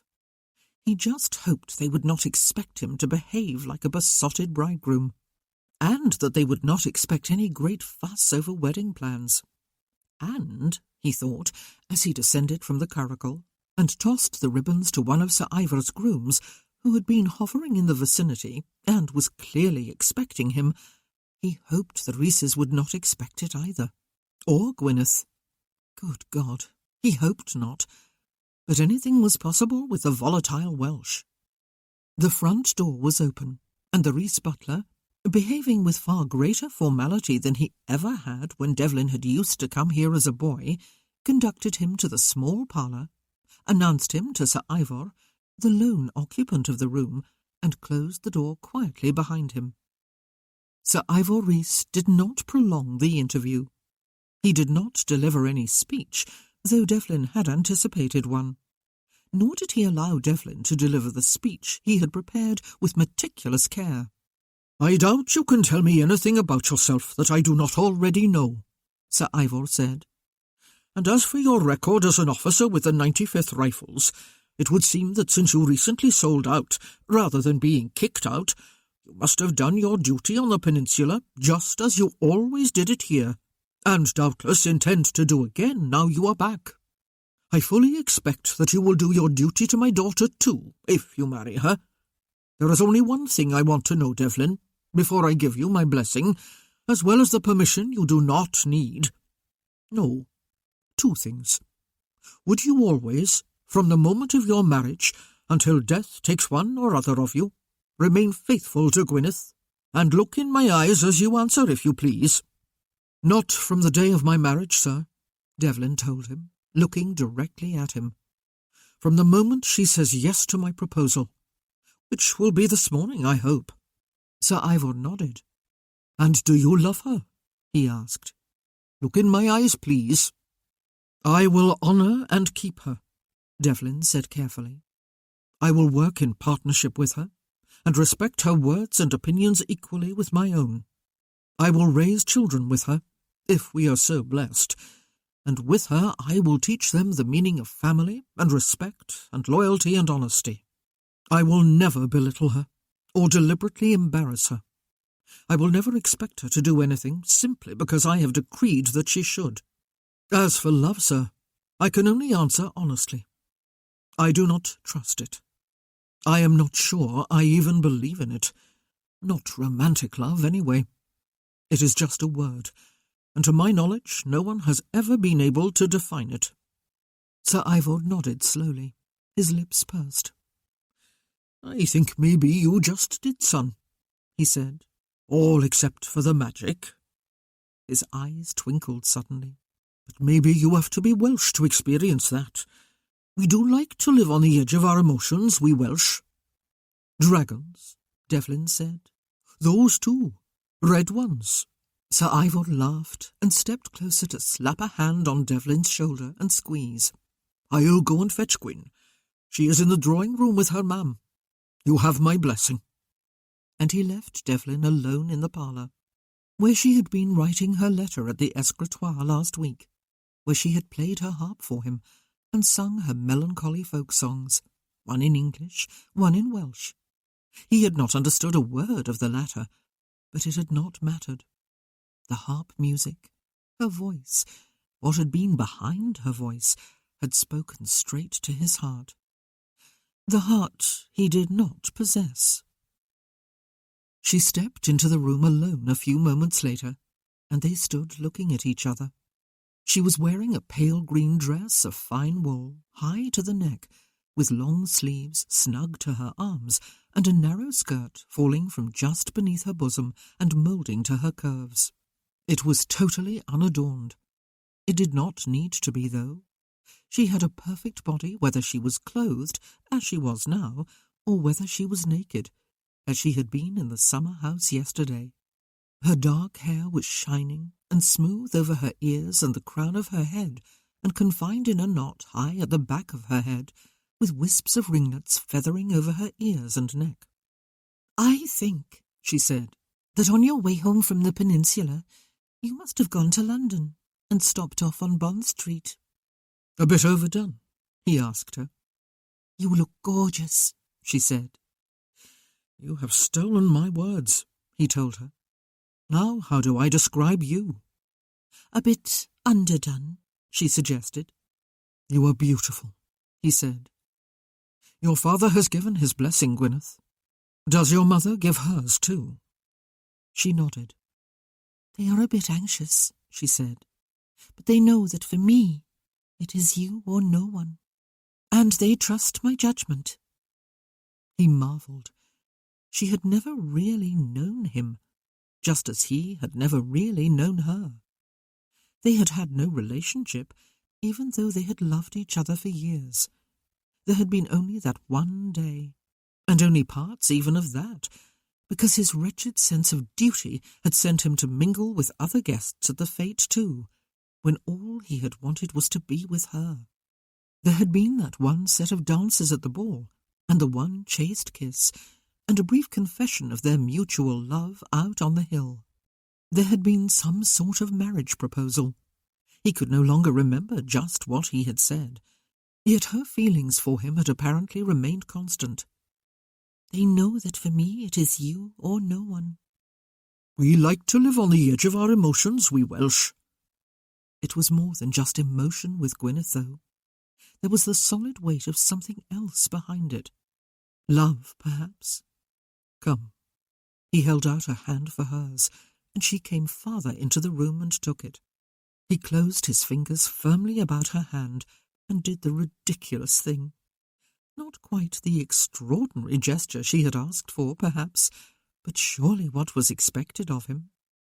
He went down on one knee and looked up at her. "Gwyneth," he said, "will you do me the great honour of marrying me?" He seemed to remember, as he stopped speaking, that he had had a whole speech both planned and memorized. Unfortunately, he could not recall any of it. She was smiling down at him, her eyes twinkling with merriment and with tears. "Yes, Devlin," she said. "I will." "I will do my best," he told her, "not to break your heart again." And good God, where had that come from? It had not been part of the speech. She bent a little closer. "It was at least severely bruised," she told him. "But I have discovered again, since your return, what I always knew about you. You are incapable of breaking my heart completely, because it is not in your nature to be a scoundrel. It was not you, but circumstances that caused all the pain at that time. Now, today, I am utterly happy. I do expect to be happy with you, but it is not a burden I am putting upon you. I have no illusions.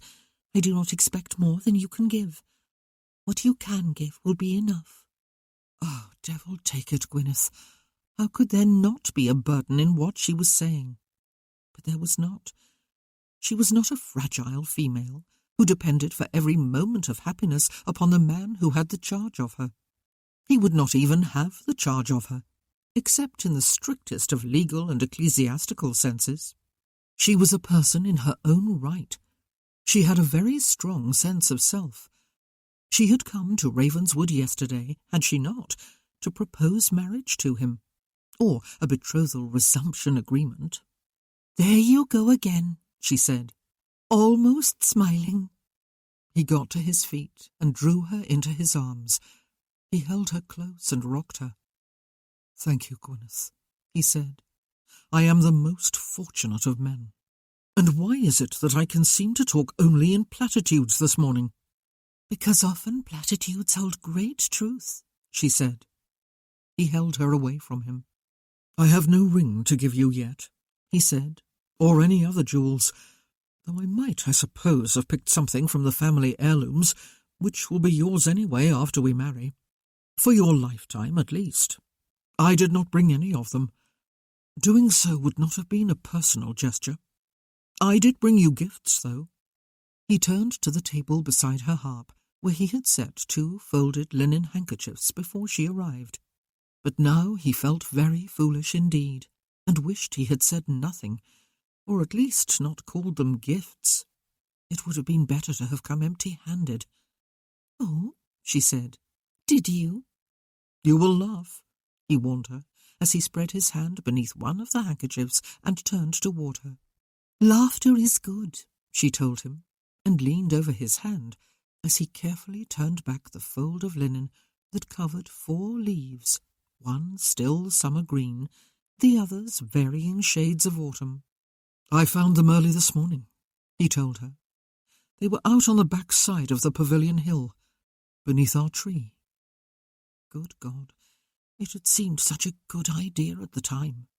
But why would she want to be reminded of that night, and with a few half-dead leaves? She was running a finger very lightly over them. She lifted her face to smile at him.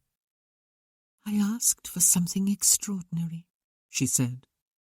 4 leaves? "Yes," she said. "I will press them and keep them all my life." "You said spring always comes," he said. "We were standing on the bridge outside the village." "Yes," she said. He set the handkerchief down very carefully and picked up the other, which he set on her upturned hand. "I found these last evening beside the bridge," he told her. "But they seemed incomplete in themselves, so I went out to our tree this morning." She opened the linen folds and looked down at the smooth, flat, oval stone inside, resting on a pure yellow leaf. On the stone he had painted words, "Spring always comes." He heard her swallow, and gulp down what could only be a sob. She looked up into his face, smiling, her eyes swimming with tears. "You could try forever, for the rest of our lives," she said. "You could spend a fortune on me, but you could never give me more precious gifts than these today, Devlin." Which was the daftest thing he had heard in a long time, maybe ever. But what if it was true? What if spring always did come, as well as all the other seasons, one by one? There was a tap on the door as she set down her second gift beside the other one. The door opened a crack. "The champagne will be flat if you do not come soon," Lady Reese said, without actually poking her head around the door.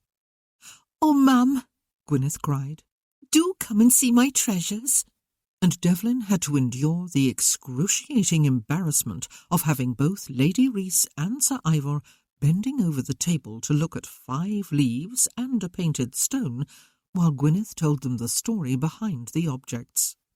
"A fabulously wealthy earl comes a-courting," he thought, with an inward grimace, and a fervent wish that the floor would open up and swallow him whole.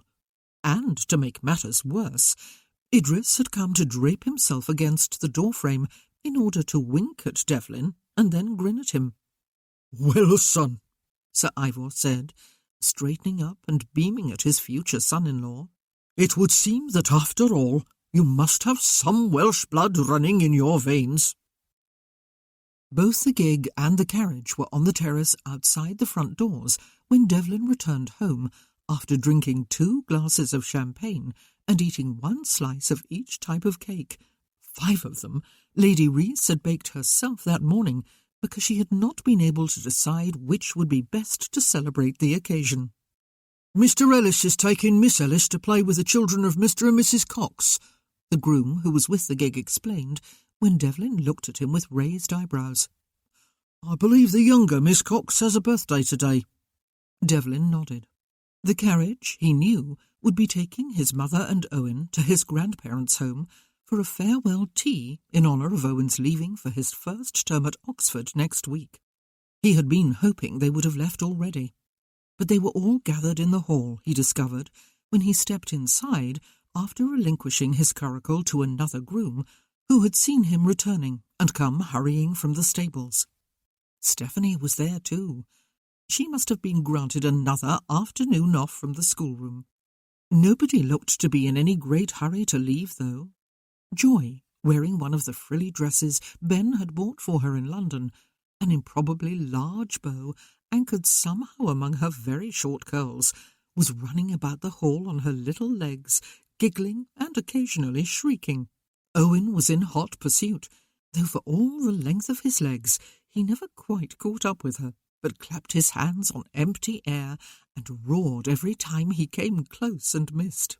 "She will be tossing her luncheon if you keep that up," Ben was telling Owen, while everyone else looked on, seemingly quite undismayed by the noise and the delay in their departure. Then Owen spotted Devlin and stopped abruptly. "I say," he said, "where are you off to, Dev? Looking like a Bond Street beau." "Are you coming to Grandmamma and Grandpapa's with us?" Stephanie asked. Well, the moment was upon him, it seemed. "I have just come from Cartrev," he told them. "Cartrev?" Owen stared at him in some puzzlement. "To see Idris? Looking like that?" "Gwyneth was here yesterday, Owen," Ben said. "Remember?" Owen looked Devlin over again. "You went courting, Dev?" "Gwyneth has done me the honour of accepting my marriage proposal," Devlin said curtly. "I knew it!" Stephanie cried, clasping her hands to her bosom. "I came and told you yesterday, did I not, Mamma?" "You did," their mother said. "But I did not believe you, Stephanie. I thought she was going to marry that tall, good-looking Welshman, Devlin." "No, Mamma," he said. "She is going to marry me." "It is the scar that did it, Mother," Ben said.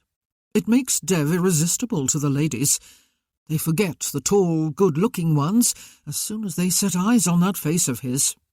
"Devlin," his mother said again, and came toward him, her hands extended for his. "I did not see it coming, I must admit, just as I did not last time." Her voice faltered for a moment. "I am very happy for you. Gwyneth will be a fine countess and a good wife." "I know, Mamma," he said, setting his hands in hers. "It was important that I choose someone who can do the job well." Stephanie was coming toward him too, her eyes shining, her arms spread wide. Owen was grinning at him. Ben was smiling. And then, "Look out!" Owen roared, and he dived for a large urn, which was swaying ominously on its base, and Ben swept Joy to safety and blew softly in her ear and murmured low words to comfort her loud wails of protest at having her game so rudely interrupted. Devlin stepped back out onto the terrace 5 minutes later to see them all on their way. By that time, his mother had learned from him that the wedding date had been set for December the 23rd, the day before the children's Christmas party at the Hall. She had announced her intention of calling upon Lady Reese tomorrow to discuss the wedding, and Devlin had informed her that Lady Reese intended to call upon her tomorrow for the same purpose. "They can wave to each other in passing," Owen said. Devlin had a growing suspicion that his idea of a wedding was not going to fit with anyone else's, particularly those of the 3 women at the heart of it all, Gwyneth, her mother, and his. His determination not to be an autocrat was to be put to an early test, it seemed. "Devlin," Lady Reese had said to him, when he had made the remark, over champagne and cakes, that neither she nor his mother need worry their heads over the wedding, since it was surely going to be a small and quiet event. "Weddings are for the mothers of the bride and groom. It is you and Gwyneth who need not worry your heads over the details." Gwyneth, far from backing him up, had merely twinkled at him and said nothing. "Is Pippa not going with you?"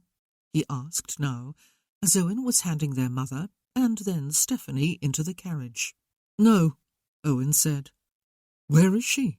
Devlin asked. But his brother merely shrugged and disappeared inside the carriage. He was going to have to go and find her, Devlin decided. This was disturbing. It must not be allowed to continue. Perhaps for everyone else, the memory of how she had been at the age of 15 had faded. For him, it was as vivid as if it had been yesterday.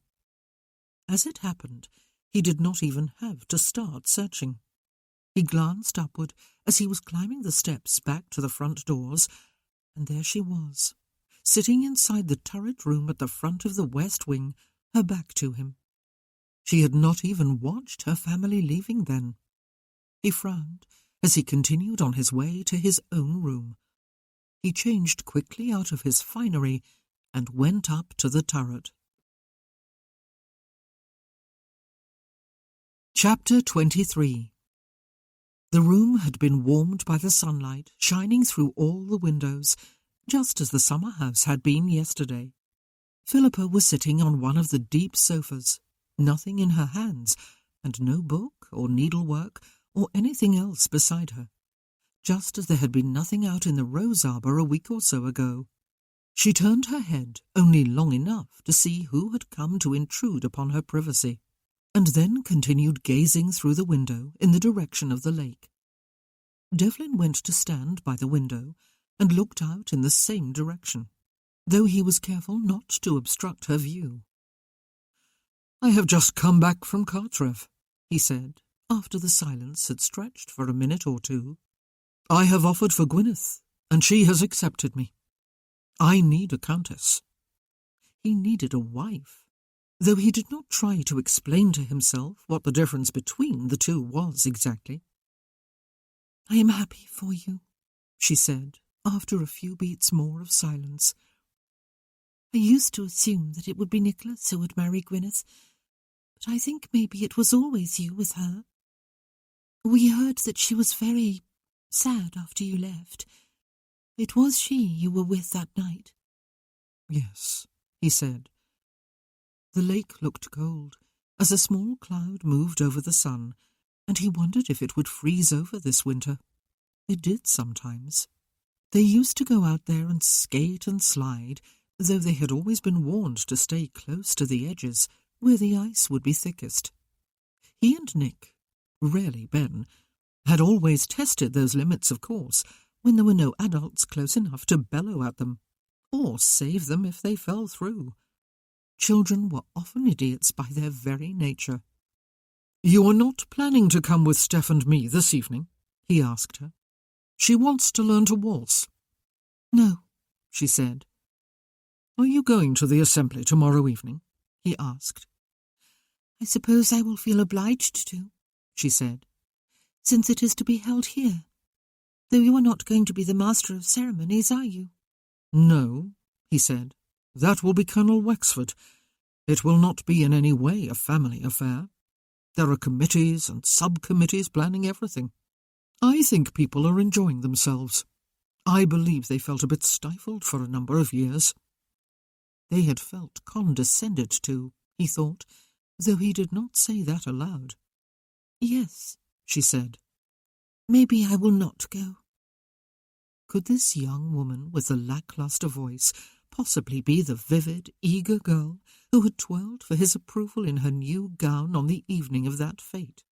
The girl who had sparkled on the brink of womanhood and all it promised in the way of parties and beaux and courtship and marriage?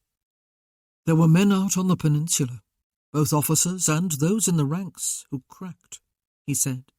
Not for any discernible reason. In most cases, some would rave out of their minds and have to be hauled away in a straitjacket. A few ran away.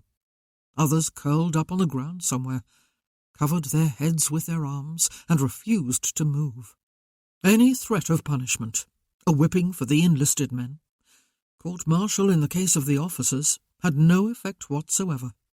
There were no physicians for them, as there were for those who were physically wounded. Their condition was considered shameful. It was attributed to cowardice or to weakness, to not being a man. He paused for a moment, but she said nothing. They were just the few, though, he said. There were many more who did not crack, but were nevertheless shattered inside. They kept the facade of manliness. They carried on. They followed orders and did their work. They often showed great courage and were held up as an example to other men. But inside, they were lost and empty. Even if there had been physicians able to treat their condition, they would not have appealed to them for help. They would have denied that anything was wrong at all. Still the silence from behind him. Though no, she had broken it. "As you did," she said. "and do." Oh, hell! That was not where he had been leading. He spun around to look at her. She was gazing back, her eyes large and blue in a pale face. "Pippa," he said, "you were 15. I think it was probably worse for you than for anyone else. Nicholas was able to set out for the new life he had been preparing for. Owen and Stephanie were still children. Mamma was an adult, with an adult's experience and maturity. You were betwixt and between any of those things. Our father was no longer a rock upon which to lean. Ben and I were both gone. I see in you what I saw in some of my men. Differently manifested, of course, but essentially the same thing. Life has been too much for you, and there has been no one to give you the help and support you need." She was half smiling at him, a ghastly expression. She shrugged, but said nothing. "What in particular has overwhelmed you?" he asked. "Or is there no single thing?" There probably was not. And that was the whole trouble. With his men, it had often been the guns, the incessant pounding of the cannons. "Nothing," she said. "I adored Papa, and then I hated him, and then he died, and I was glad." The brevity of her story, especially its ending, chilled his already cold heart. But she was not finished. "You think you were the only one who noticed," she said, "because you were out there on the hill when he was there with that woman. I saw her at church, and a few times in the village before that day, and I was afraid, because she looked at him, and he looked at her. Mere darting glances, but I felt like vomiting, though I did not understand why. And that day, she came to dance about the maypole, while Steph and I were there, and then you. And Papa stood and watched, and laughed and clapped for everyone. But she was dancing for him, and he was there to watch her. Oh, they were very careful all day long, and I tried very hard just to enjoy myself and not even see them. I hoped and hoped she would not return for the ball.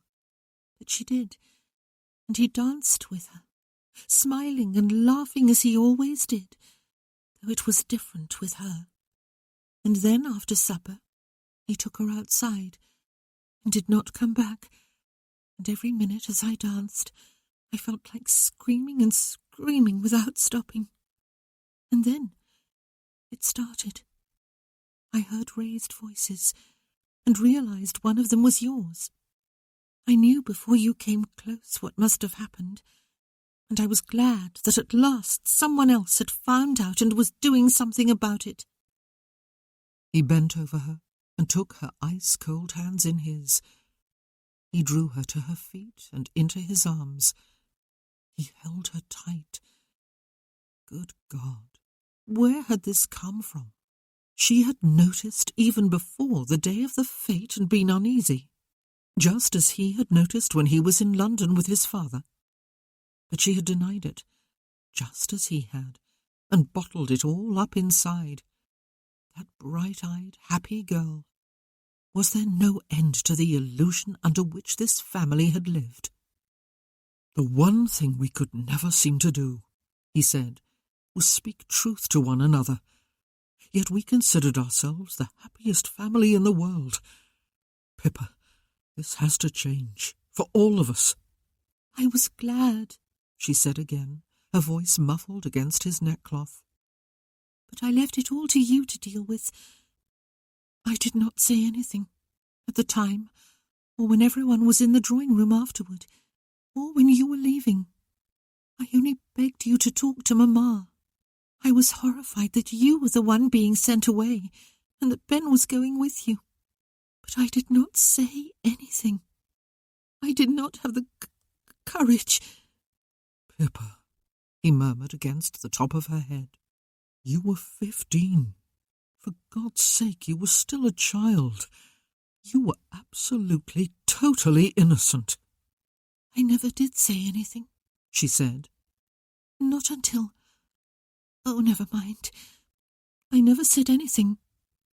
Until, he said. Tell me.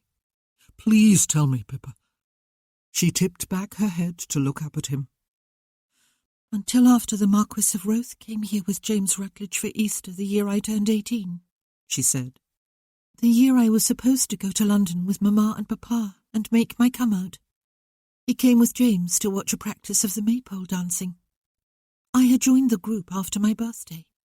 Mr. Johnson suggested that the Marquis partner me for one dance, and James nudged him and waggled his eyebrows and told him I was Lady Philippa, daughter of the Earl of Stratton. The Marquis looked at him, as though he had just had the shock of his life, and said something like, Stratton, I do not dance with soiled goods, Jim. And they both left. I heard he went away altogether a day or two after. Devlin gazed back at her, thunderstruck. And no one did anything? He asked her. No one knocked his teeth down his throat. He was allowed just to leave? They were in a group of men, she said. I was in a group of women, all chatting and laughing. They did not know I had heard. I probably would not have done, if he had not been so handsome, and I had not fallen in love with him as soon as he walked into the barn with James. I was so ridiculous in those days. What you were, he told her, was a young lady of 18, ripe for love and courtship. Oh, Pippa. They were still standing, his arms about her. She drew away then and sat back down on the sofa. He sat beside her and took one of her hands in both of his. A few days after that, she said, a letter came from Ben, telling us of the terrible wound to your face, though he was able to assure us that you would live and would not be blind. And I turned on Papa when I was alone with him, after he had read the letter aloud at the breakfast table, and told him it was all his fault, that everything was. It all came bursting out of me, at last. He did not deny it, but actually apologized to me. I told him it was to you he ought to be apologizing, and to Ben, and he promised that he would write to both of you. I do not suppose he did, though.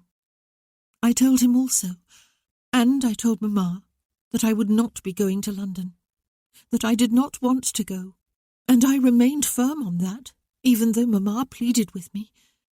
What if he was there in London? I would not have been able to bear it.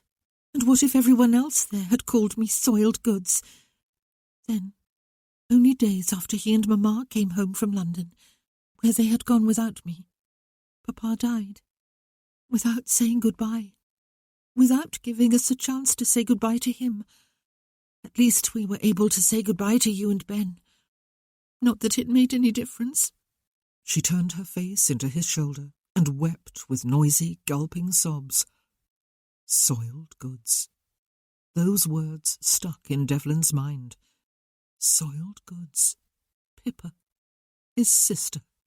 That bright, happy little star. Who the devil was this Marquis of Roath?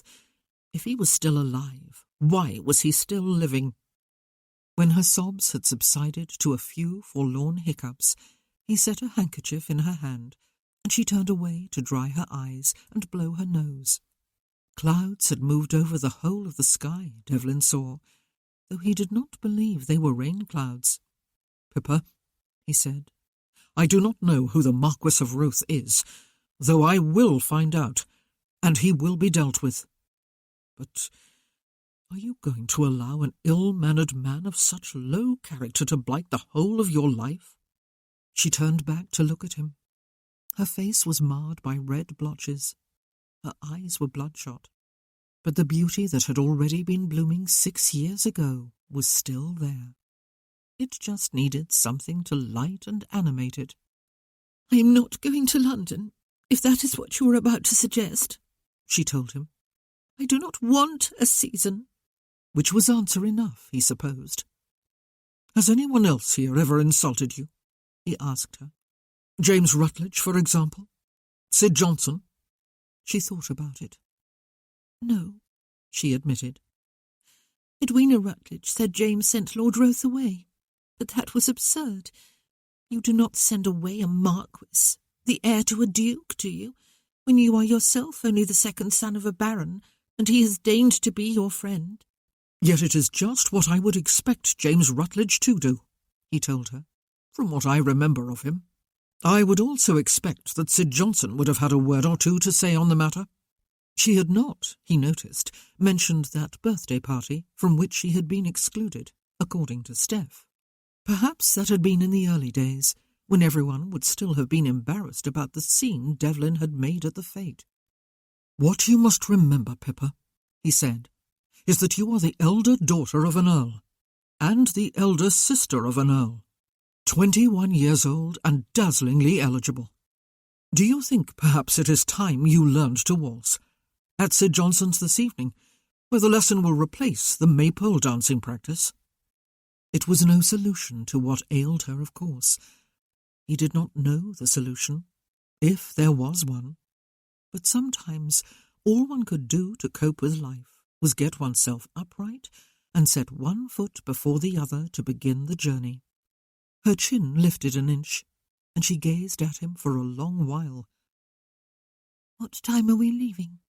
She asked. By the time the carriage from Ravenswood stopped outside Cartrev to convey her to Sidney Johnson's, Gwyneth was feeling very glad of the chance to escape from home for a while. Not that she was ungrateful for the outpouring of love after Devlin took his leave, but sometimes her normally placid mother became overwhelmed by emotion, and everyone around her became the victim of it. Her father had prudently withdrawn to the church to look for some music he was convinced must be there because it was not at home. Idris had disappeared to attend to some unspecified farm business. That had left Gwyneth. How on earth, her mother had asked her, were they going to solve the problem of Sir Ivor playing the organ at her wedding and at the same time escorting Gwyneth into the church as father of the bride? Oh, and did Gwyneth think there was any merit in suggesting a double wedding with Idris and Elined? She answered her own question in the negative before Gwyneth could open her mouth, however. For of course Margaret, Elined's mother, already had that wedding more than half planned. And could there be any mother anywhere happier than she, Bronwyn Rhys, was today, with 2 children getting married and the hope of grandchildren in the foreseeable future? And would they have Adeline Proctor make Gwyneth's wedding clothes, or should they go up to London to a more fashionable dressmaker? But would Adeline be hurt if they did that? Oh, and what did Gwyneth think about? And so it had gone on through the day, until Gwyneth was ready to suggest to Devlin that they elope. Not that she was seriously considering it, of course, but really. Sir Ivor had come home with ideas for music he would play at the wedding. He had discussed the matter at great length with himself, and confirmed his own ideas and contradicted them quite indiscriminately, while Idris had winked at his sister and was probably relieved that his own upcoming nuptials were no longer the full focus of his parents' attention. Today, anyway. Gwyneth was very glad, then, that she was to have an unexpected evening out, and on her own, without her family. She was going to brush up on the steps of the waltz, and tomorrow evening she was going to dance it at the assembly with Devlin. She did not know how that would be accomplished, but it would be. He might even think it was all his own suggestion. Oh, she did know something about feminine wiles. She could hardly wait to see him again. But it was Stephanie who came hurrying down the steps of the carriage, her arms spread wide. "I am so happy," she cried, folding Gwyneth in her embrace and squeezing tight. "One story at least is to have a happy ending. May Pippa and I be bridesmaids? It is quite all right if you say no. Who would want me anyway? but I thought I would ask. Oh, Lady Reese and Sir Ivor, is this not exciting news?" She rushed up to the door to hug them too. Gwyneth laughed, while Devlin came down the steps to hand her into the carriage. She set her hand in his and felt unabashed happiness. His eyebrows were raised. "Need I say," he said, "that my choice of bride has met with the approval of my sister?" "I would never have guessed if you had not told me," she said. She was surprised, when she climbed into the carriage, to find the elder of his sisters sitting there. "Oh," she said. "Hello, Philippa." "I am happy for you too," Philippa said, her voice quiet and grave. "I agree with Steph. Sometimes stories really do have happy endings. Thank you." Gwyneth smiled at her. "Are we all going to take the assembly by storm tomorrow night with our waltzing skills?" "Yes," Philippa said. "We are." She looked very like Devlin at that moment, Gwyneth thought in some surprise. Serious, hard-jawed, a whole lot shut up inside herself. Gwyneth could not recall seeing her at an assembly during the past couple of years or so. She did not attend many other social functions either, except the occasional tea, when she sat beside her mother and participated very little in the general conversation. She seemed to have distanced herself from all the friends of her own age she had once had, both male and female. Yet she could not have made friends elsewhere to compensate for their loss. She had never had a come-out season in London, despite the fact that she was Lady Philippa Ware, daughter of an earl. It was a very damaged family into which she was about to marry, Gwyneth thought, as she took a seat facing Philippa and made room for Devlin beside her. Stephanie climbed back in and sat beside her sister. It was a daunting task she had set herself, though perhaps not, for she had not really set any task at all. She had decided simply to love, and to do it quite openly and without apology. If she was being quite disastrously naive, then so be it. Devlin surprised her by taking her hand in his and setting it palm down on his thigh. He kept his hand over it. She wondered if he had done it deliberately, to convince his sisters that he felt some regard for his betrothed, perhaps. It did not matter. She turned her head to smile at his stern profile. Sidney Johnson and Edwina Rutledge had already taught the steps of the waltz to the regular group of maypole dancers. They were all dressed as though for a performance, Devlin was interested to find. The women in their pastel-shaded dresses, the men with shirts to match. The garlands for the women's hair were absent, however. Sidney and Edwina awaited the raw recruits, of whom there were several.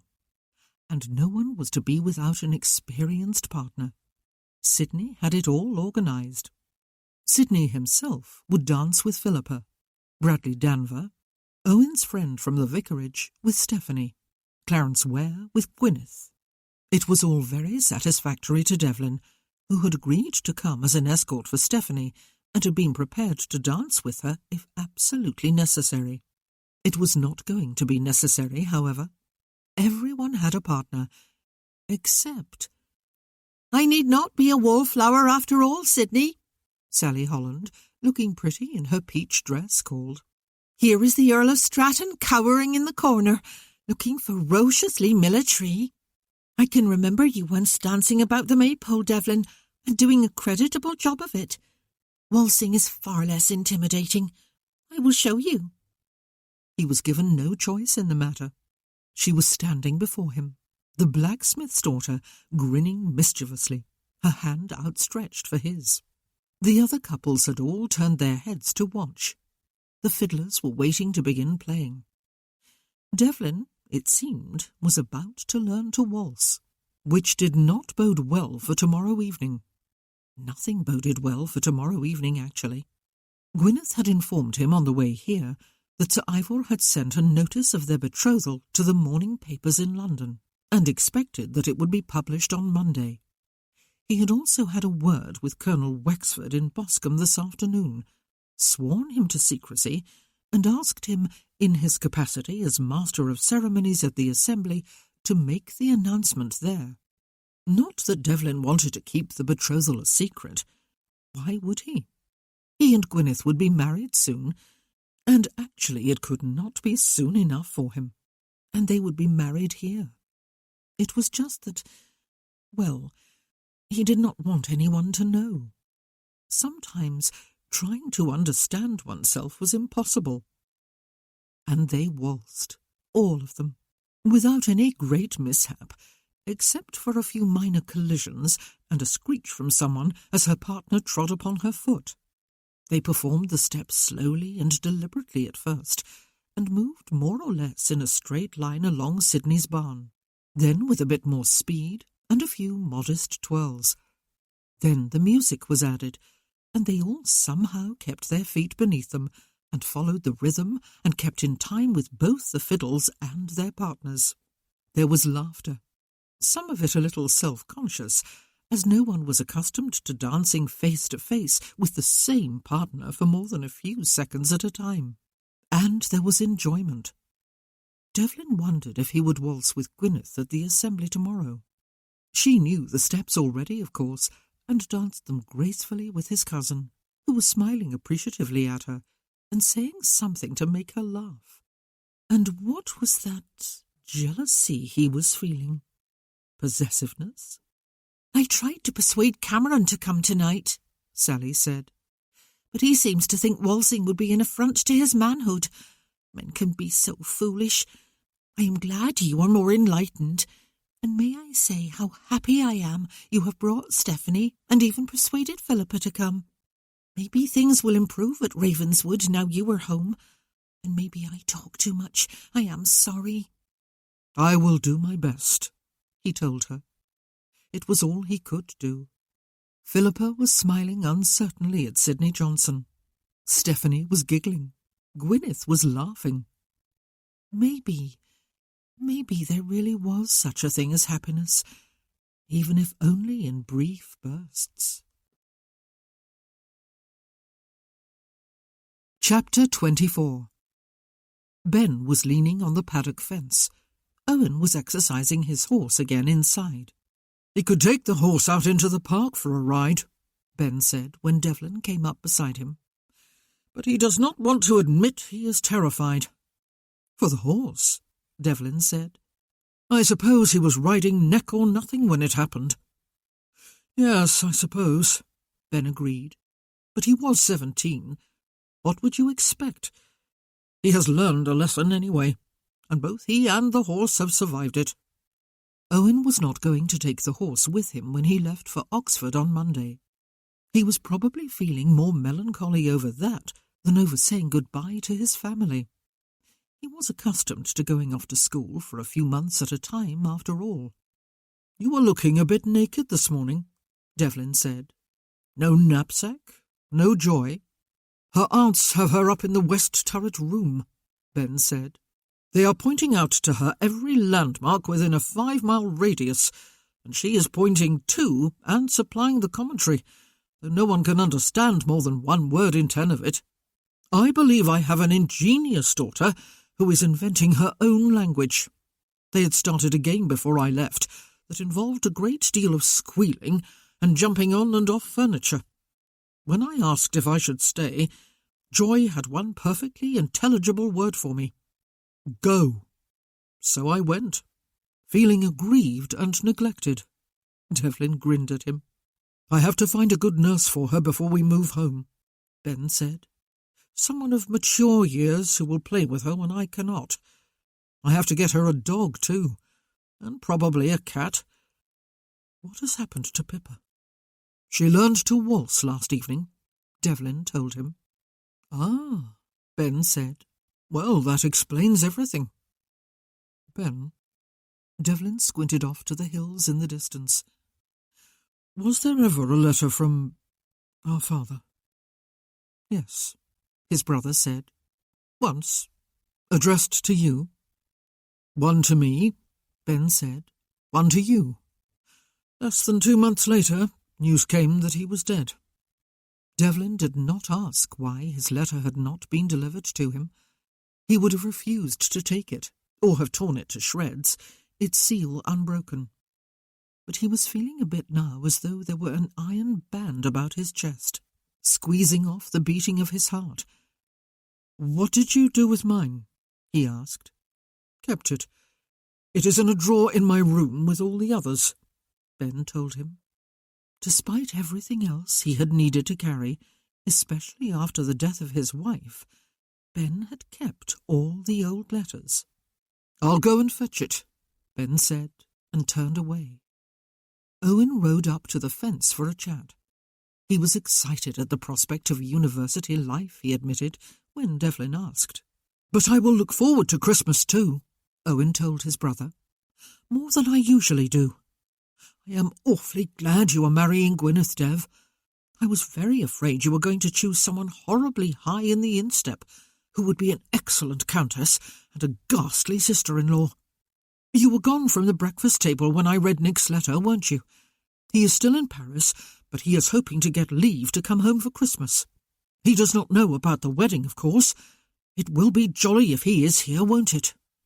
"It will," Devlin agreed, and he immediately wondered how Nick would feel about Gwyneth marrying him. "I'll try to live up to your example, Dev," Owen was saying. "Though it's a bit of a daunting example, you must admit. You came down from Oxford with a degree and top marks in everything. You do not have to live up to my example, or anyone else's, Owen," Devlin told him. "And I am serious about this. You do not have to compare yourself with anyone, within the family or outside it. If there are some things about me, or about Ben or Nick that you find admirable, well and good. It is always fine to have someone to look up to, but you can never be that person. You can only be yourself if you wish to be happy. That is your job as you grow up. In your case, as you come closer to completing the process during the next few years. Find who you are. Being Owen Ware is only part of the story.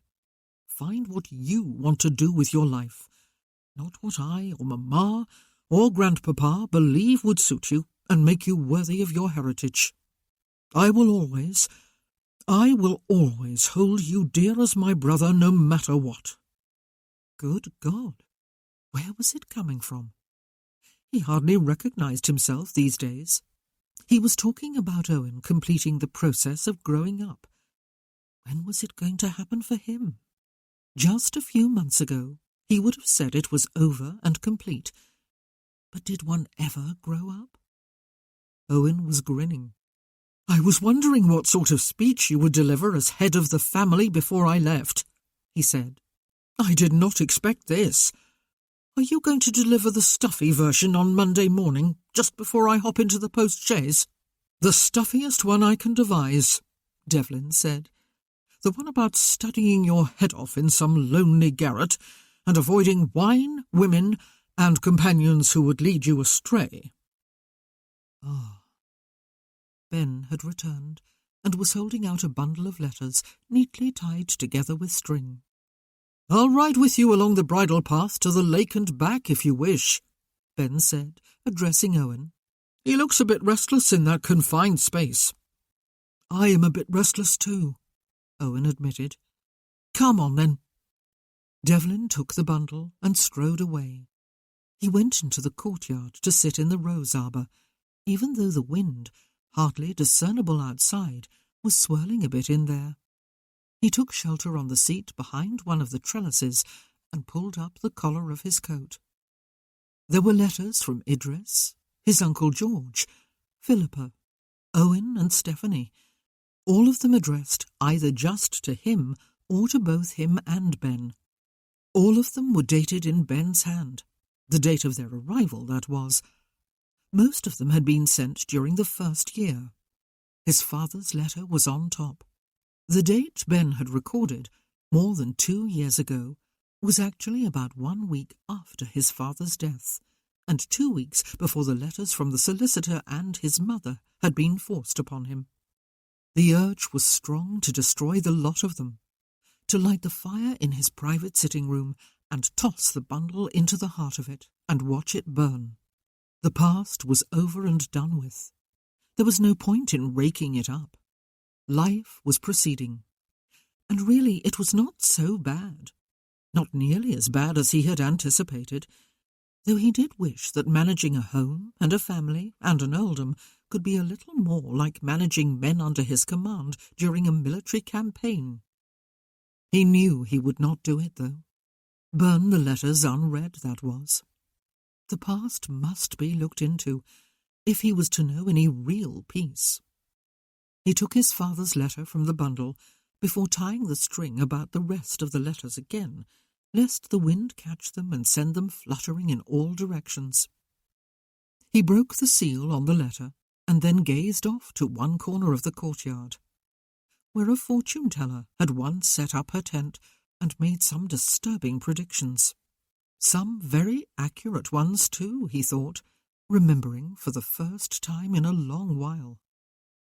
He opened his letter and swallowed at the familiarity of the bold handwriting.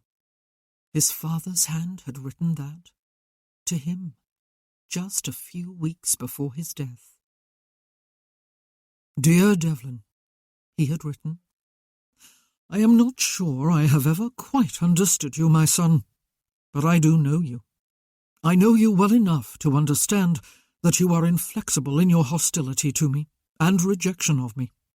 I know you well enough, too, to guess that you blame yourself for the suffering your public outburst caused your mother and your brothers and sisters and grandparents. The whole embarrassment of that incident was, of course, not your fault at all. You were right, and I was wrong. I have always been a restless man, and, yes, a weak man.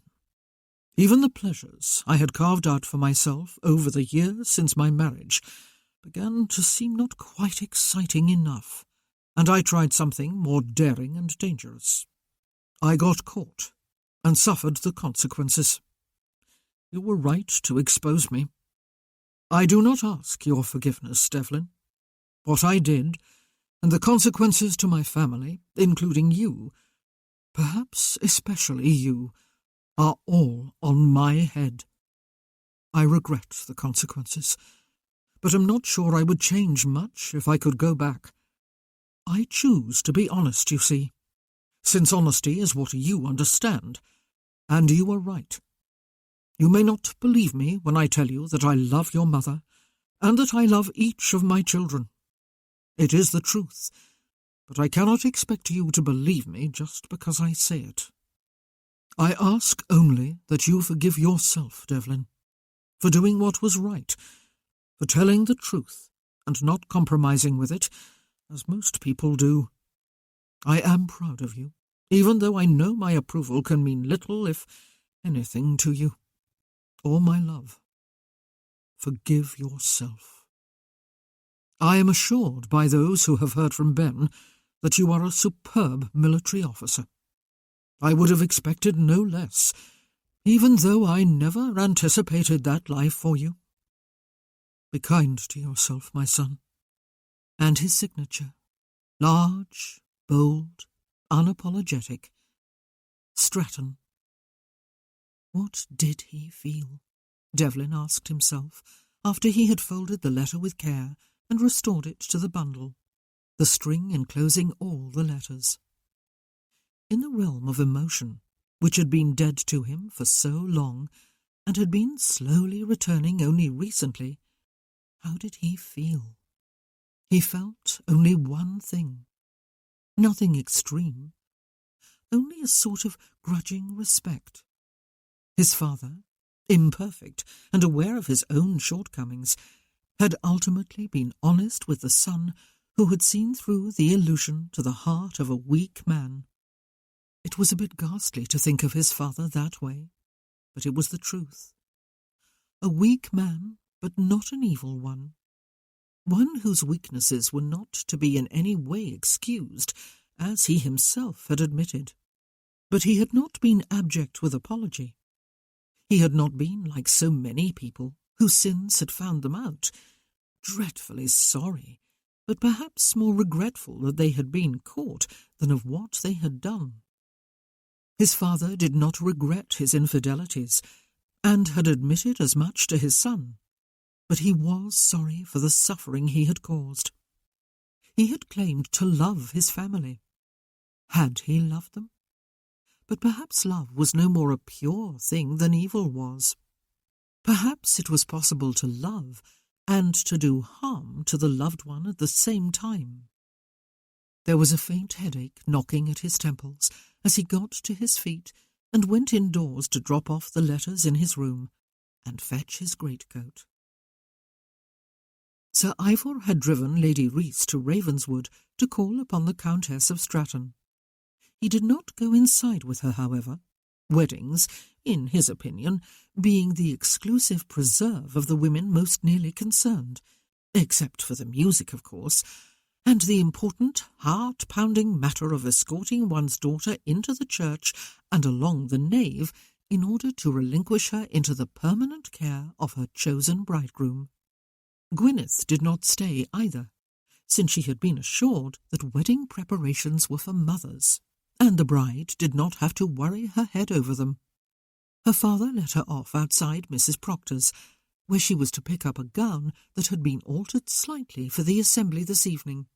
She stayed for half an hour, since the former Audrey Proctor, now Audrey Davies, was visiting her mother and had her 2-year-old son with her. She was within weeks of a second confinement, and was lamenting the fact that it seemed forever since she had last seen her niece. Gwyneth was a bit surprised not to hear organ music when she arrived at the church afterward. But her father was indeed in there. He was standing behind the organ bench, in conversation with the vicar and Devlin. Two of them merely smiled and raised their hands in acknowledgment of her arrival, but Devlin came striding along the nave toward her. He took her by surprise when he was close by, taking both her hands in his and squeezing them tightly. "If your father could choose, all the music he feels would be perfect for the occasion," he told her. "Our wedding would be 6 hours long." He was hurting her hands. "I have spoken to the vicar about the banns," he said. "They will not need to be called just yet, of course." She might be walking out of here with 8 squashed or cracked or broken fingers. Her thumbs seemed relatively safe. His eyes were more intense than usual. Was this just wedding nerves? Second thoughts? "I have just been walking around the churchyard," he told her. "Ah, I do beg your pardon," he said suddenly. He looked down at their hands and loosened his hold on hers, but only in order to set them palm to palm and clasp his own more loosely about them. He kept his eyes on their hands. "I think," he said, his voice abrupt, his words clipped, "I have always demanded perfection of myself, yet have been aware every single day that I have not achieved it. I have expected it of others, and occasionally been colossally disappointed when I have not found it. I thought we were a perfect family, with a perfect father and mother. But because I knew myself to be imperfect, I never felt worthy of them all. Dash it all, Gwyneth, did you have to come through the door just when you did?" If they had not been standing in full view of her father and the Reverend Danver, she would have leaned forward and kissed him on the mouth. "I have been collecting my gown for this evening from Mrs. Proctor," she said. "Having a skilled dressmaker so close to home makes a person very lazy. I am not an enthusiastic needlewoman, Devlin. You ought to know that about me before it is too late. I am not perfect." "Neither was he," he said curtly. "Indeed, he was very imperfect. He hurt us all, irretrievably. But there was goodness in him too. I always believed that he had an affection for me, and that he was proud of me, even though I was not the son he had hoped for. I always believed he loved us all, including my mother, including Ben. I could not have been entirely wrong, despite the secret life he was living behind all our backs. Children know when someone is not perfectly genuine, especially someone close to them, a parent. I adored him, and wanted more than anything else in the world to be like him. Funny that, when I also always wanted to be perfect. I am going to let him go, Gwyneth. I will remember what was good about him and accept what was not. He was human. We are a bewildering species. Did he realize that darkness was emptying out of him? Slowly, but very surely. Not that she was either expecting miracles or depending upon them.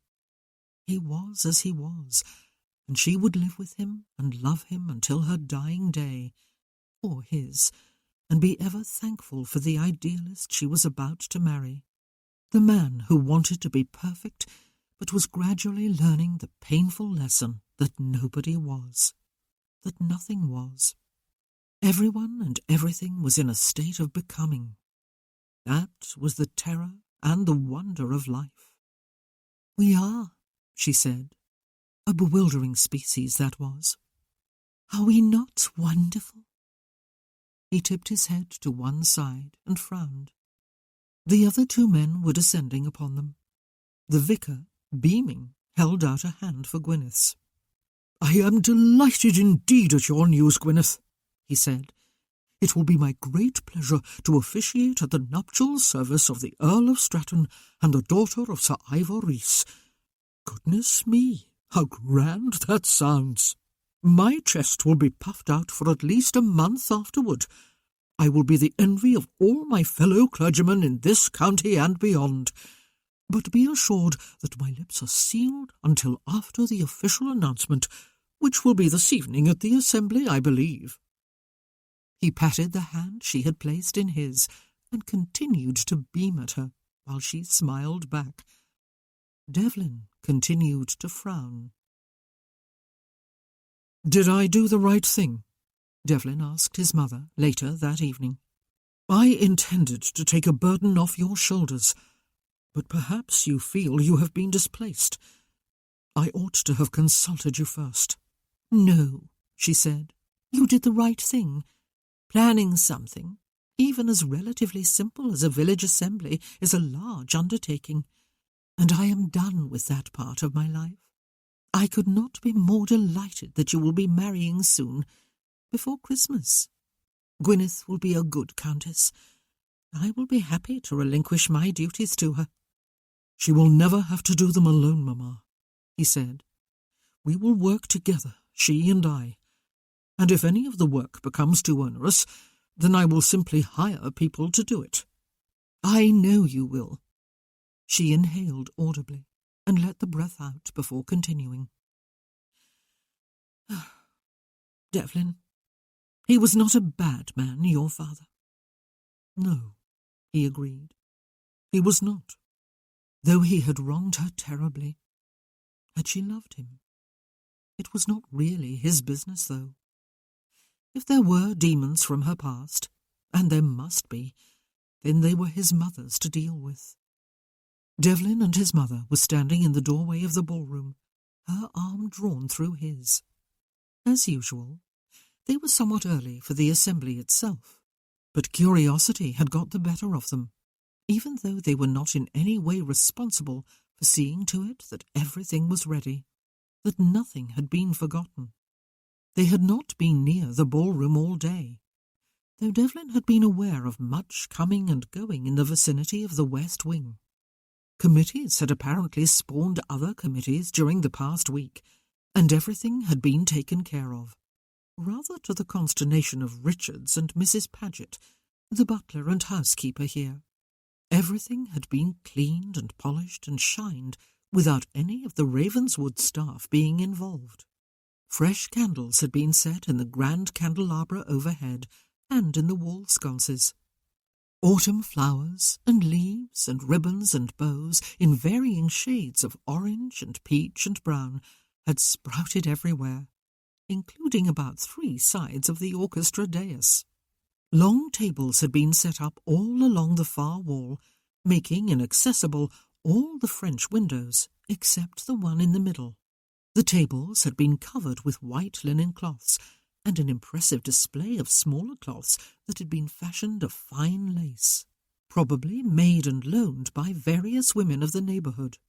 Mrs. Berry, the landlady from the inn, with the help of the food-serving committee, was covering them with heaping plates of dainties, both savoury and sweet, and not forgetting piles of plates and linen napkins.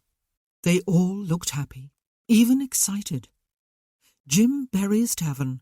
A banner had been erected with those exact words written on it in large letters, had been set up just inside the open doors into the dining room. Jim himself, puffed out with pride, it seemed to Devlin, was behind a long bar, organising his bottles and taps and glasses, while the eager-looking liquor-serving committee prepared to help him pour drinks and pull mugs of ale and carry around trays of drinks to those who did not wish to crowd the bar.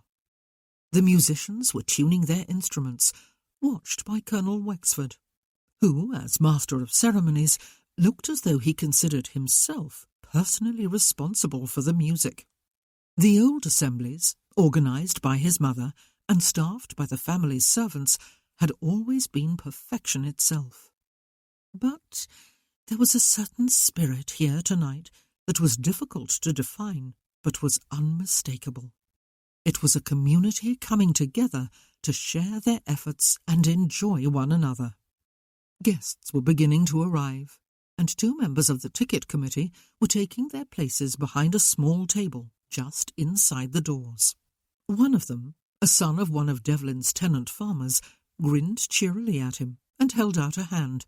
"Tickets, please, my lord," he said. Devlin produced 2 and handed them over while the young man laughed. He led his mother inside. "I think," she said, "that maybe this is going to be a happier place, Devlin." "Happier than what?" She did not explain. She did not need to. She felt it too, then. Chapter 25. Gwyneth did not always attend the village assemblies, partly because they were so crowded, and finding enough space in which to dance was difficult, and partly because conversation was nearly impossible, as everyone tried to talk above everyone else, and the musicians tried to play loudly enough to be heard above the din. There really had seemed little point in attending. Tonight, however, she was enjoying herself enormously. There was space in which to dance, and the high ceiling and the sheer size of the ballroom absorbed enough sound that conversation was possible without the speaker having to bellow or the listeners having to cup hands about their ears. Tonight she was enjoying the assembly, because everyone else was too, and enjoyment was infectious. No one had complained several years ago when the Ravenswood ballroom was no longer available for the assemblies. Some claimed that the old assembly rooms were more cosy anyway, and others rejoiced because they had the assemblies back to themselves, and really there was nothing to compare with Jim Berry's ale and Mrs. Berry's miniature sausage rolls and meat pasties. Yet now, tonight, they had the best of both worlds, the spacious ballroom with all its architectural splendour, and an entertainment they had organised for themselves and financed independently without any interference from the Earl. They also had Jim Berry's ale and Mrs. Berry's cooking, which seemed to have multiplied in both quantity and variety from her usual efforts. More people than ever had come, drawn perhaps by the promise of more space, or perhaps by simple curiosity. By this time, most of them had seen the Earl of Stratton since his return. A few had even spoken to him, or been close enough to hear him speak to someone else. Almost all had been shocked by the changes in him. There was that nasty facial scar, for one thing, but there was also a hardness, a darkness, a severity to him that had not been there before, though he had always been a serious young man. He had developed size and muscle since they saw him last, too. He moved with a military firmness of stride and bearing. He was surely as different from his father as it was possible for a man to be, which, some whispered, was not a bad thing, though one could not help but like the poor late Earl, who had always had a smile and a handshake and some jovial remark for everyone. There was also something puzzling about the present Earl, in the estimation of many villagers, for so far his behaviour seemed somewhat at variance with his looks. He had opened the park on certain regular days of the week again for their leisure, for example. There was to be a Christmas ball again, and a summer fete at Ravenswood, and there was this assembly, held in the ballroom again at his invitation, but not as a demonstration of the largesse of the lord of the manor. The Earl had allowed them to do all the organising themselves, and all the financing too. Neither he nor his mother had interfered in the smallest of ways. There had even been a bet on about it at the tavern. Gwyneth had heard all the talk and gossip during the week, for miraculously word of her betrothal had not leaked out, and no one, therefore, felt it necessary to guard their tongue in her hearing. But tonight it would be announced officially, and tonight her happily ever after would begin. Not that there was really any such thing, of course. She was not ignorant enough to imagine there was. But sometimes surely one could be excused for dreaming that it was there, just waiting to be grasped.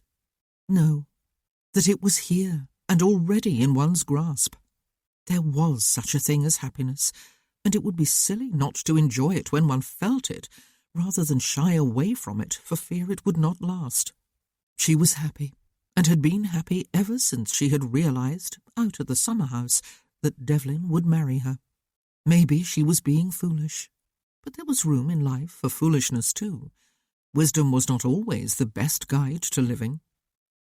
She danced the opening set of country dances with Sidney Johnson, the second with James Rutledge.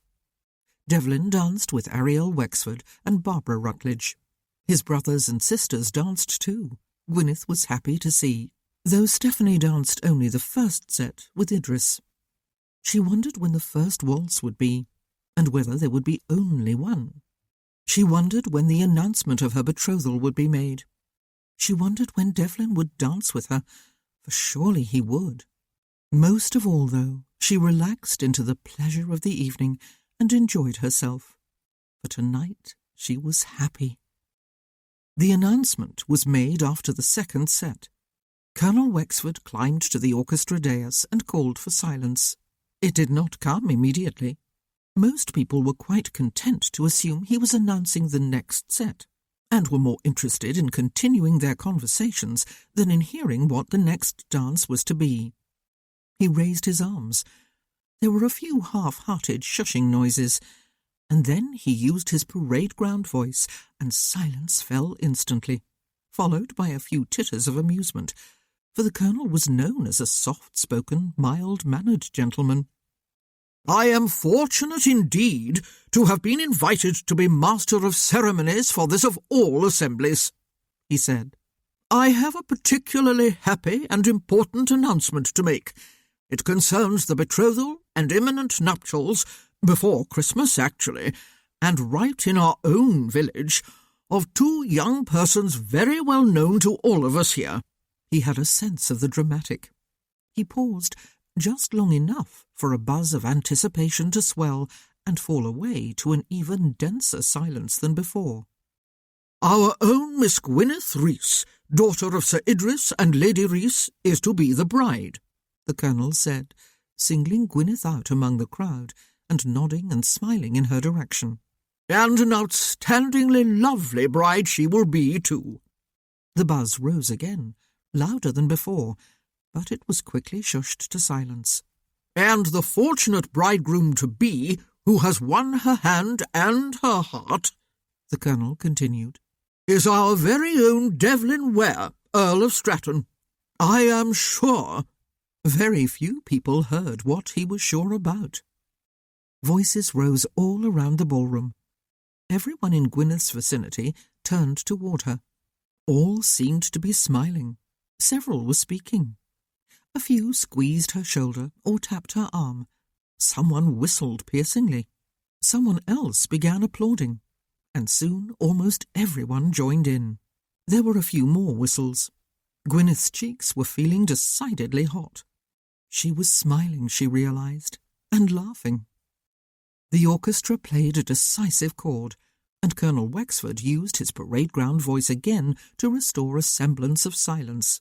"Some of our young people, led by our maypole dancers," he said, "have been learning the steps of the waltz. You have never heard of it? Neither had I until a few days ago. It is a German dance that has been taking London by storm in the last couple of years. It is said by some to be scandalous. By others, it is said to be the best invention since the wheel. I will leave you to be the judge. 2 of those young people are our newly betrothed couple. If you will clear the floor enough to give them room, ladies and gentlemen, they will demonstrate it for us now. And if others wish to join them after a minute or two, we will be happy to see you as well. My Lord Stratton," he looked off to his left, "your partner awaits you over there." He gestured in Gwyneth's direction. What? Oh, dear. Oh, dear. The ballroom floor suddenly looked vast and empty as people moved back, and Devlin, perhaps with a flair for the dramatic himself, came striding across it, though he looked more like a soldier on his way to face a firing party than a man about to claim his partner for the next dance. His face was downright grim, his scar more noticeable than usual. He was also looking terribly handsome, in a plain black evening coat and breeches, with silver-embroidered waistcoat and crisp white linen and stockings. Gwyneth smiled at him, and there was an audible sigh from those around them as he reached out a hand for hers and bowed over it. "Was this your idea?" he murmured. "No," she laughed. "I am about to make a prize ass of myself," he told her. "I hope I do not also tread upon your feet, Gwyneth." "I shall try not to scream," she assured him. He led her out onto the alarmingly empty floor. There was more than one gasp from the onlookers as he set one hand behind her waist, and she set a hand on his shoulder, and he clasped her free hand and held it on a level with her other shoulder. There was a decorous space between them, but it seemed to Gwyneth that it sizzled and was really no space at all. The orchestra played a chord, and a moment later Devlin and Gwyneth were waltzing. She had waltzed with Clarence Ware last evening. He had danced correctly and competently, but without any flair at all. Devlin had danced with Sally Holland, another of the maypole dancers, who had looked thoroughly at ease with the steps. Devlin had kept up with her, looking very grim as he did so. How he would lead, without the assistance of a reasonably experienced partner, was another matter. But he did very well indeed. He danced with his eyes upon Gwyneth's, but while it was quite obvious that at first neither really saw the other, but concentrated upon remembering the steps from last evening and fitting them to the orchestra's playing, soon everything flowed naturally. She trusted him to lead her through the loops and twirls that made the waltz so exhilarating to dance and so lovely to watch, and he clearly trusted her to follow his lead without getting her feet all tangled up with his. How those 4 feet knew quite where to place themselves and how to stay in harmony with one another, she did not know. But it was best not to think. If she did, she would surely think herself into one misstep after another. They waltzed, and she knew herself to be surrounded by family and friends and neighbours, all of whom would sustain her through the rest of her life. They waltzed, and she knew herself to be in the arms of the man with whom she would live that life. Her own particular family would be at the heart of the larger family and community. She could hardly wait, but she did not have to wait. Her happiness was not a future thing. It was now. It was here. She smiled at him, aware that they were no longer alone on the dance floor. Philippa was here too with Sidney Johnson, Stephanie with Bradley Danver, and there were others. She smiled at Devlin, and he... Oh, other people watching him would doubtless talk afterward about how fierce and dour he had looked, so inappropriately for the occasion. But other people could not see into his eyes, deep into them. She could, and from the depths of his darkness he smiled at her. Fanciful thoughts, perhaps, but she knew that he smiled. "It is not a warm summer night, alas," he said, just before the music ended. You wore a warm cloak here? I did, she said. Go and fetch it, then, he said, and meet me on the terrace outside. 2 minutes, she told him. It was not to be as easy as that, of course. Far more than 2 minutes passed. As soon as the music ended, noise erupted in the form of applause and even cheers, to Devlin's great embarrassment, and the dance floor disappeared around them as people crowded onto it, most of them trying to cluster about him and Gwyneth. Many wanted to shake their hands and congratulate them and wish them well. Others wanted to commend them and the other dancers on the way they had waltzed. A few wished to thank Devlin for making the ballroom available for the assembly. Others wished to express their delight that Gwyneth would be remaining among them and would not, after all, be going off to live permanently in Wales. A surprising number wished to tell Devlin how happy they were that he had come home, and that he had chosen one of their own as his bride. Colonel Wexford announced the next set, and suggested that the gentlemen lead their partners out to form the lines for it. But since he chose not to use his military colonel's voice again to restore order and move things along, he was largely ignored for a good 10 minutes. But finally, those who wished to dance again asserted themselves, and Gwyneth was able to slip away, followed soon after by Devlin. He met her on the terrace outside a couple of minutes after that, while music played merrily inside the ballroom and large numbers of people danced. She was wearing a dark cloak, the wide hood drawn up over her head. The sky was clear, and the moon and stars were doing their best to light up the darkness. But it was not nearly as bright a night as the one that must be in both their memories had been, and the moon was not in a position to be beaming across the lake. "It is chilly," he said, taking her hand in his. "The ballroom is stuffy," she said. "The air feels good." He was warm inside his greatcoat. Through her glove, her hand felt warm too. They walked in silence to the pavilion hill, and up it to stand before the stone pillars and look outward over the river and the village and the dark shape of the lake off to their right.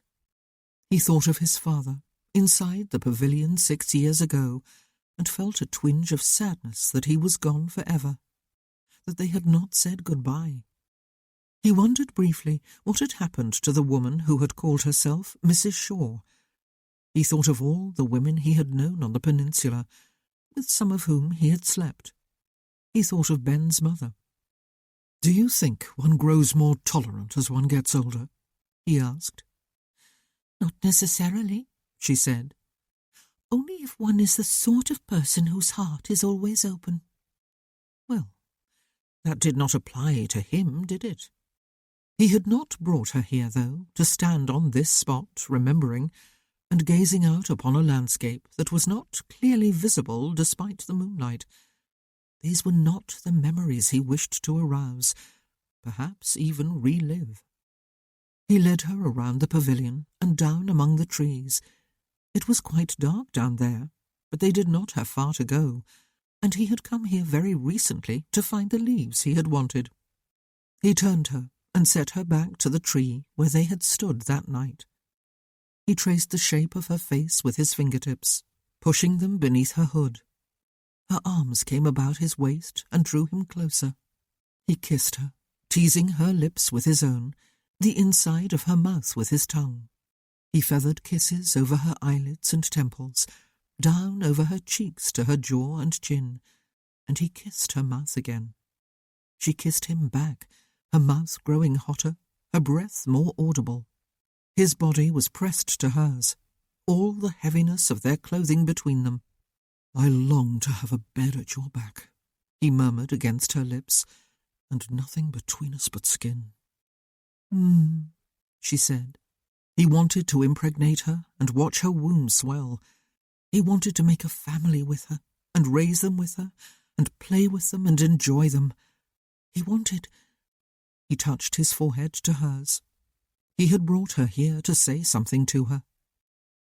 "Gwyneth," he said, "I can say the words if it is important to you to hear them.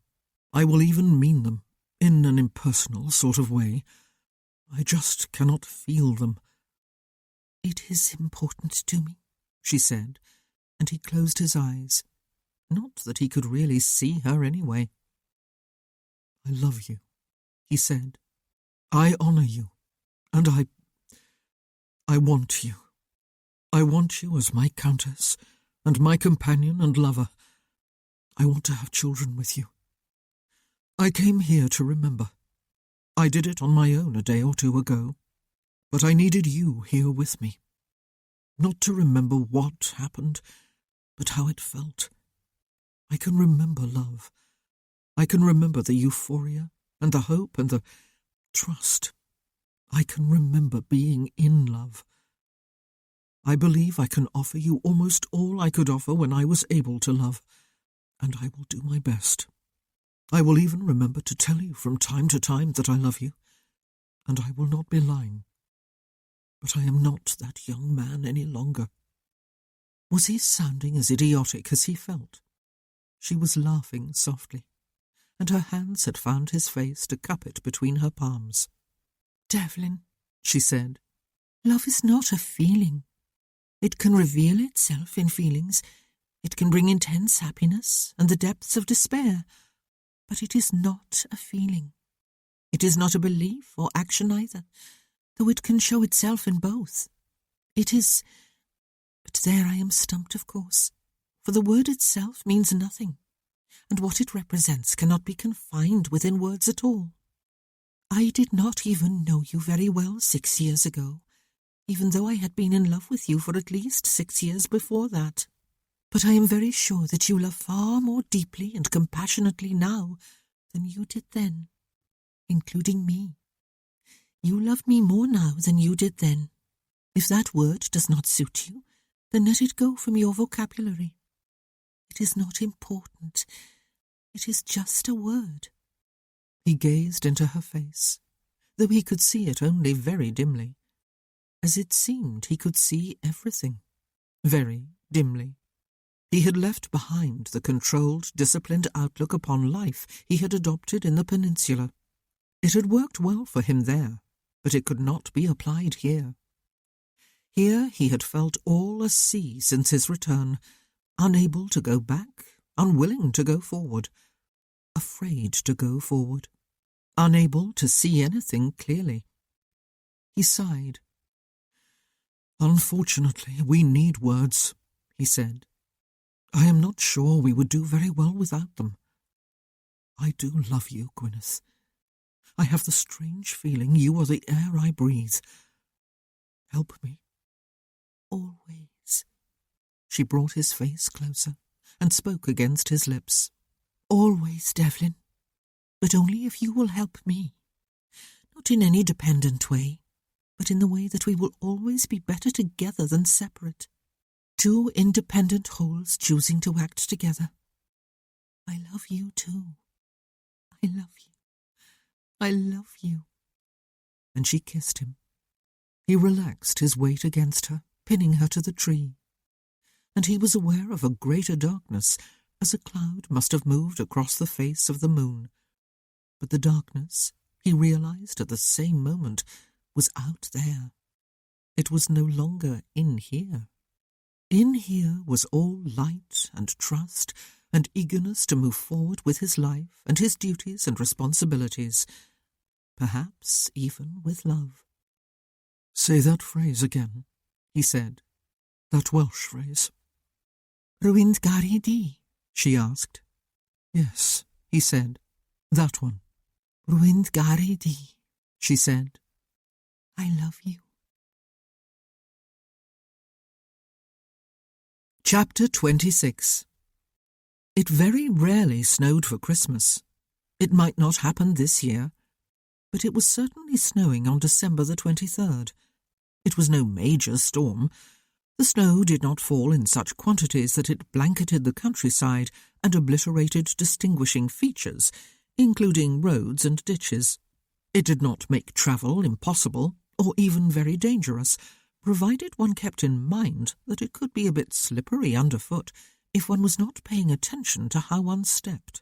It was, in fact, a white Christmas. It turned bare branches to silver and white lace.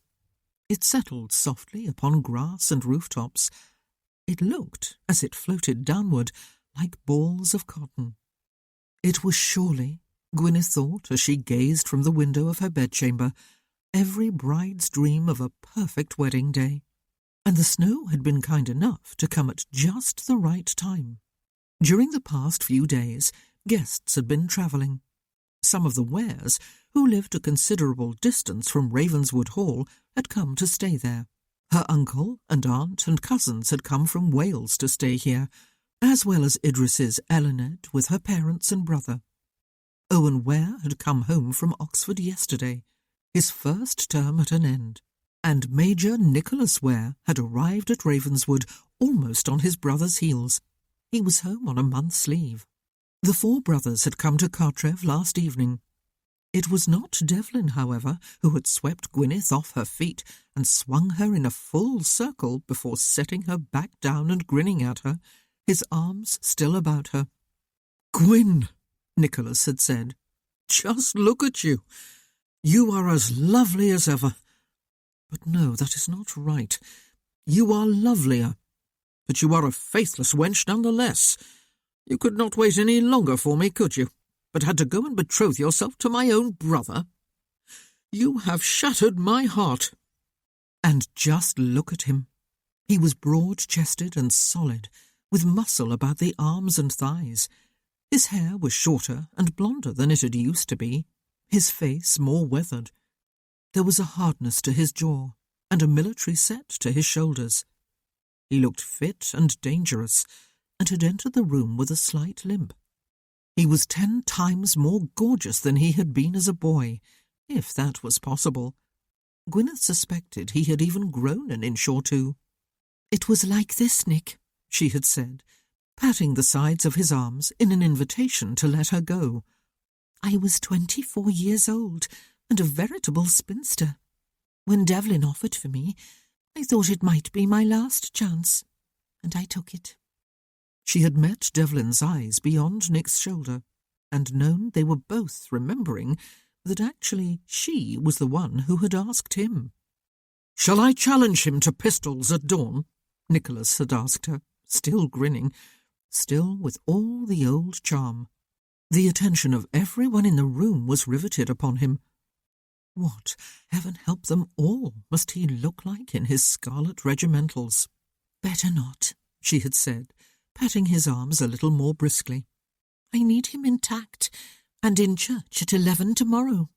"And I need my 2 younger brothers intact and in the pew behind me on either side of our mother," Devlin had said. "Ben will be beside me, making sure I do not lose Gwyneth's ring, or drop it.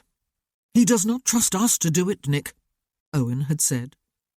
Gwyneth had proceeded to introduce Nicholas and Owen to the Welsh contingent, and both had shaken hands and made conversation with all the famed Ware charm. Ben had smiled at everyone. He had already met them all, and Devlin had taken Gwyneth's hand in his, raised it to his lips, and looked at her with that smile no one else would see, because it was in his eyes, but not on the rest of his face. Now it was their wedding day, at last. How could Idris and Elined bear to wait until the spring? Their wedding was planned for March the 1st, St. David's Day, in Wales. "Drowning in daffodils, Gwyn," Idris had explained when she had asked why that particular date, "and reaffirming my Welsh identity. I was born there, remember? And once a Welshman, always a Welshman, as Dad is fond of saying." It was her wedding day, and there was snow coming down, and it was Christmas. Almost Christmas, anyway. There would be a wedding breakfast at Ravenswood after the nuptials, and the children's party tomorrow afternoon, at which she would perform her first official duty as Countess of Stratton, helping organise games and hand out gifts. She would host the event with Devlin. Christmas Day would be celebrated with both families here at Cartrev, and on Boxing Day there would be a grand Christmas ball at Ravenswood, the first in 6 years, at which she would perform her second official duty and stand with her husband in the receiving line to greet their guests. Her husband. Sometimes she still felt that she needed to pinch herself to be sure all this was real. But what if it was not? Would she want to know? She had not pinched herself yet. This was a moment of quiet reflection. A short while ago, her dressing room had been crowded as her maid dressed her hair, and everyone else handed the maid needed items or commented upon how gorgeous Gwyneth looked, and how clever it was of her to have aimed for simplicity when most brides wanted to look as fussy as it was possible to look. "It is because Gwyneth is perfectly beautiful as she is, and does not need adornment," her Welsh aunt had said, beaming at her. "Do you think I will weep when Ivor brings her into the church?" Gwyneth's mother had asked. Yes, everyone had chorused, except the maid, who had merely smiled. "Well, I will not then," her mother had said. "Just to spite you all. Come to see Gwyn, have you, Elined? And your mam too? Yes, we can make room for 2 more. But they had not stayed, after exclaiming over how lovely Gwyneth looked, and kissing her cheek without touching any of her curls. It was time for them to leave for the church, and Elined's father had told them they must be done within 1 minute or else. "Mind you, Gwyneth," Elined had said, laughing. "I have never yet discovered what exactly Dad means when he says, 'or else.' It is all meaningless bluster, I dare say." It had been time for Gwyneth's aunt to go to church too, and time for the 2 bridesmaids to go and get ready themselves, especially as the 3rd bridesmaid had just arrived. Gwyneth's maid had gone with them to help with their hair. Her mother had gone to make sure Sir Ivor was still in possession of his sanity, and an extra linen handkerchief in the event that she would need it herself. And Gwyneth had been left alone for a few minutes to watch the snow fall and to savour the realization that this was her wedding day, her and Devlin's, and she was ready. Both her mother and Mrs. Proctor had been dubious about her choice of a wedding gown, but she had persisted, and Mrs. Proctor had outdone herself. It was a fine white wool, long-sleeved, high to the neck, and falling almost straight from under her bosom. It appeared unadorned, but it shimmered with a smattering of sequins, which were otherwise almost invisible. Just yesterday, the Countess of Stratton, who later today would be the Dowager Countess, had presented her with an heirloom brooch in the form of a spray of flowers, the largest of which had always reminded her of the Star of Bethlehem, she had told Gwyneth. It was pinned to the dress now, just below the shoulder, the one splash of colour on the dress itself. Spread across her bed was the cloak she would wear, for it was winter, and a dress, even with long sleeves, would not be warm enough. The cloak was a bright scarlet velvet, and bordered up the sides and around the wide hood with a thick white lamb's wool. She was not alone for long. "Everyone who should have left for church has done so," her mother said, coming into Gwyneth's bedchamber after tapping on the door. "Dad is downstairs pacing like a caged dragon." "I suppose," Gwyneth said, turning from the window with a smile, "he is worried about the music as much as he is about leading me down the aisle." Her bridesmaids came into the room at that moment. Philippa was dressed in her pale pink gown with matching cloak. Stephanie was in pale peach, and Joy, in Stephanie's arms and sucking her thumb, still obviously not quite sure she was not going to make a fuss about her father bringing her here and then leaving her alone with her aunts, looked like a shimmering snowflake in white. The bow in her hair must be almost as large as her head. "Oh," Gwyneth said, "all 3 of you look beautiful." She wagged a finger at Stephanie, who had made the derisive puffing sound with the lips that was characteristic of her. "I said, all 3 of you." Philippa's hair had been elaborately styled. Stephanie's was in its usual heavy braids wrapped about her head. "Sir Ivor is complaining that his cravat is a size too small," Philippa said.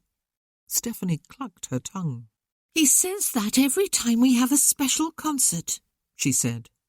"When we were in Wales for the Eisteddfod, he said it was 3 sizes too small." Joy wriggled to get down and went to pat the wool on Gwyneth's cloak and run her hand over it.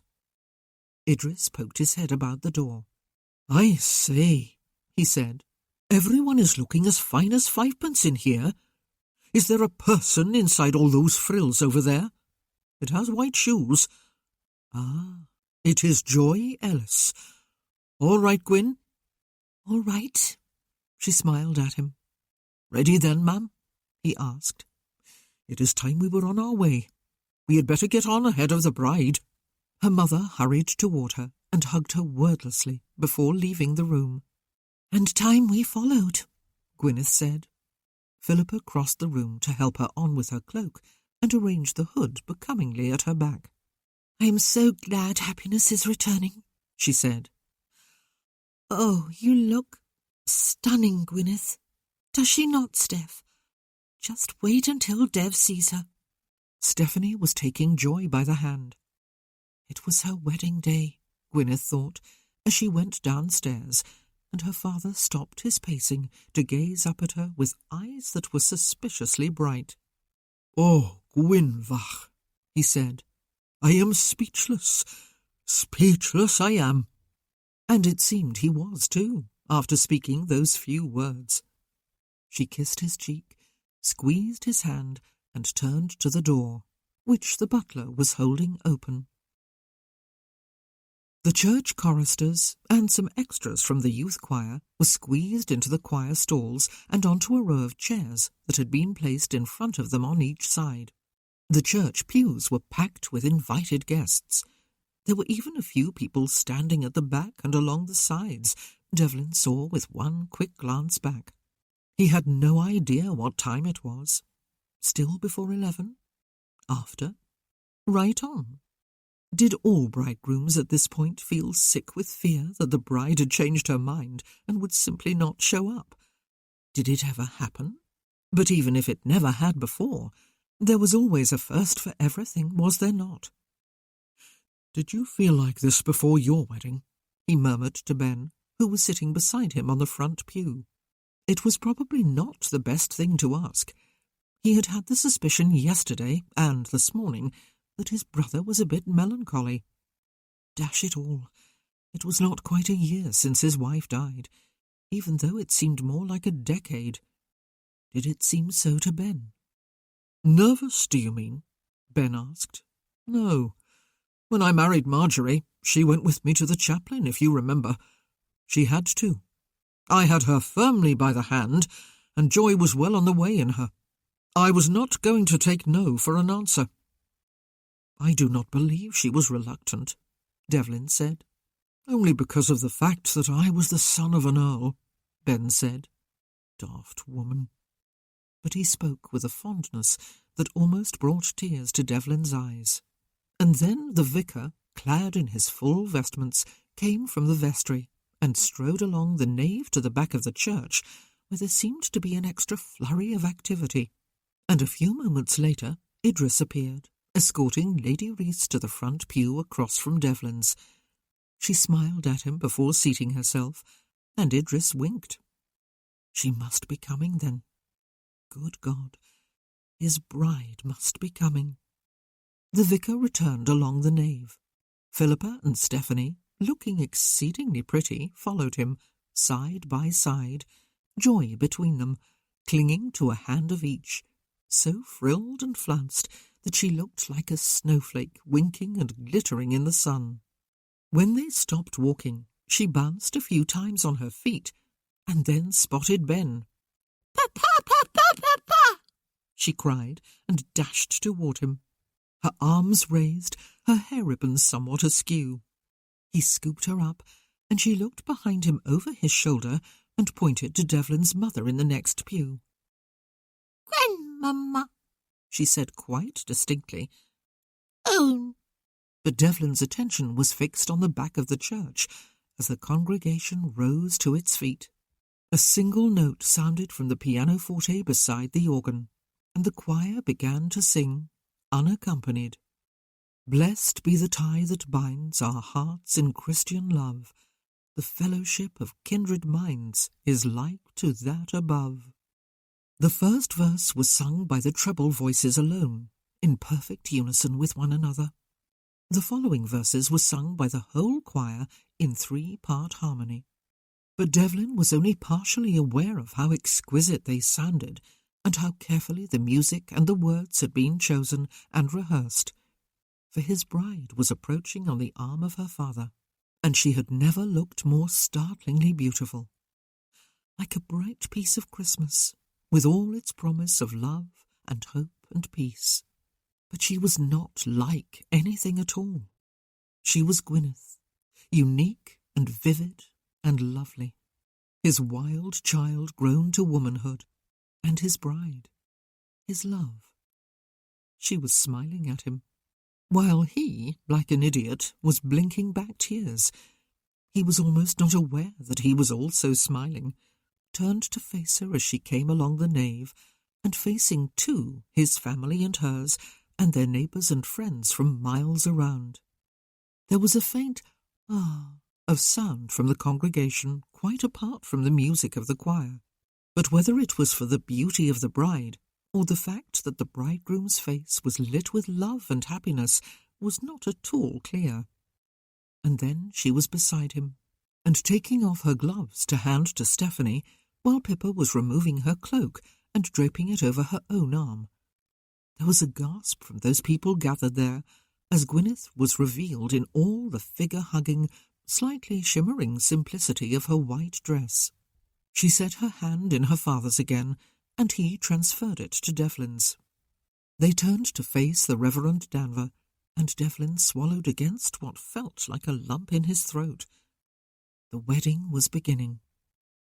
"Dearly beloved," the vicar said, moments after the last note of the opening hymn had died away.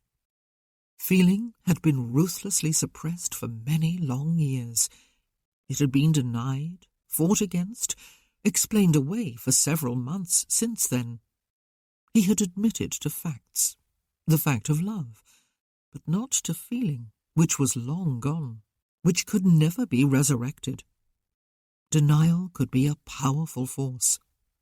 But now, feeling came back in a wave of emotion. Love was not a feeling, she had told him. No, it was not just feeling, though by God it could be felt. It was not anything that could be confined to the body or the mind or the spirit. It was not something to be understood or explained or owned. But whatever it was, suddenly it was fairly bursting from him. He loved Gwyneth Rees. He had loved her since he was a boy, and she had seemed as unattainable as the wind or the sun.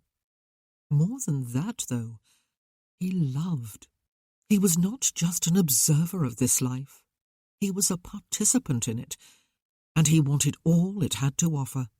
Every day, every experience, every pain and pleasure, every feeling from this moment until he took his dying breath. With Gwyneth.